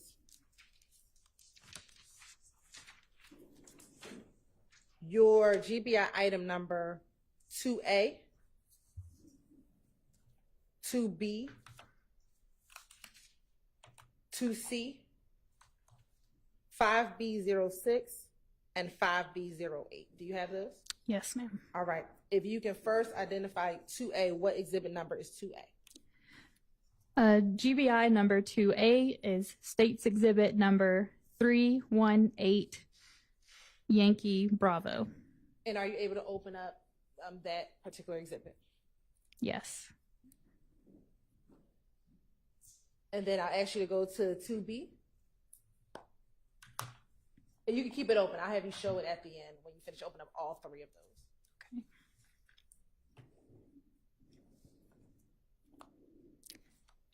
GBI item number 2B is State's Exhibit number 318, Yankee Alpha. And looking at State's Exhibit GBI number 2C. GBI item number 2C is State's Exhibit number 318, Yankee Charlie. And looking at GBI number 5B06.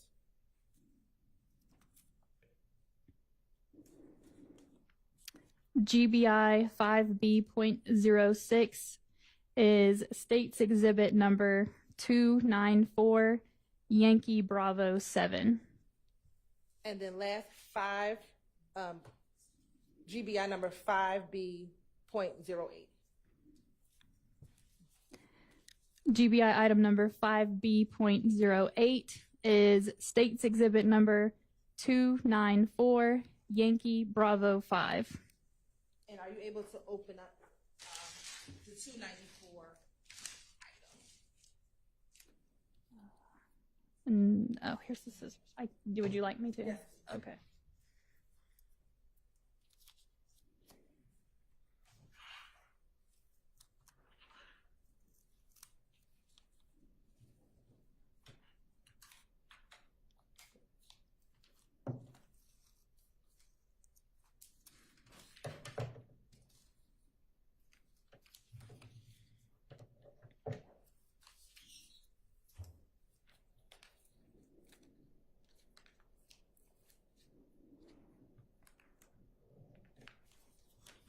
Now, looking at 2A, GBI 2A, 2B, and 2C, where did these items come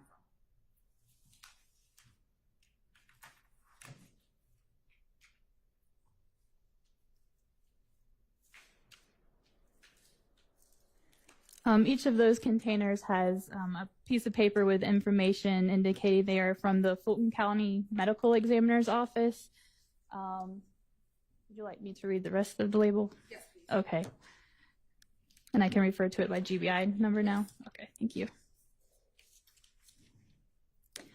So GBI item number 2A has a Fulton County Medical Examiner case number associated in an Atlanta PD case number written on this tag, as well as the name Donovan Thomas and the medical examiner's name. It has handwritten, maybe I shouldn't read it because it's doctor handwriting, but it appears to say right lateral, and the rest is illegible to me. It also has a date of 1/11/2015 and says next to that 026 and then a B and an M. And who was the medical It does say the doctor's name was Michael M. Henninger. And is that the same label consistent with all three of 2A, 2B, and 2C?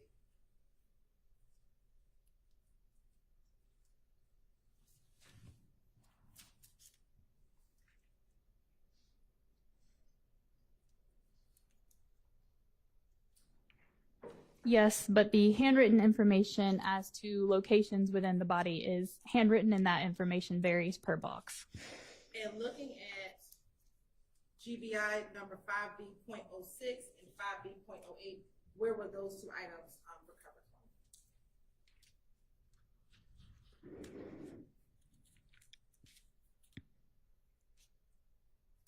I can only read from the GBI label that it was submitted by the Atlanta Police Department. And is that the same for 5B08 as well? Yes, 5B08 was also submitted to the GBI by the Atlanta Police Department. And were you able to do any testing regarding those 5 items? Yes, I did. And what was the testing and what were the results? So for these, they are, I guess, varying degrees of fired bullets, meaning some of them appear to be portions of fired bullets or, because they can fragment and break off, etc. But for these, I did do a comparison to try to determine if they were fired from the same firearm. And I was able to determine that all 5 of these were fired from the same firearm. And were you able to verify the types of firearms or potential list of firearms that those items could have been fired from? I would have reviewed the work of the primary examiner on that, and he did provide a potential list of firearms. And were you able to then verify his list that he placed? I did note that I agreed with his what we called a DTW, which is a determined type weapon. So I did agree with that and noted it on my verification. And what were the type of firearms that could have fired those items? So he listed the AK-47 variant SKS 7.62 by 39 millimeters. All right.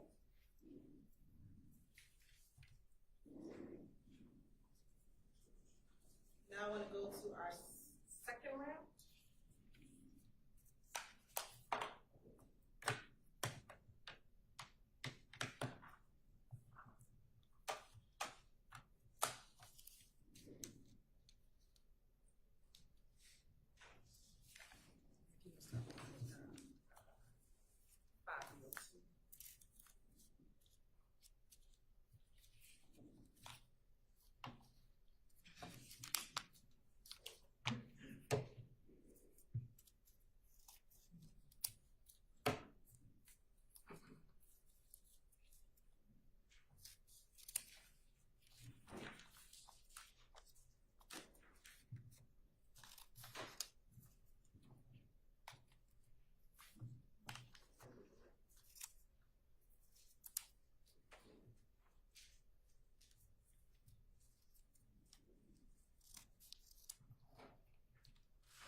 And we'll do the same thing. That 5B02, I asked, with GBI case number 5B.02, is the state's exhibit number 294 Yankee Bravo 9?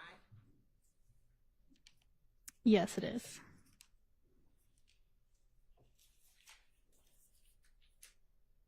And for 5B.03 is the GBI case, the state's exhibit number 294 Yankee Bravo 10. Yes, it is.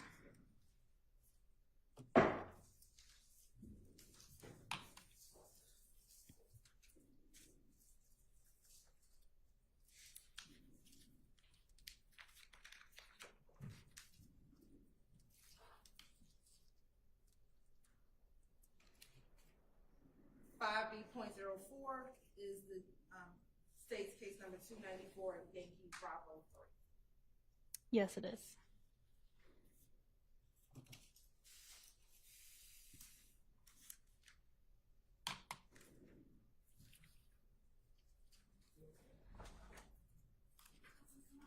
Okay. Is this better?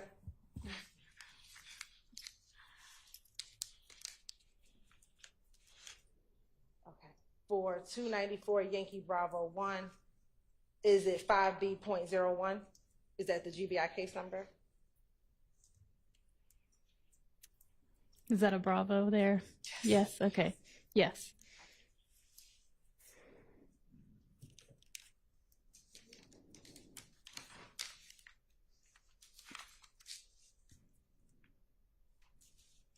For GBI case number 5B.10, is it 294 Yankee Bravo 11? Yes, it is. And then for the last one, this grouping is 5B.07, 294 Yankee Bravo B4. 5B.07 GBI is, yes, 294 Yankee Bravo 4.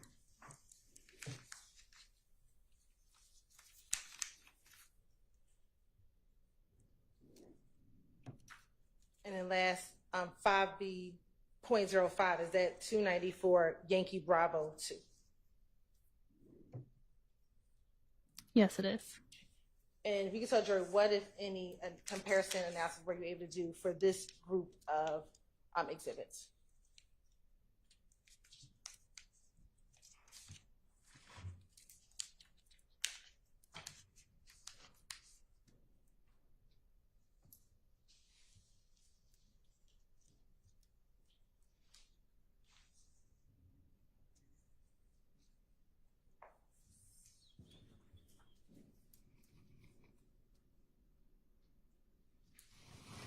So again, these are also bullets or bullet jacket fragments.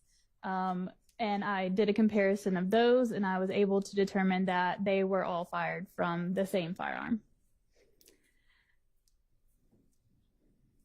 And were you able to determine a list of potential firearms that that grouping could have come from?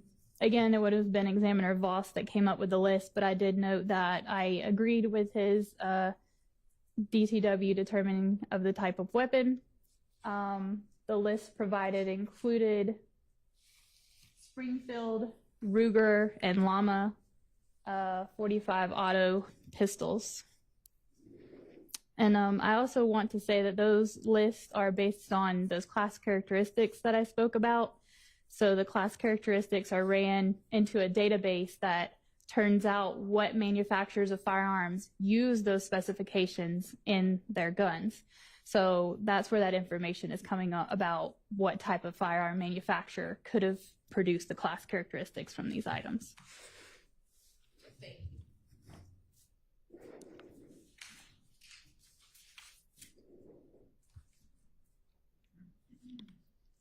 Now go to the third group, that's the 5B09 and 5B11. GBI 5B.09 is Stakes Exhibit 294 Yankee Bravo 6.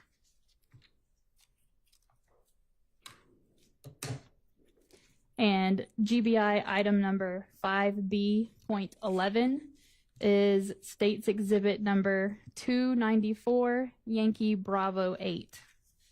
And were you able to do any comparison testing with those two items?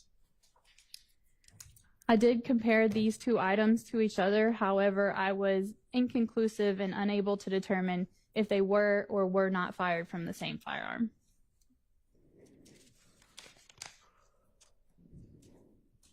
And what's contained in those two exhibits?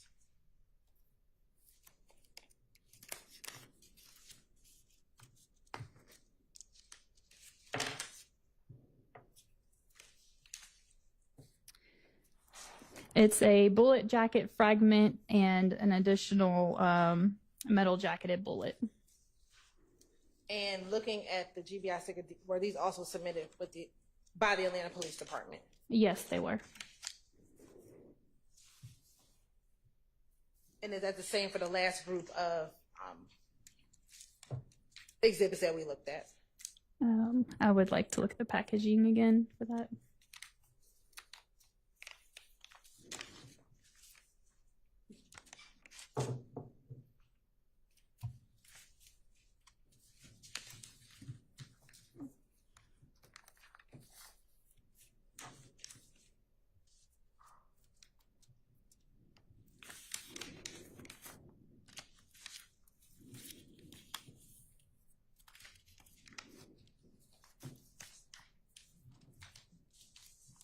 Yes, even though each of those packages were also labeled as being submitted to the GBI by the Atlanta Police Department.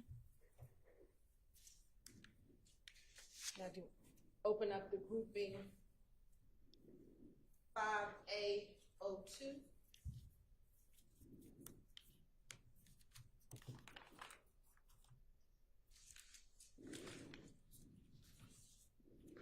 I do not have that group.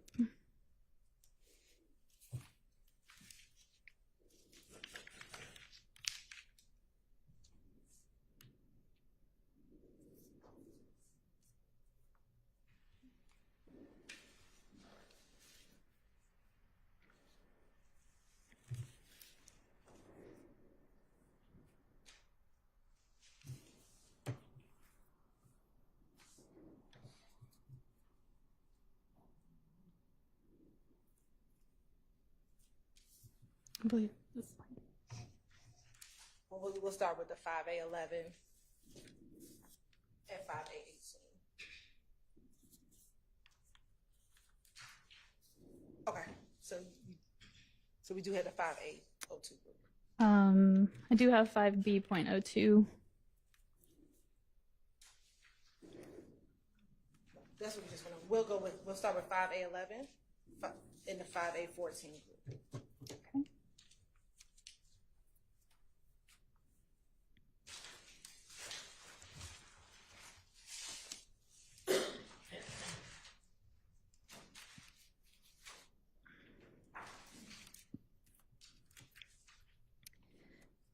GBI item number 5A.11 is State's Exhibit number 294 Yankee Alpha 23.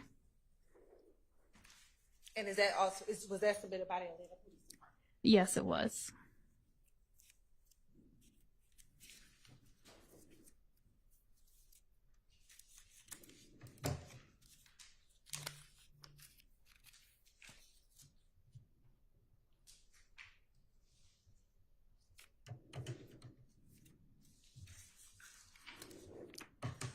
GBI item number 5A.14 is State's Exhibit number 294 Yankee Alpha 22, and it also indicates it was submitted by the Atlanta Police Department.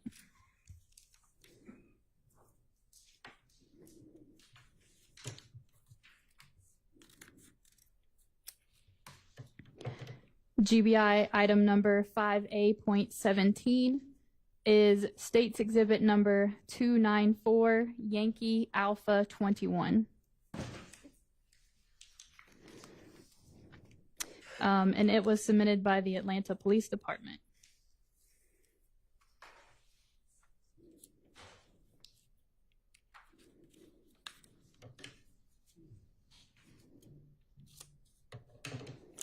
GBI item number 5A.18 is State's Exhibit number 294 Yankee Alpha 20, also submitted by the Atlanta Police Department. And were you able to do comparison testing on these items?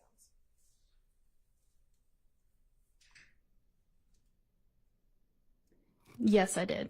And what were the results? I determined that these cartridge cases were fired from the same firearm. And what type of cartridge cases are those?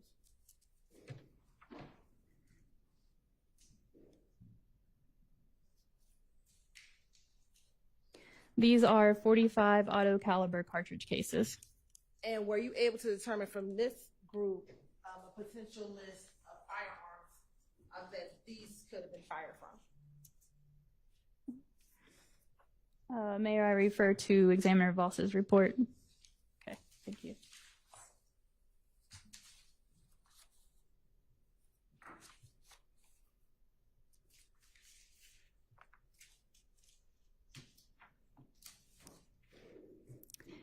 His report indicates that they were consistent with being fired in a Springfield 45 auto pistol.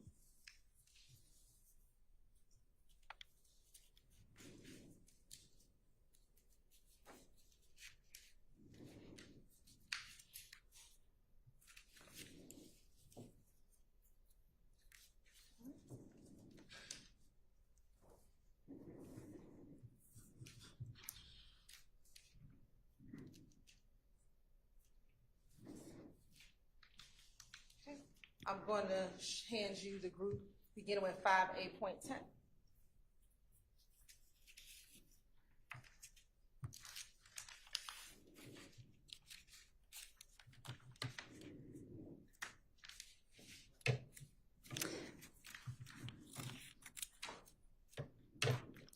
GBI item number 5A.10 is State's Exhibit number 294, Yankee Alpha 24. It is labeled as from Atlanta Police Department.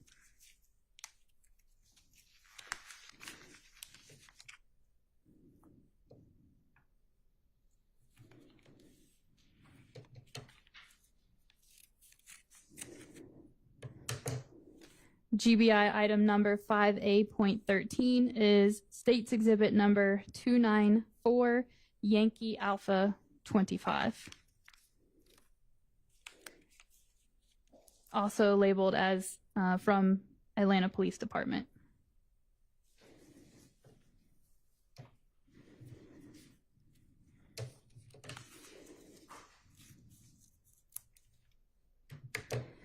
GBI item number 5A.15 is State's Exhibit number 294, Yankee Alpha 26 from Atlanta Police Department.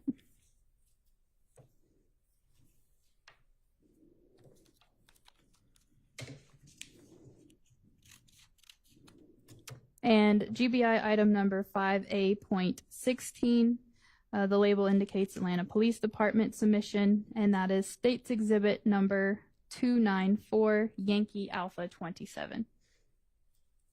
And were you able to verify if these items, what were you able to verify regarding these 4 items?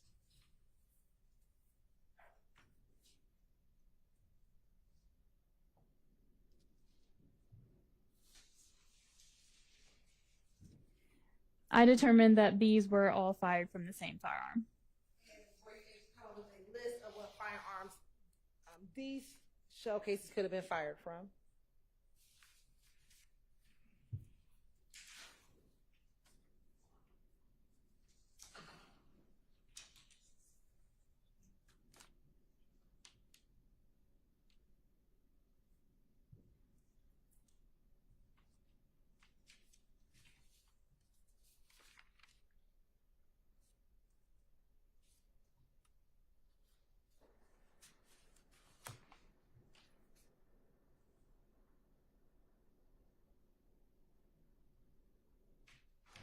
Examiner Voss did not provide a list. And what type of shell casings are those 4 items? Those are 9mm caliber cartridge cases. And all 5 from the same one? Correct.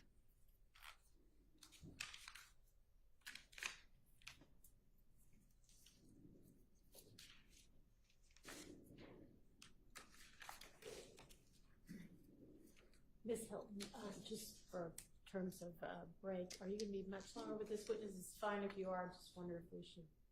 We can take a break because I have another large piece. Okay, let's take a break, and then we'll come back and continue with this witness.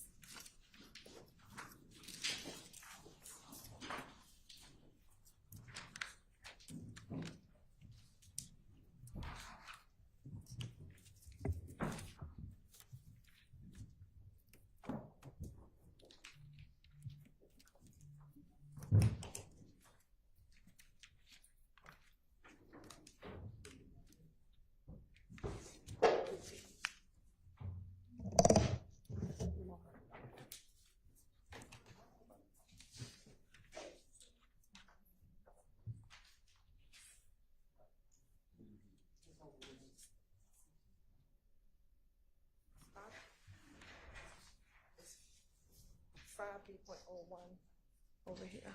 Make sure I keep up. Let's all take a quick break. It's right there. Okay.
I don't know. It just has a mind of its own.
Space for this.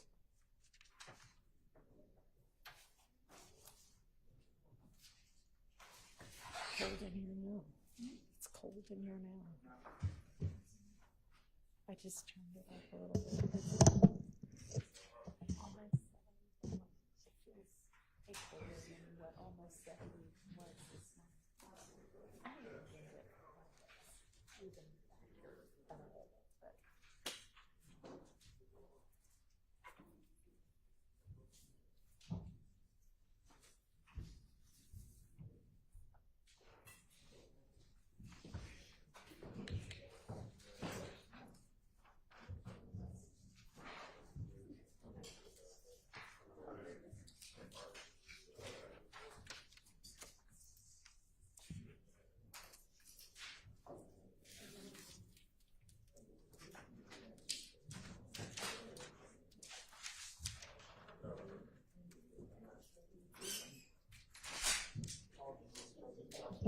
thank you. All right, go ahead, Ms. Hilton. Thank you. Now, we found that 5A group. If you can start with this first batch and identify both the GBI case number and the state's exhibit number.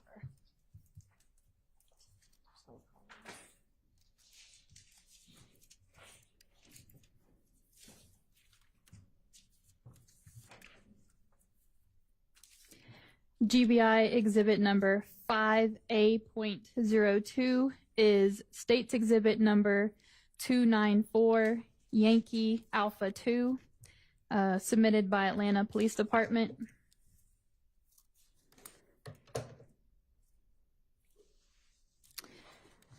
GBI item number 5A.01 is state's exhibit number 294 Yankee Alpha 1, Atlanta Police Department.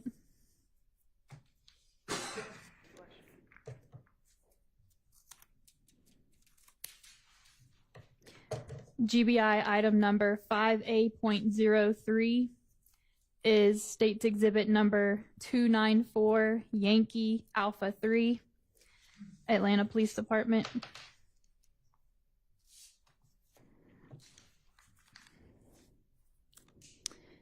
GBI 5A.04 is state's exhibit number 294 Yankee Alpha 4, Atlanta Police Department.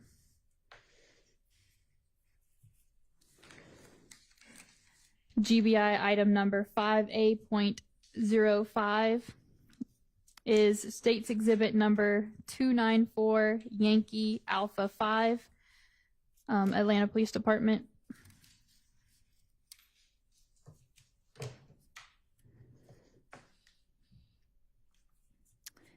GBI item number 5A.06, submitted from Atlanta Police Department, is state's exhibit number 294 Yankee Alpha 6.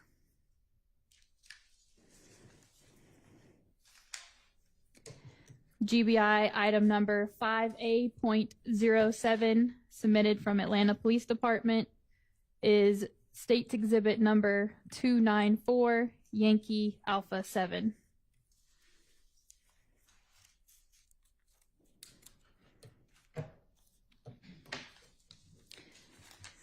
GBI item number 5A.08, submitted from Atlanta Police Department, is State's Exhibit number 294, Yankee Alpha 8.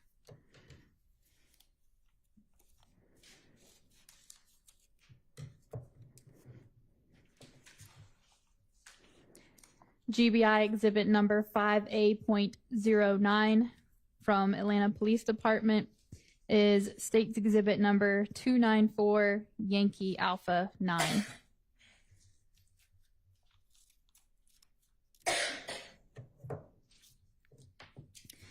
And State's Exhibit GBI item number 5A.12 is from Atlanta Police Department and is State's Exhibit number 294, Yankee Alpha 10.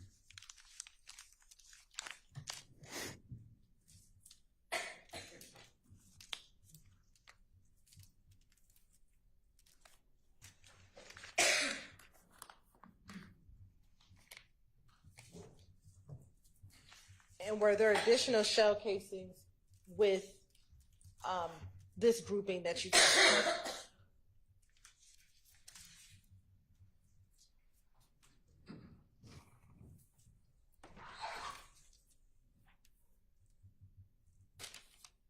Yes.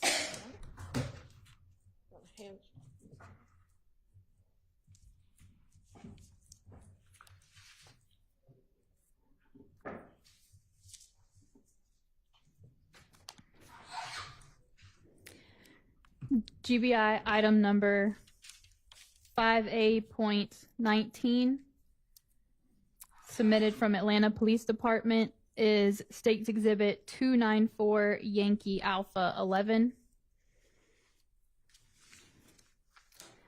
GBI item number 5A.20, submitted from Atlanta Police Department, is State's Exhibit number 294, Yankee Alpha 12.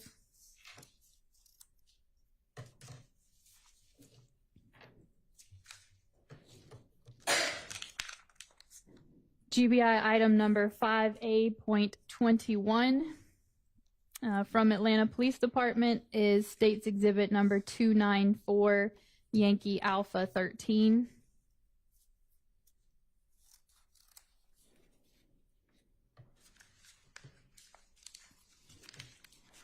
GBI item number 5A.22 from Atlanta Police Department is State's Exhibit number 294, Yankee Alpha 14.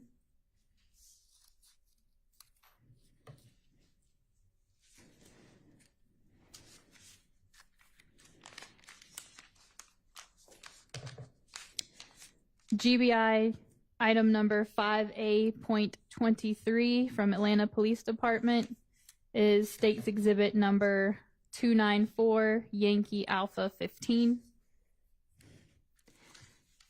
GBI item number 5A.24 from Atlanta Police Department is State's Exhibit 294, Yankee Alpha 16.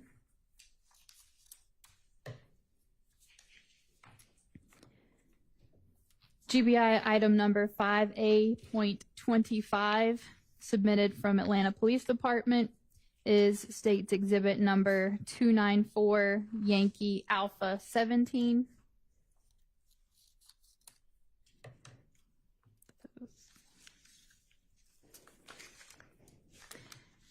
GBI item number 5A.26 from Atlanta Police Department is State's Exhibit 294, Yankee Alpha 18.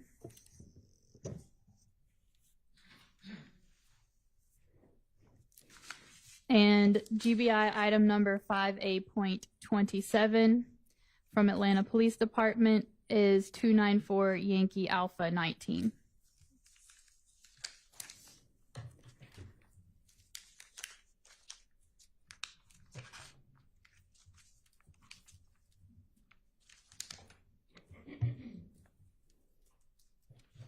And I'll first ask, in total, how many shell casings are these? How many shell casings are these?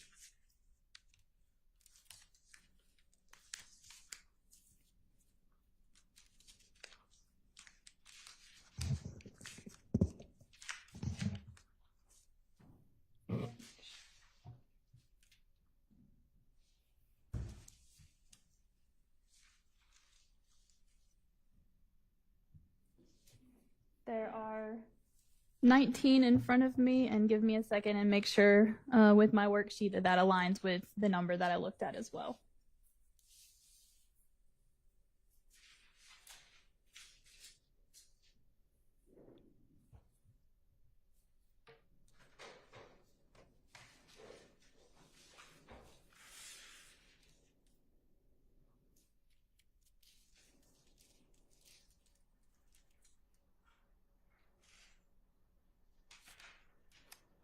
And I examined 19 cartridge cases. And, 19. and what were the results of testing those 19 items? I determined that these 7.62 caliber cartridge cases were fired from the same firearm. And was there a list of potential firearms that those could have been fired from? May I refer to Examiner Voss's report?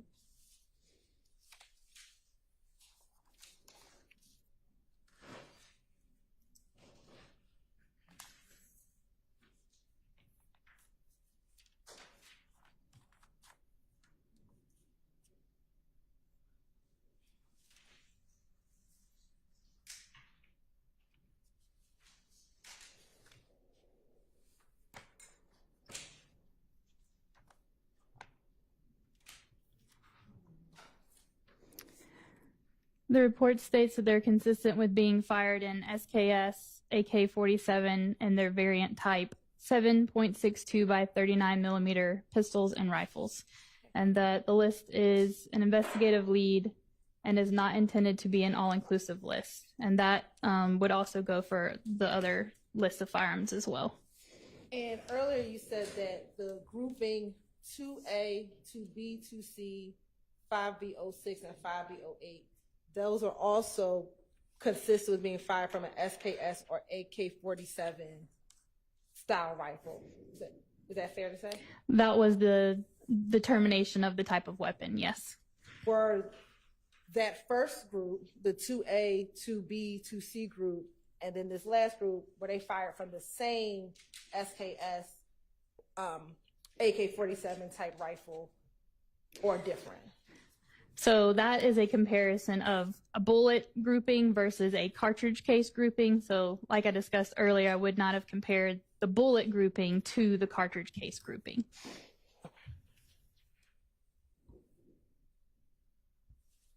Now, did you have the occasion to test any firearms in this case? I did do a verification of one firearm to a grouping of cartridge cases to determine if that firearm fired those cartridge cases. And did you have an identification number, a GBI identification number for the firearm that you tested? The item number from the GBI for the firearm that I verified was item 1A, and it was also under a different case number than the one we've been referencing throughout this, and that case number was 2015-100-2121. And do you know what type of gun that was? I would have to refer to Examiner Voss's report. Would that help refresh your memory? Yes. Okay.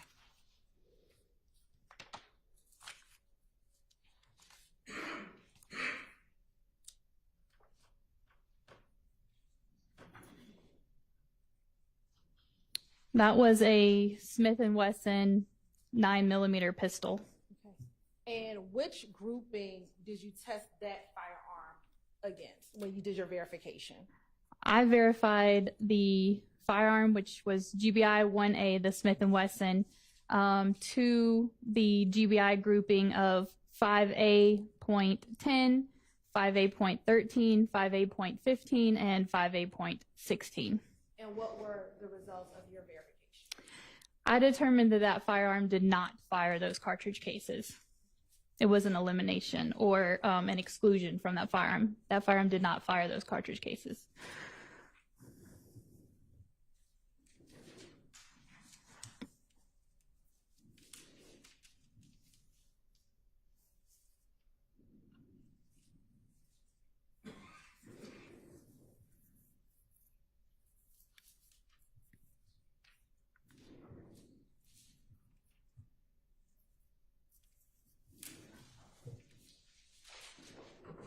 doing the verification, what would have been your next step,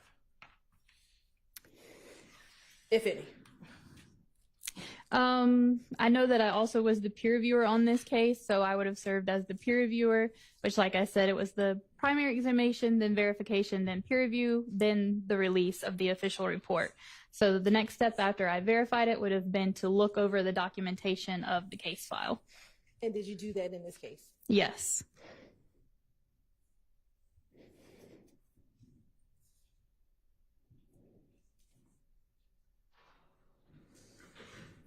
And what were the results of your peer review? Was it that everything was in order and ready to be released? So an official report can only be released once it passes all of those phases, and a report was released in this instance. So it would have passed through all of those steps that I talked about. And did that conclude your involvement in the case once you verified and peer reviewed the items in front of you, as well as the gun that we just discussed? Other than testifying today, yes. All right. Your Honor, that concludes my questioning. All right. Are there defense questions for this witness? Okay, go ahead.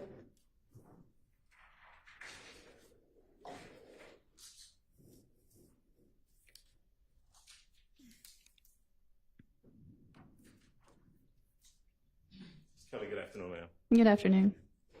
Good to see you again. You and I have met before, is that right? You said, but I'm sorry, I don't recall. I'm not memorable over in DeKalb County. I have testified in DeKalb County, but I try not to remember. It's not just me. All right, so I've got just a few questions for you, if you don't mind. So I heard you testify about everything that you've got in front of you, and you made reference to reports and peer reviewing. Now, when these items of evidence initially came into the GBI crime lab, you were not the first person charged with doing any sort of examination or comparison. Is that correct? That's correct. I was not the primary examiner assigned to this case. The person who would have been assigned to the case is someone by the name of a Mr. Voss, David Voss. Is that correct? Correct. Okay.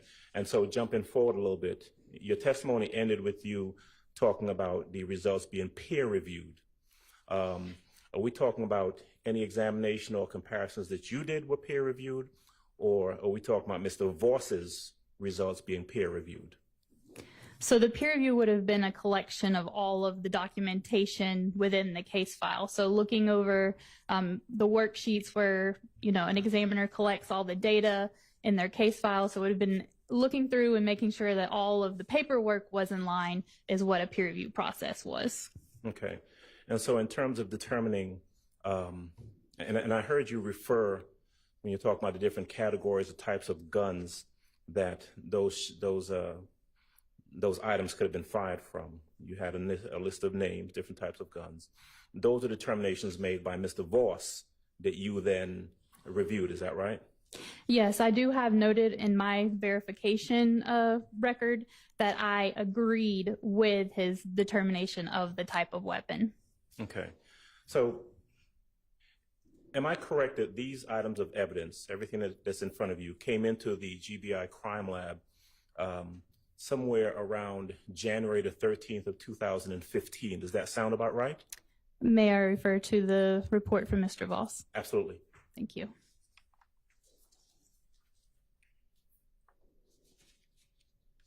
Would you like for me to read the dates specifically off the report? Oh, if it helps to refresh your recollection by looking at the report as to what date those items of evidence came in, that's all I'm looking for.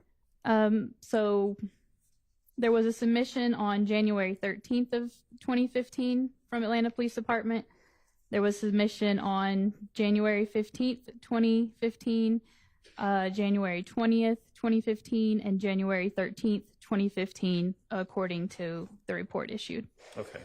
And customarily, when these submissions come in to the GBI crime lab, they come in from a particular agency. In this case, it would have been the Atlanta Police Department, correct? The Atlanta Police Department, and I believe earlier there was also evidence from the Fulton County Medical Examiner as well. Okay. It would have been on the same case, though. True? There are several cases represented. We have mainly been talking about one, but I did also mention a firearm from a second gun that I also compared.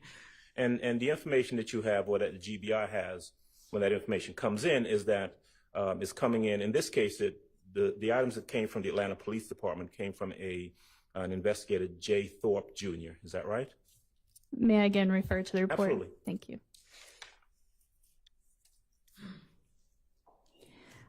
J. Thorpe Jr. is listed on the report by Mr. Voss as the requester. And as these items came in, it made reference to case individuals, and specifically it made reference to a victim, the victim's name being Donovan Thomas. Is that right? The name Donovan Thomas is listed as a victim on the GBI report issued by David Voss. And that information, the case individuals, information submitted by Investigator Thorpe, also has 2 subject names, correct? Yes, it does. One is Quintez Griffin. Correct. And the other one is Kenneth Copeland. Correct. And those are the subjects listed on the request for evidence examination or testing that was submitted by J. Thorpe Jr. back in January of 2015. I don't know when those names would have been applied, but it is true that the report does list those individuals and that J. Thorpe was the requester. All right. Ms. Kelly, that's all I've got for you. Thank you. Thank you. Mr. Sharp.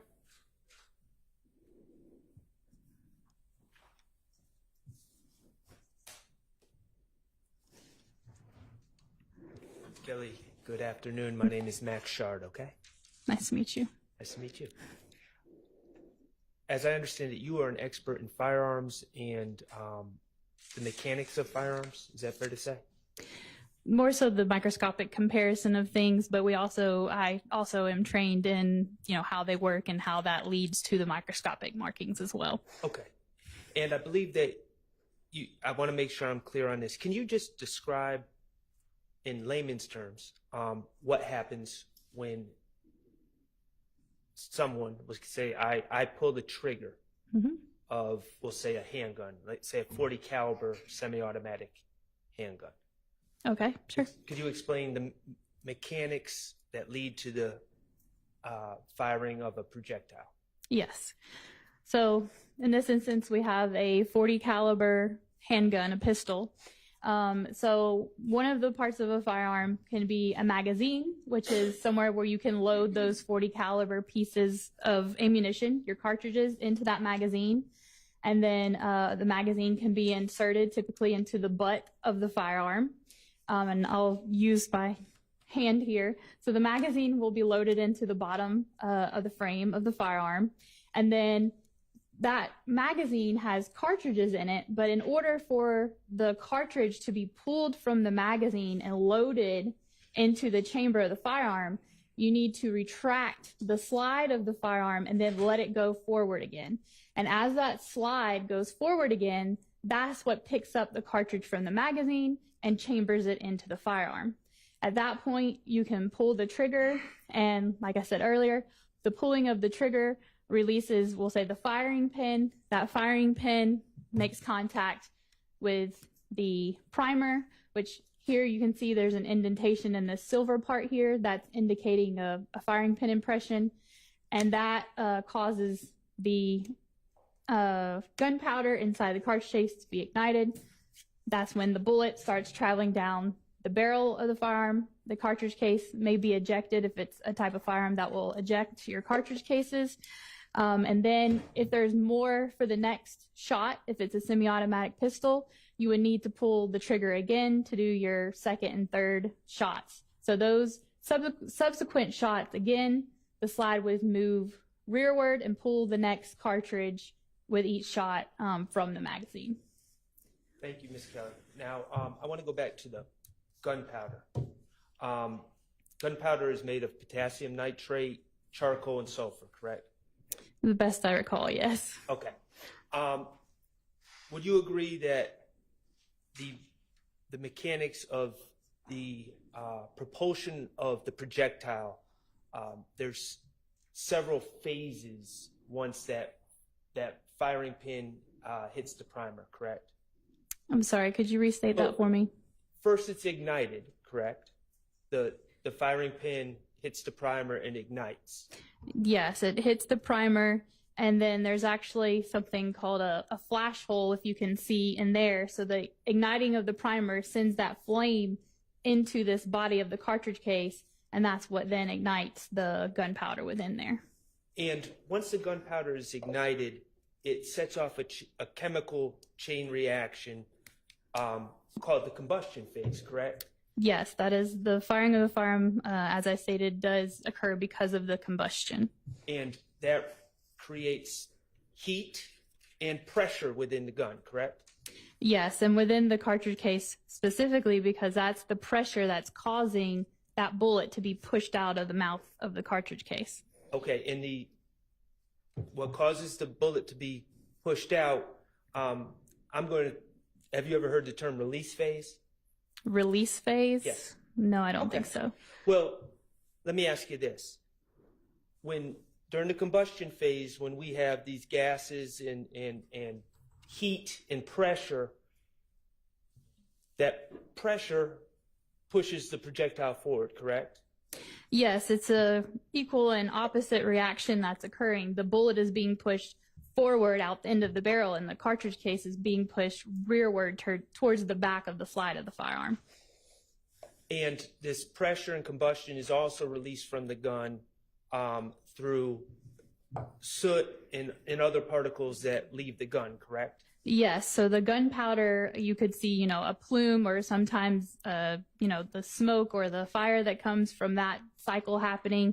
The gunpowder particles could also exit out of the end of the barrel as well.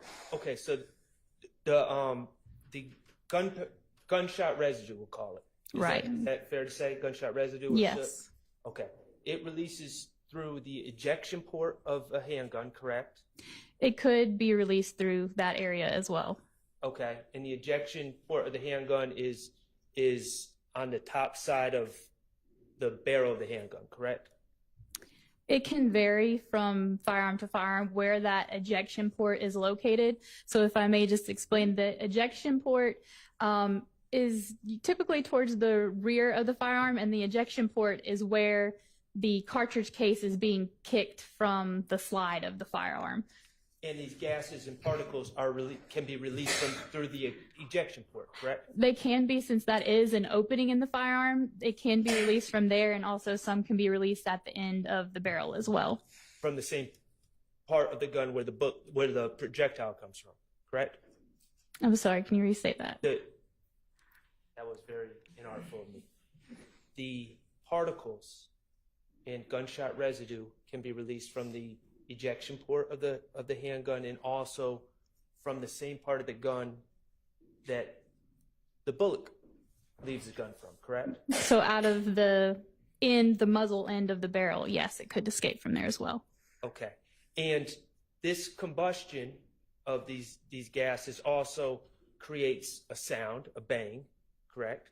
Yes, it can create a noise. And it also creates a bright flash of light, correct? It may, and that can vary depending on the type of gun as well, okay, or ammunition. All right.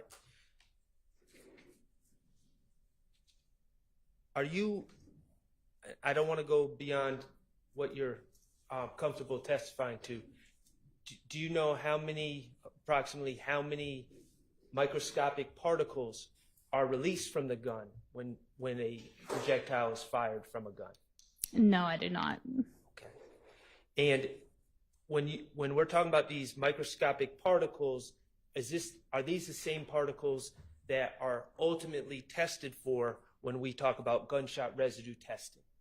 So as a firearms examiner, in the sense of gunshot residue testing, such as on someone's hands after they've fired a gun, that would be more of a trace evidence type of examination. The only time that at the GBI I dealt with gunshot residue was looking at basically articles of clothing for someone who had been shot. Okay, and you can test articles of clothing for gunshot residue? Yes, you can. Okay. And other cloth objects? You could test other non-cloth objects or cloth objects as well. Okay, great. And what you're testing for is microscopic particles that contain three specific elements within the same molten particle, correct? No, as a firearms examiner, we don't look at those elements. That would be more of a trace scientist. Ours is based on visual and chemical testing to determine if things consistent with gunshot residue are present. Oh, I see. So when you were talking about testing for gunshot residue, you were just talking about trying to find it, not identifying. Yep. Right. I would have done a physical examination to visually look for pieces of gunpowder residue, but not the elemental analysis would be a trace type of examination. So the questions about the gunshot residue identification would be better for a trace analyst. Yes. Is that what you're saying? Okay. Well, thank you for telling me how a gun works. All right. Does any other defense attorney have questions for this witness? No. All right. Is there any redirect?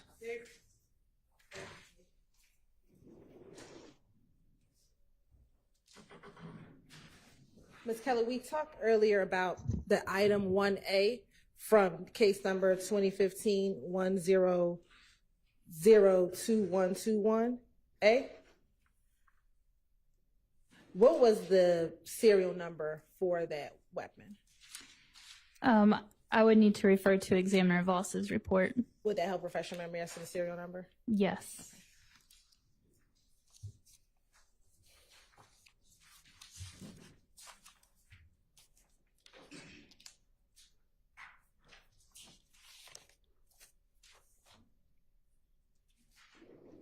The report from Examiner Voss lists GBI exhibit number 1A for case number 2015-100-2121 as a Smith & Wesson 9mm pistol with serial number Hotel Foxtrot 3719. So that's HFF 3719. And I'm going to approach you with State's Exhibit 470Y. Is that a copy of Mr. Voss's report that you've been referencing on both cross-examination and direct examination?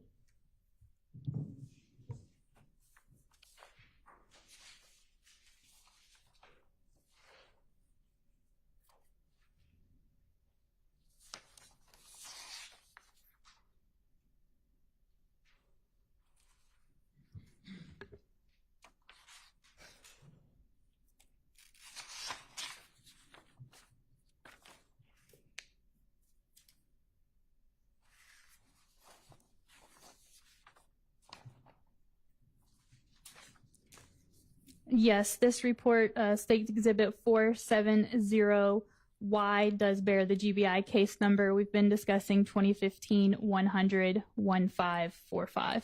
And would that be the same report that you peer-reviewed, the same items that you peer-reviewed and verified prior to that report being released? Yes. Your Honor, at this time, the state would like to send the State Exhibit 470Y into evidence.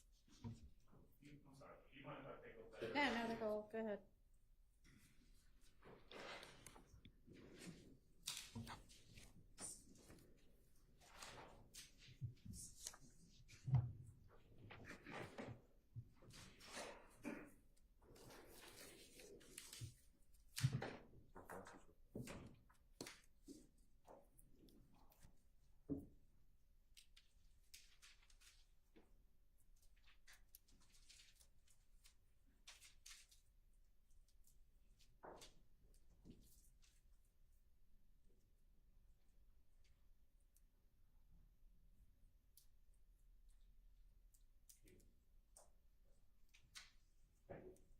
Sure.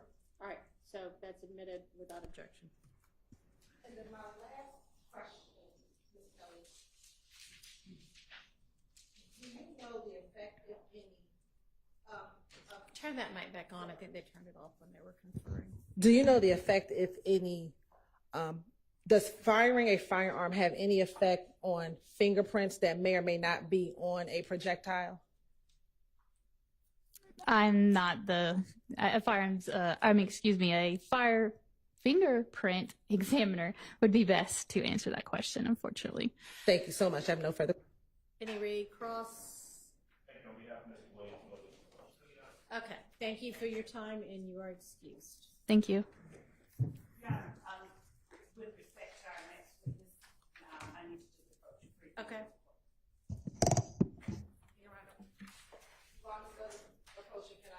Clean up the witness thing.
Go ahead and swear in.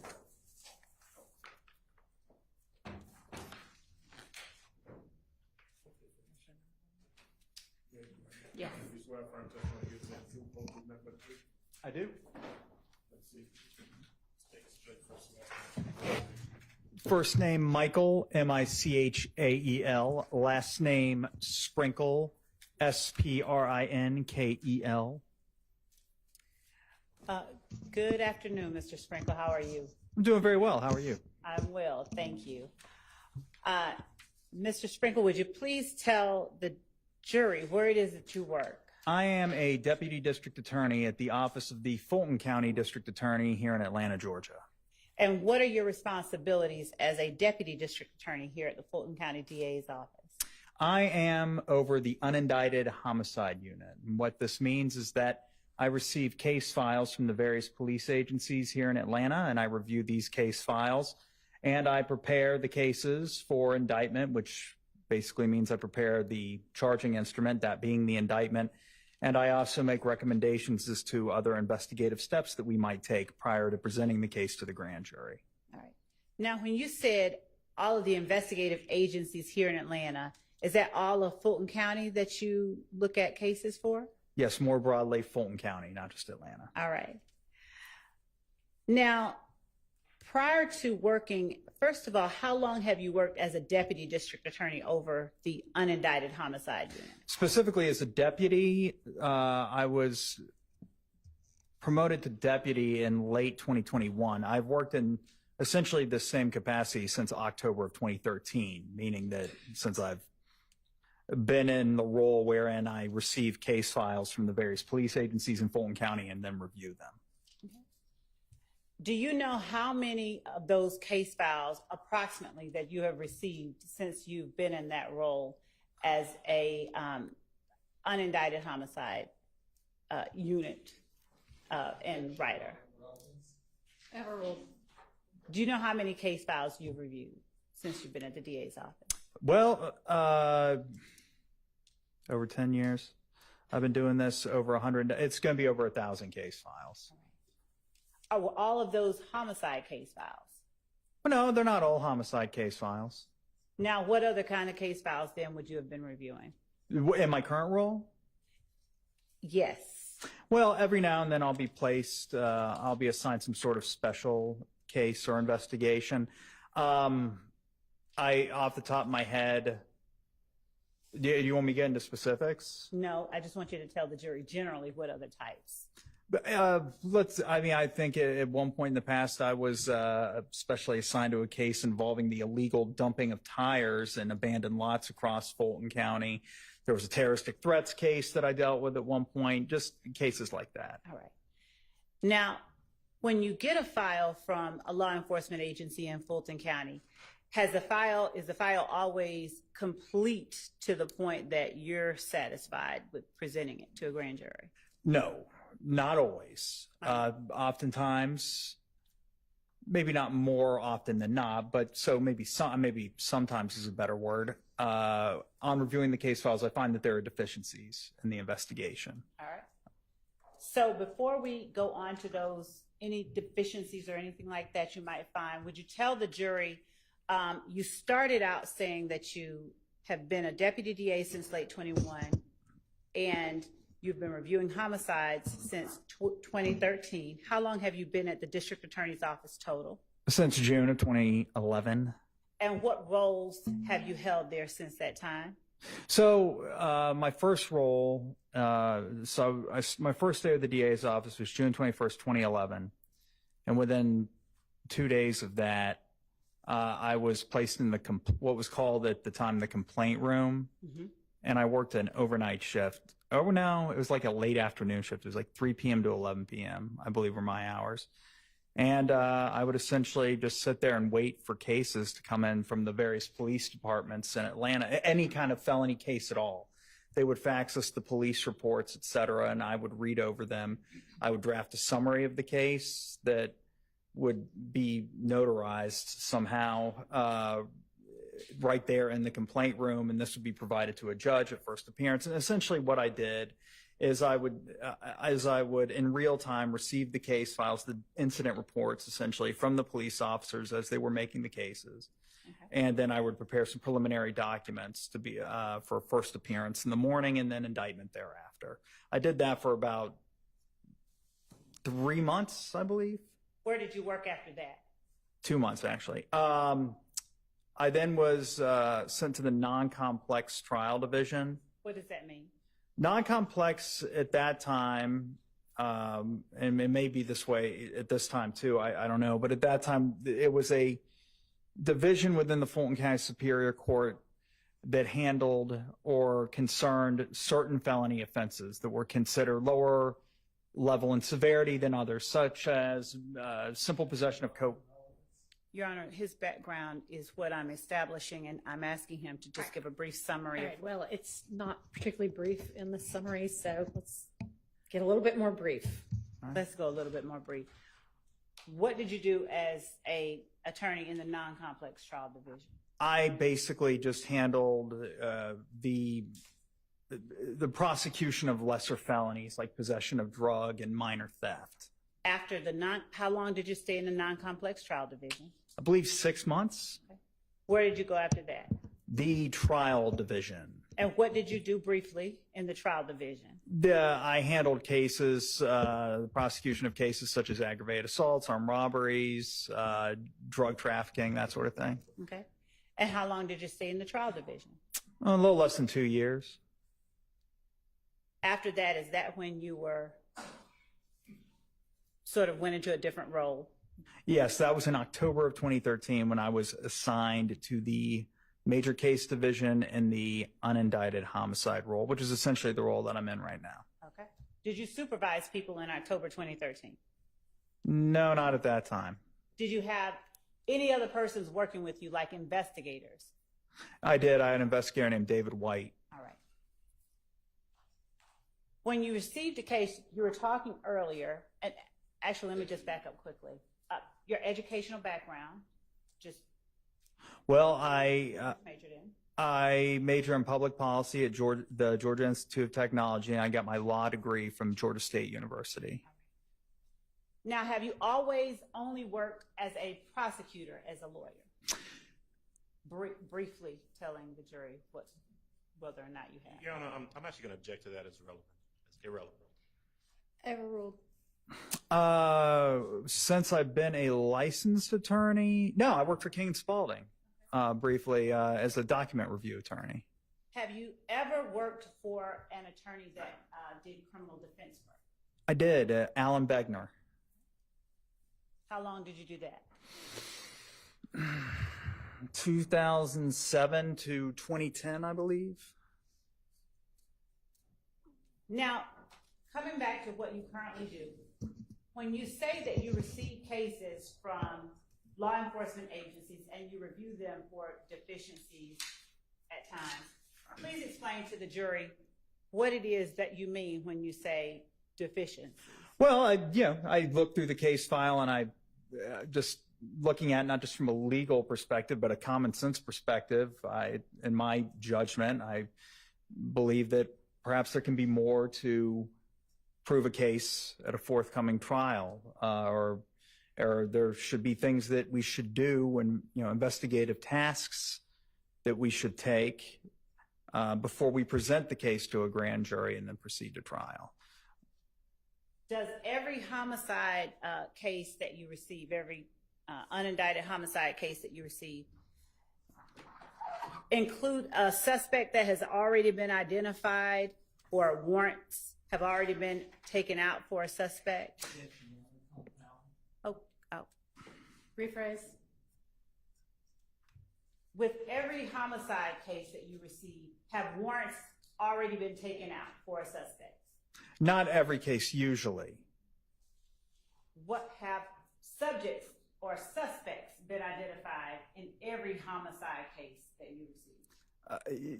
Yes, I would say generally there's at the very least a person of interest. Okay. Under what circumstances do you receive case files where warrants haven't been taken out? Well, that could be an instance in which the police feel that they, like I said, have at the very least a person of interest in mind, but they would prefer the DA's office to review the case file prior to them. Generally the procedure is the police go to a magistrate and they swear, they provide some testimony to a judge, and then the judge, on hearing that testimony, decides whether a warrant should issue or not. If a warrant issues, then the person that the officer seeks to charge with the crime is presumably arrested on that warrant thereafter. But sometimes the police may feel it necessary to consult with me prior to doing that. So they'll send me the case file and I'll review it and I'll consult with the police as to what perhaps they or we can do to improve the case and find more evidence prior to their seeking of an arrest warrant or are presenting the case to a grand jury. Are you a certified law enforcement officer? I am not a law enforcement officer. So what types of things, if you would tell the jury, is it that you are able to do that law enforcement isn't able to do when you get these cases that you feel should have more done? That calls for speculation. Why don't you rephrase? Okay. Would you tell the jury some of the steps that you take to obtain more evidence in the cases you receive when you believe that more evidence could be obtained? Well, I draft search warrants, which law enforcement officers that work for the DA's office review with me. I already mentioned investigator David White, but there have been others that I've worked with because the DA's office investigators are certified, post-certified law enforcement officers. Okay. And they work with me on the cases. And after I review the case file and discuss the case with them, I'll draft the search warrants and I'll go over it with the law enforcement officer, with the DA's office, and then they'll present it to a superior court judge. And so these search warrants can be for things like cell phone records, social media accounts, et cetera. I can subpoena things on behalf of the grand jury. Certain records for which finding a probable cause is not a condition precedent to receiving the records, like basic cell phone subscriber and incoming, outgoing call data can be obtained with a subpoena. I can do that. Also, I can also subpoena witnesses to the grand jury, which is something the police can't do. Do you collaborate with law enforcement officers in further investigating cases, in any of the homicide cases that you receive? Yes. Do you discuss with them steps that they might take to strengthen or to better investigate their cases? All the time, yes. So are they also capable of drafting these search warrants for cell phone records, social media, and all of the things you just testified about to the jury? Yes, they are. So why is it that you then would need to be doing these things with files that you receive from a law enforcement agency? Well, sometimes, not all the time, but sometimes after the police make an arrest, they feel like their work is done, essentially. I really don't know how to articulate that any better than I just did. And as a result of that, that is we being myself and the people with whom I work at the DA's office, have to take over the investigation and obtain some of these search warrants ourselves. When you say social media, cell phone records, and all of the other items that you obtain search warrants for, how do you make a determination if the law enforcement agency hasn't already gathered them, where to look and what to get? Well, there's a lot that I can glean from just reviewing what it is that law enforcement did find. Let's say this is not specific to this case at all. This is just a hypothetical. But let's say I obtain a file from law enforcement, and they did obtain some cell phone records. Okay.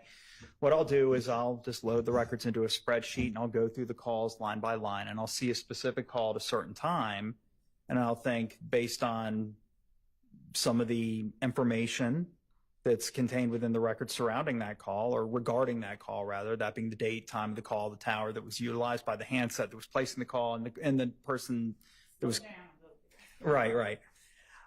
I'll be curious, let's say, regarding the other person that was a party to that call. And I'll think, you know what, this call was placed by this person like 1 minute after the homicide. I don't know who this person is. I need to find out who that person is.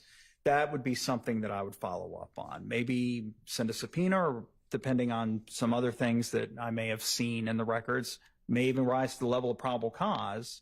So I draft a search warrant to get the tower logs related to that other number, something like that. Would you tell the jury whether or not you have any experience collecting or listening to jail recordings? Yes, vast experience. Yes, sir. Pull that microphone down closer to you. I think he's talking about me. Oh, you're talking about, okay, Miss Love, okay. Would you tell the jury, just for Mr. Hart, would you tell the jury what experience you have with jail recordings? Jail recordings are recordings of phone calls placed by inmates at the Fulton County Jail. All calls except for calls made from like contraband cell phones or any other non-regulated phone in the Fulton County Jail are that are placed by inmates, are placed from phones that essentially automatically record the phone calls, and the recordings are automatically stored on a server somewhere. Up until very recently, like May of 2024 to be exact, these phones that were in the Fulton County Jail that the inmates would utilize to make these calls were owned and maintained by a company called Securus, Securus. It's now a new company, the name of which I can't recall. But I have access to these jail calls. When it was on Securus, when they're the company that maintained the recordings and the infrastructure that allowed for the recordings, it was there was a website that I would log into. commandcenter.securustech.net was the uniform resource locator, or URL. I had a login and password, and on logging in, I would be able to search for the jail calls using various search terms, using the search form that was provided to me, and then I could listen to any call that was placed by an inmate from a phone mounted to the wall or through a tablet, and they were all voice over IP calls that were placed. How would you decide, out of all of the calls that existed at the Fulton County Jail or from the Fulton County Jail, in any particular case, where to start looking for calls of interest? Well, that is it. There's a lot that goes into that. Okay. So on a typical murder case, I would start with every inmate. Let me back up a little bit. Every inmate is assigned an account number that they have to enter before they place a call from the Fulton County Jail phone. They then have to follow that account number with a PIN. So they type in their account number, they type in their PIN, and then they place a call from the Fulton County Jail, and it debits money from an account that's been set up so they can place calls, because every call costs money. All right. So what I would do is I would first run a list of all numbers, all phone numbers that the inmate called. I'm going to object based on relevance, based on bolstering. That'll be my objection. Your Honor, one, this witness will be talking about certain steps that he took to further the particular investigation of the case that we're here on, and how he did it and the extent to which he, the steps and the extent to which he went to find certain things are relevant in terms of how exhaustive his efforts were. So it'll allow the jury to gauge. Why don't you just ask him if his efforts were exhaustive? Well, Your Honor, I think it's relevant that the jury understand what he did to narrow down those numbers that he. Okay, well, let's get to that without there being a treatise on all of this. Okay. All right, Mr. Sprinkle, without the treatise, how do we, can you give us a more, or give to the jury, a more condensed version of how you determine what calls you want to look at out of the thousands of calls that exist? Sure. I basically just compile a list of phone numbers that the inmate called, and then I run each phone number individually, and I look at the date and time that the inmate called the numbers, and based on when that call was placed in temporal proximity to something that I deem significant, I listen to that call, and on listening to it, I determine whether or not it was relevant. And when you say you run each call individually, what does that mean with the Securus system? You can search for calls based on phone number only. So you can, in the search field in this form at that website that I said that I log into, you can just type in a phone number and a date range and ask the system to return all calls placed to a certain number by any inmate in the entire facility for a certain time period. Are inmate names always associated with the PIN number, or inmate calls rather, please forgive me. Is a call by an inmate always associated with the PIN number that inmate has been assigned? No, not at all. It's very common for inmates to utilize each other's accounts, rather, to place calls. What about when a person is first booked into the jail? Is there an account or a PIN number associated with that person? No, those calls placed in the booking area, they are not required, nor do they have an account and PIN number to even utilize to make the call. So those calls, they don't need to enter any account information. So the only way you can find calls from the booking area or the lobby area, but for you, you're relevant to your question, the booking area, when the inmates first get there, is to search by the phone number specifically. Okay. Now, do you listen to, when you say that all calls are recorded, do you go and listen to calls between inmates and their attorneys, things that are privileged? No, and ideally the attorney will have registered their number with the system such that the calls aren't recorded at all, but if I ever see... I have a rule. Please go ahead. Yeah, and if I do see calls from attorneys, then I just don't listen to them, and I just disregard those. Okay. You mentioned contraband cell phones. Would you explain when you said that except for contraband cell phones, you try to listen to the calls that are made from the jail? Well, I can't listen to phone calls made from cell phones that have been smuggled into the jail and the inmates are using unlawfully, because those calls are obviously not recorded. Yeah, I mean, they're cell phone calls. Unless there's a wiretap on the phone, I wouldn't be able to listen to those.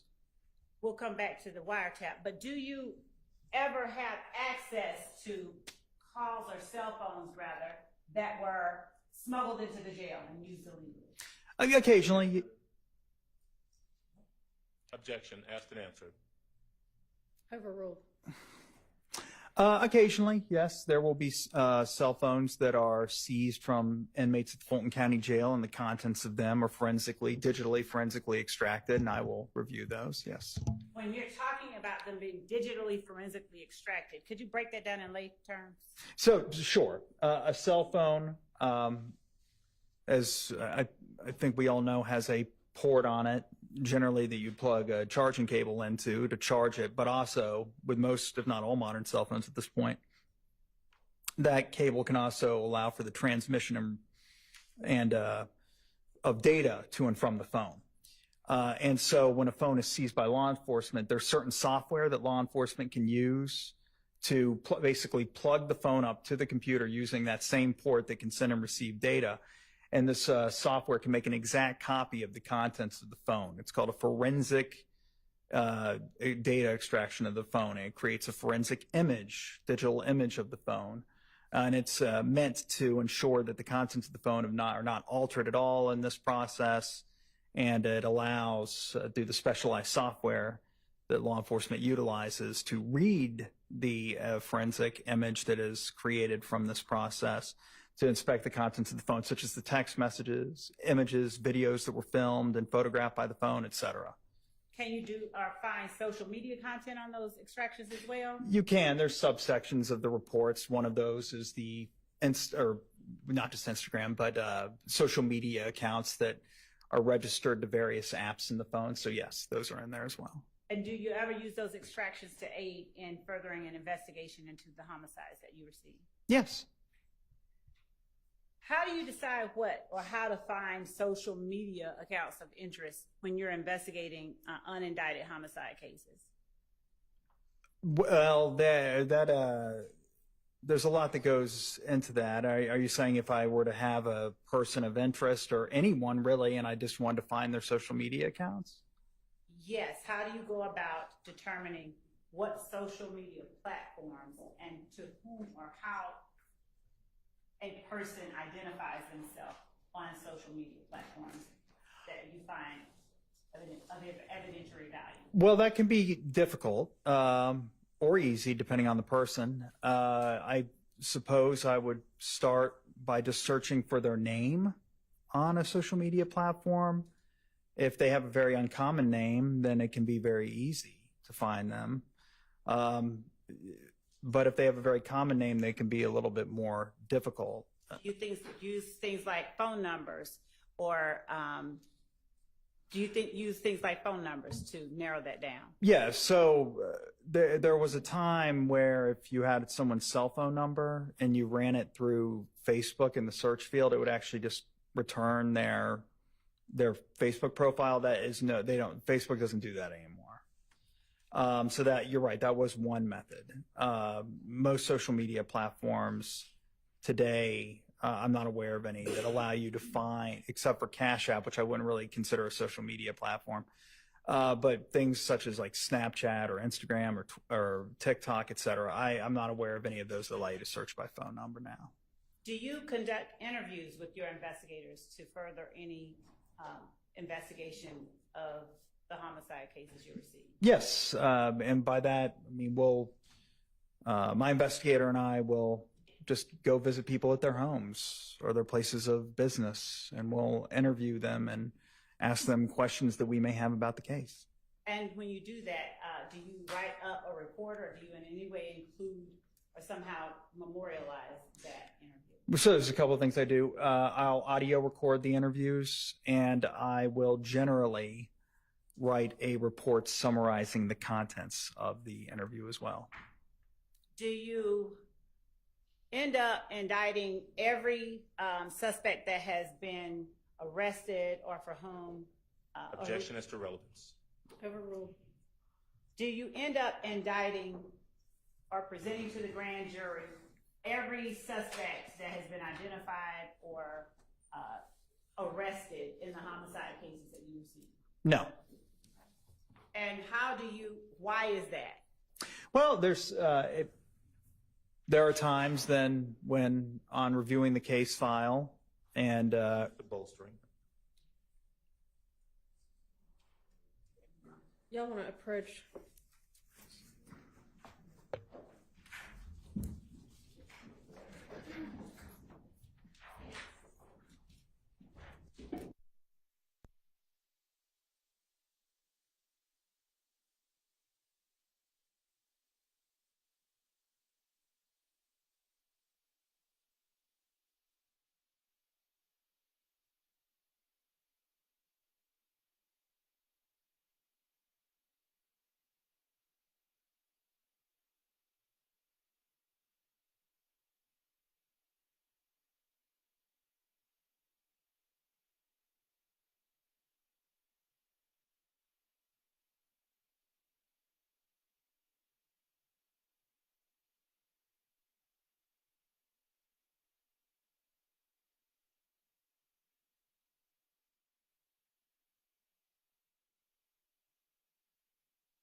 today and see y'all in the morning. Okay? Yeah. Same instructions that y'all have been under for the entire time. 9 o'clock, Your Honor? See them at 9. See y'all early, but we're not quite right.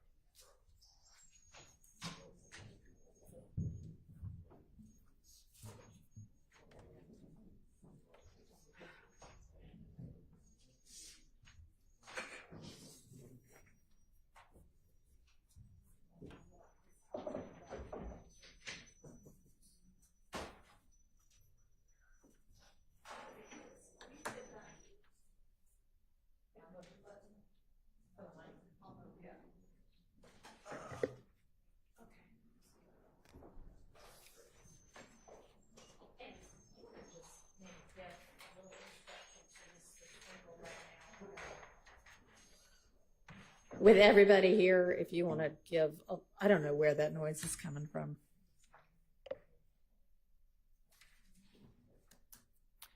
A little instruction to Mr. Sprinkle is to. Okay. Yes, Your Honor. I will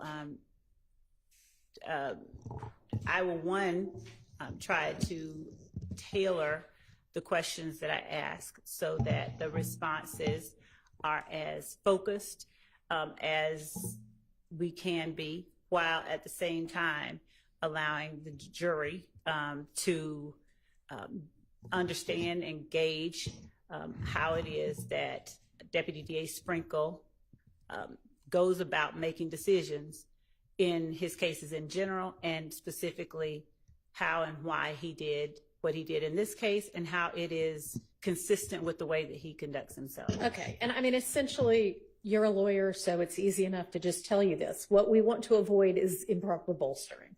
All right, so just keep that in mind as you're testifying. And obviously answer the questions that any attorney asks you, but. And beyond that, with respect to what was discussed at the bench, Your Honor, I'd like the opportunity to. Sure. So we're going to excuse you for the day, Mr. Sprinkle, and 9 o'clock for you. And of course, if we end up with a different witness, then it won't be 9 o'clock for you, but be prepared to be over here ready to testify at 9.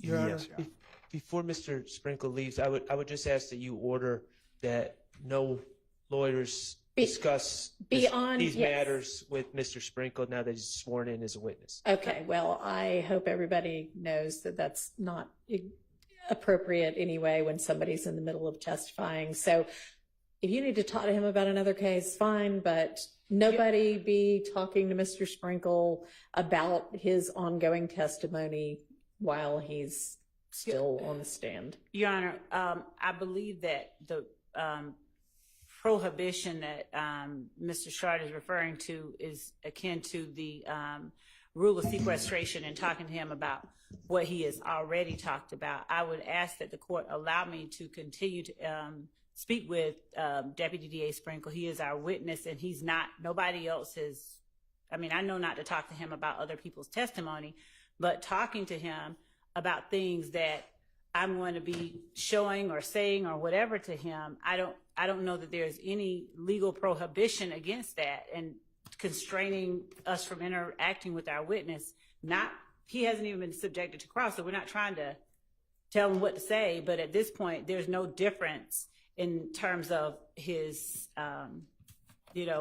anything that could be done improperly than there was before he was sworn. So I would ask that the court allow us, and if anyone else wants to talk to him, allow them to talk to him as well.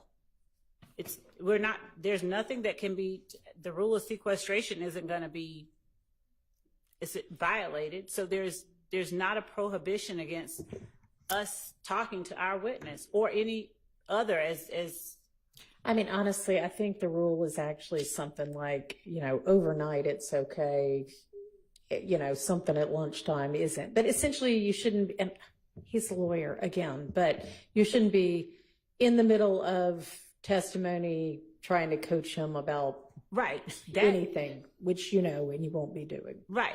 But speaking to him about or asking him about or showing him evidence that we're going to be doing, or we have, like I said, there's nothing that to coach him about it. I've just started on the examination, and I don't have any opposition to anybody speaking to him. I don't know if they've done it or not, but there's nothing improper that could be even done at this point with this witness, just because he has started his testimony. And I would ask that the court allow us to continue to work with and talk with our witness. And I would object to that. He's on the witness stand, he's sworn.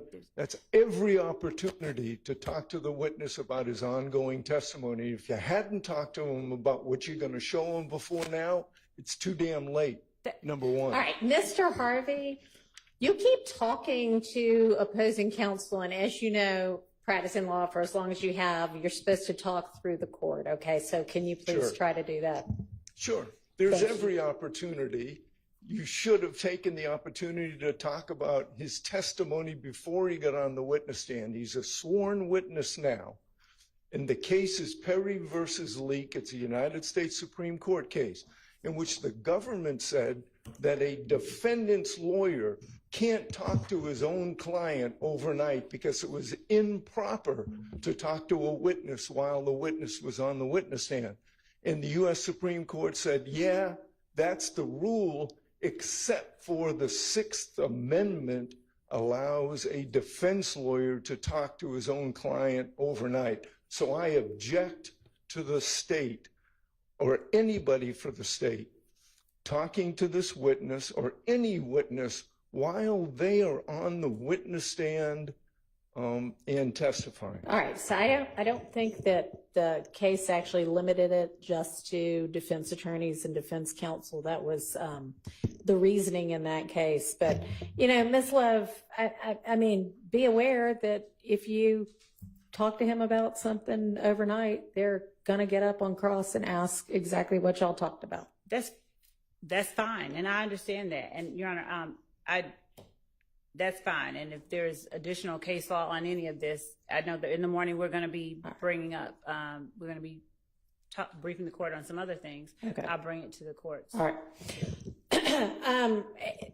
Thank you, Mr. Sprinkle. That actually reminds me, so when Ms. Smith was on the stand, and I may have heard it wrong, but I think that she said that, you know, of course I know this because the trial's been on, you know, live stream. Can everybody please tell or remind anybody that you think might be a witness in this trial to not be watching the live stream before they have testified, to not talk to any witness who has already testified about their testimony, and to not, once they themselves have testified, talk to any other potential witness about what they testified to. Y'all all know that, but not every lay person knows that. So just remind all of your potential witnesses not to be doing that. Your Honor, I just want to point out that we beg, we admonish, all of that. And I've heard people say, you know, it's everywhere. What am I supposed to? I'm like, turn it off. Correct. But, you know. Yeah, no, I know. I'm just saying, to the extent y'all can try to control that, please do. All right. What else do we need to handle tonight? Or can? I can leave. Oh, yes. Yeah, you're out of here. Thank you for the day. And so, Judge, there was one other. Well, I don't think there's anything I can do about it, though. Now, I'm just going to have to check on the status of our witness who's currently at Grady. But, I mean, I think that I'm not going to speak for the doctor, but there may be a point at which we present something else to the court regarding finding out with more certainty about his Y'all are condition. welcome to do that at any time. Okay, thank you. Your Honor? Yes, sir. Can I, and I could email it to everyone as well, but I have a couple of cases I'd like you to consider All so right. we can just start running in the morning. Vega, VEGA versus State. It's 285 Georgia, 32. It's in Division 3. It's a 2009 case. The cases it relies upon are still cited in 2020 3, and it specifically what we're targeting is where the conduct and the motives of the actor are not matters concerning which the truth must be found, i.e. are irrelevant to the issues on trial, then the information, etc., on which he or she acted shall not be admissible. Only in rare instances will the conduct of an investigating officer need to be explained. Otherwise, Hang on just a second. Of course. Sorry, have the deputy going in and out of the jury room, and it looks like some of them are still in there. Go ahead. Only in rare instances will the conduct of an investigating officer need to be explained. Otherwise, it is error to permit an investigating officer to testify under the guise of explaining the officer's conduct to what other persons related to the officer during the investigation.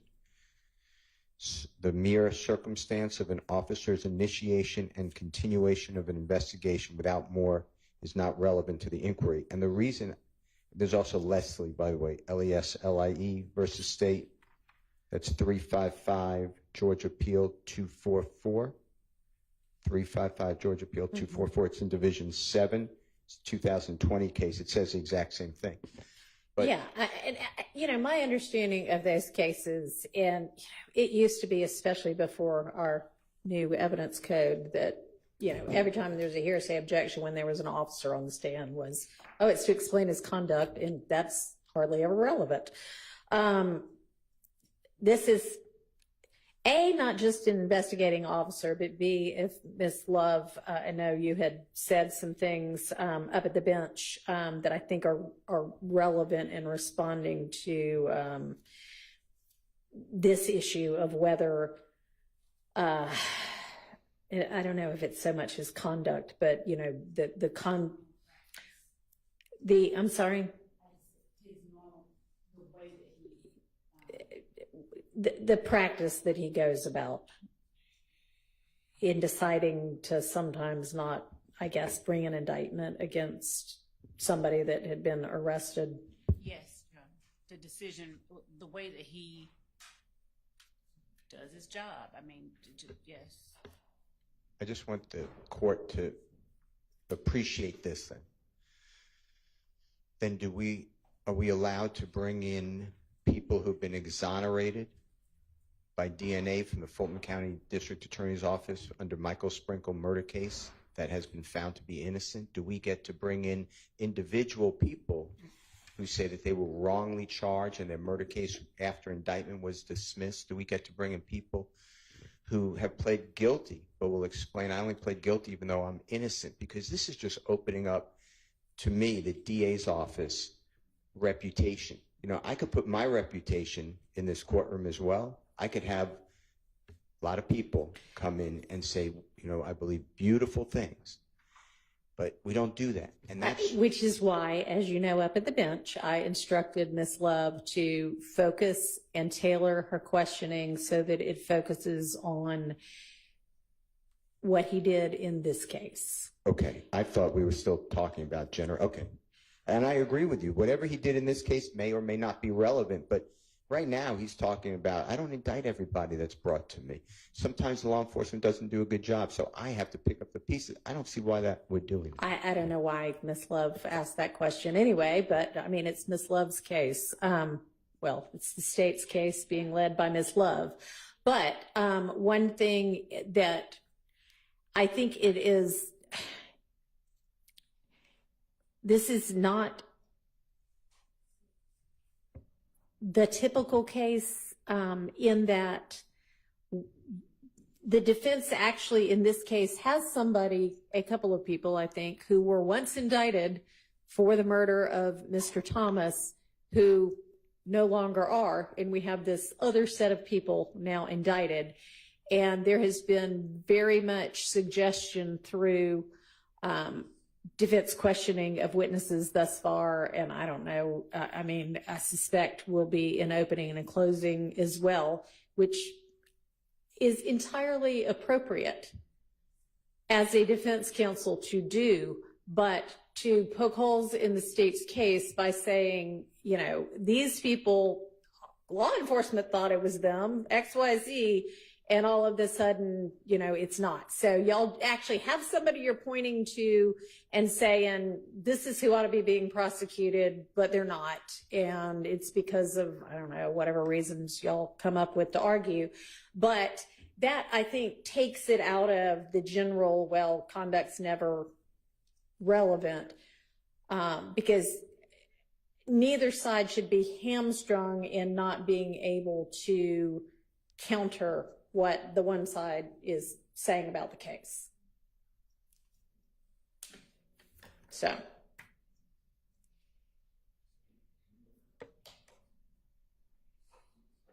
Anything else?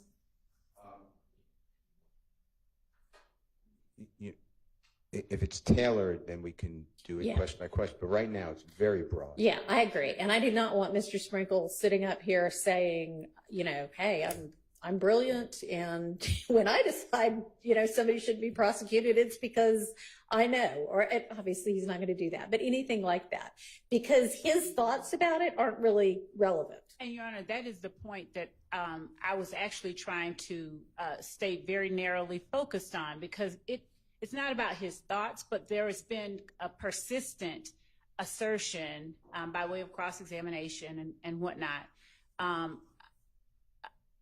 regarding it. I won't say impugning, but it kind of is why certain decisions were made. There have been questions posed that have been stricken, that have amounted to they were just after this person, or you ignored this person. And even when we have witnesses that have testified and, you know, backed up and been given immunity and said certain things, the suggestion has been made that they were given immunity because, you know, the state only wanted to go after X, Y, or Z. And I believe that it is very relevant and important for the jury to be able to gauge what at least was done in this case. And it's not just the decision of the DA's office. This is a person who actually took steps that were of an investigative nature. It is important that they are able to gauge that what has happened here in the context of, and I said it at the bench, what he does with each case. This is not no different. And we did say that we were going to tailor it, and we're going to do exactly as the court allowed, go narrower, and then talk specifically after that, after narrowing it down, you know, generally, is this what you do in each of your cases? So I believe that the court is actually absolutely correct.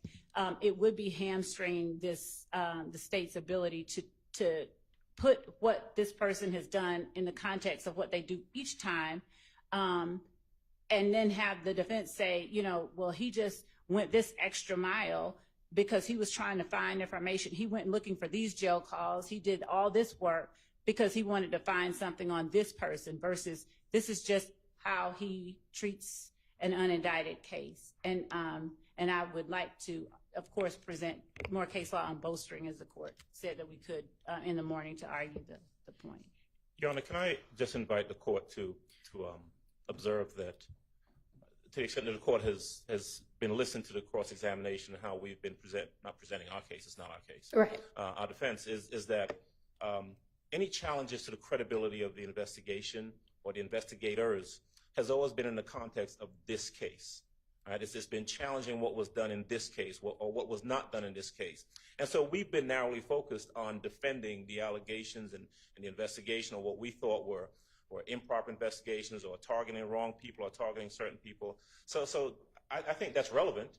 And what Mr. Sprinkle did in investigating this case, assisting the police in this case, sure, that may, like Mr. Steele said, may or may not be relevant. Right?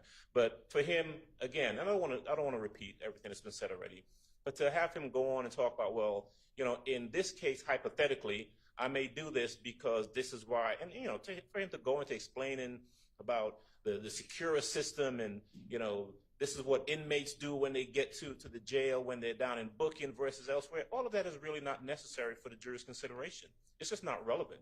And for him to talk about other cases really would be improper bolstering. He's bolstering himself. he's bolstering either the work of the DA's office or investigators, and that's just not proper, unless he's talking about what was done in this case. All right, yes, thank you. I will keep all of that in mind. All right, I will see y'all at, do we even think 8:45 is going to give us enough time? Let's meet at 8:30 in the morning, because I just can't get enough of all of you. All right, see y'all at 8:30. Y'all have a good evening.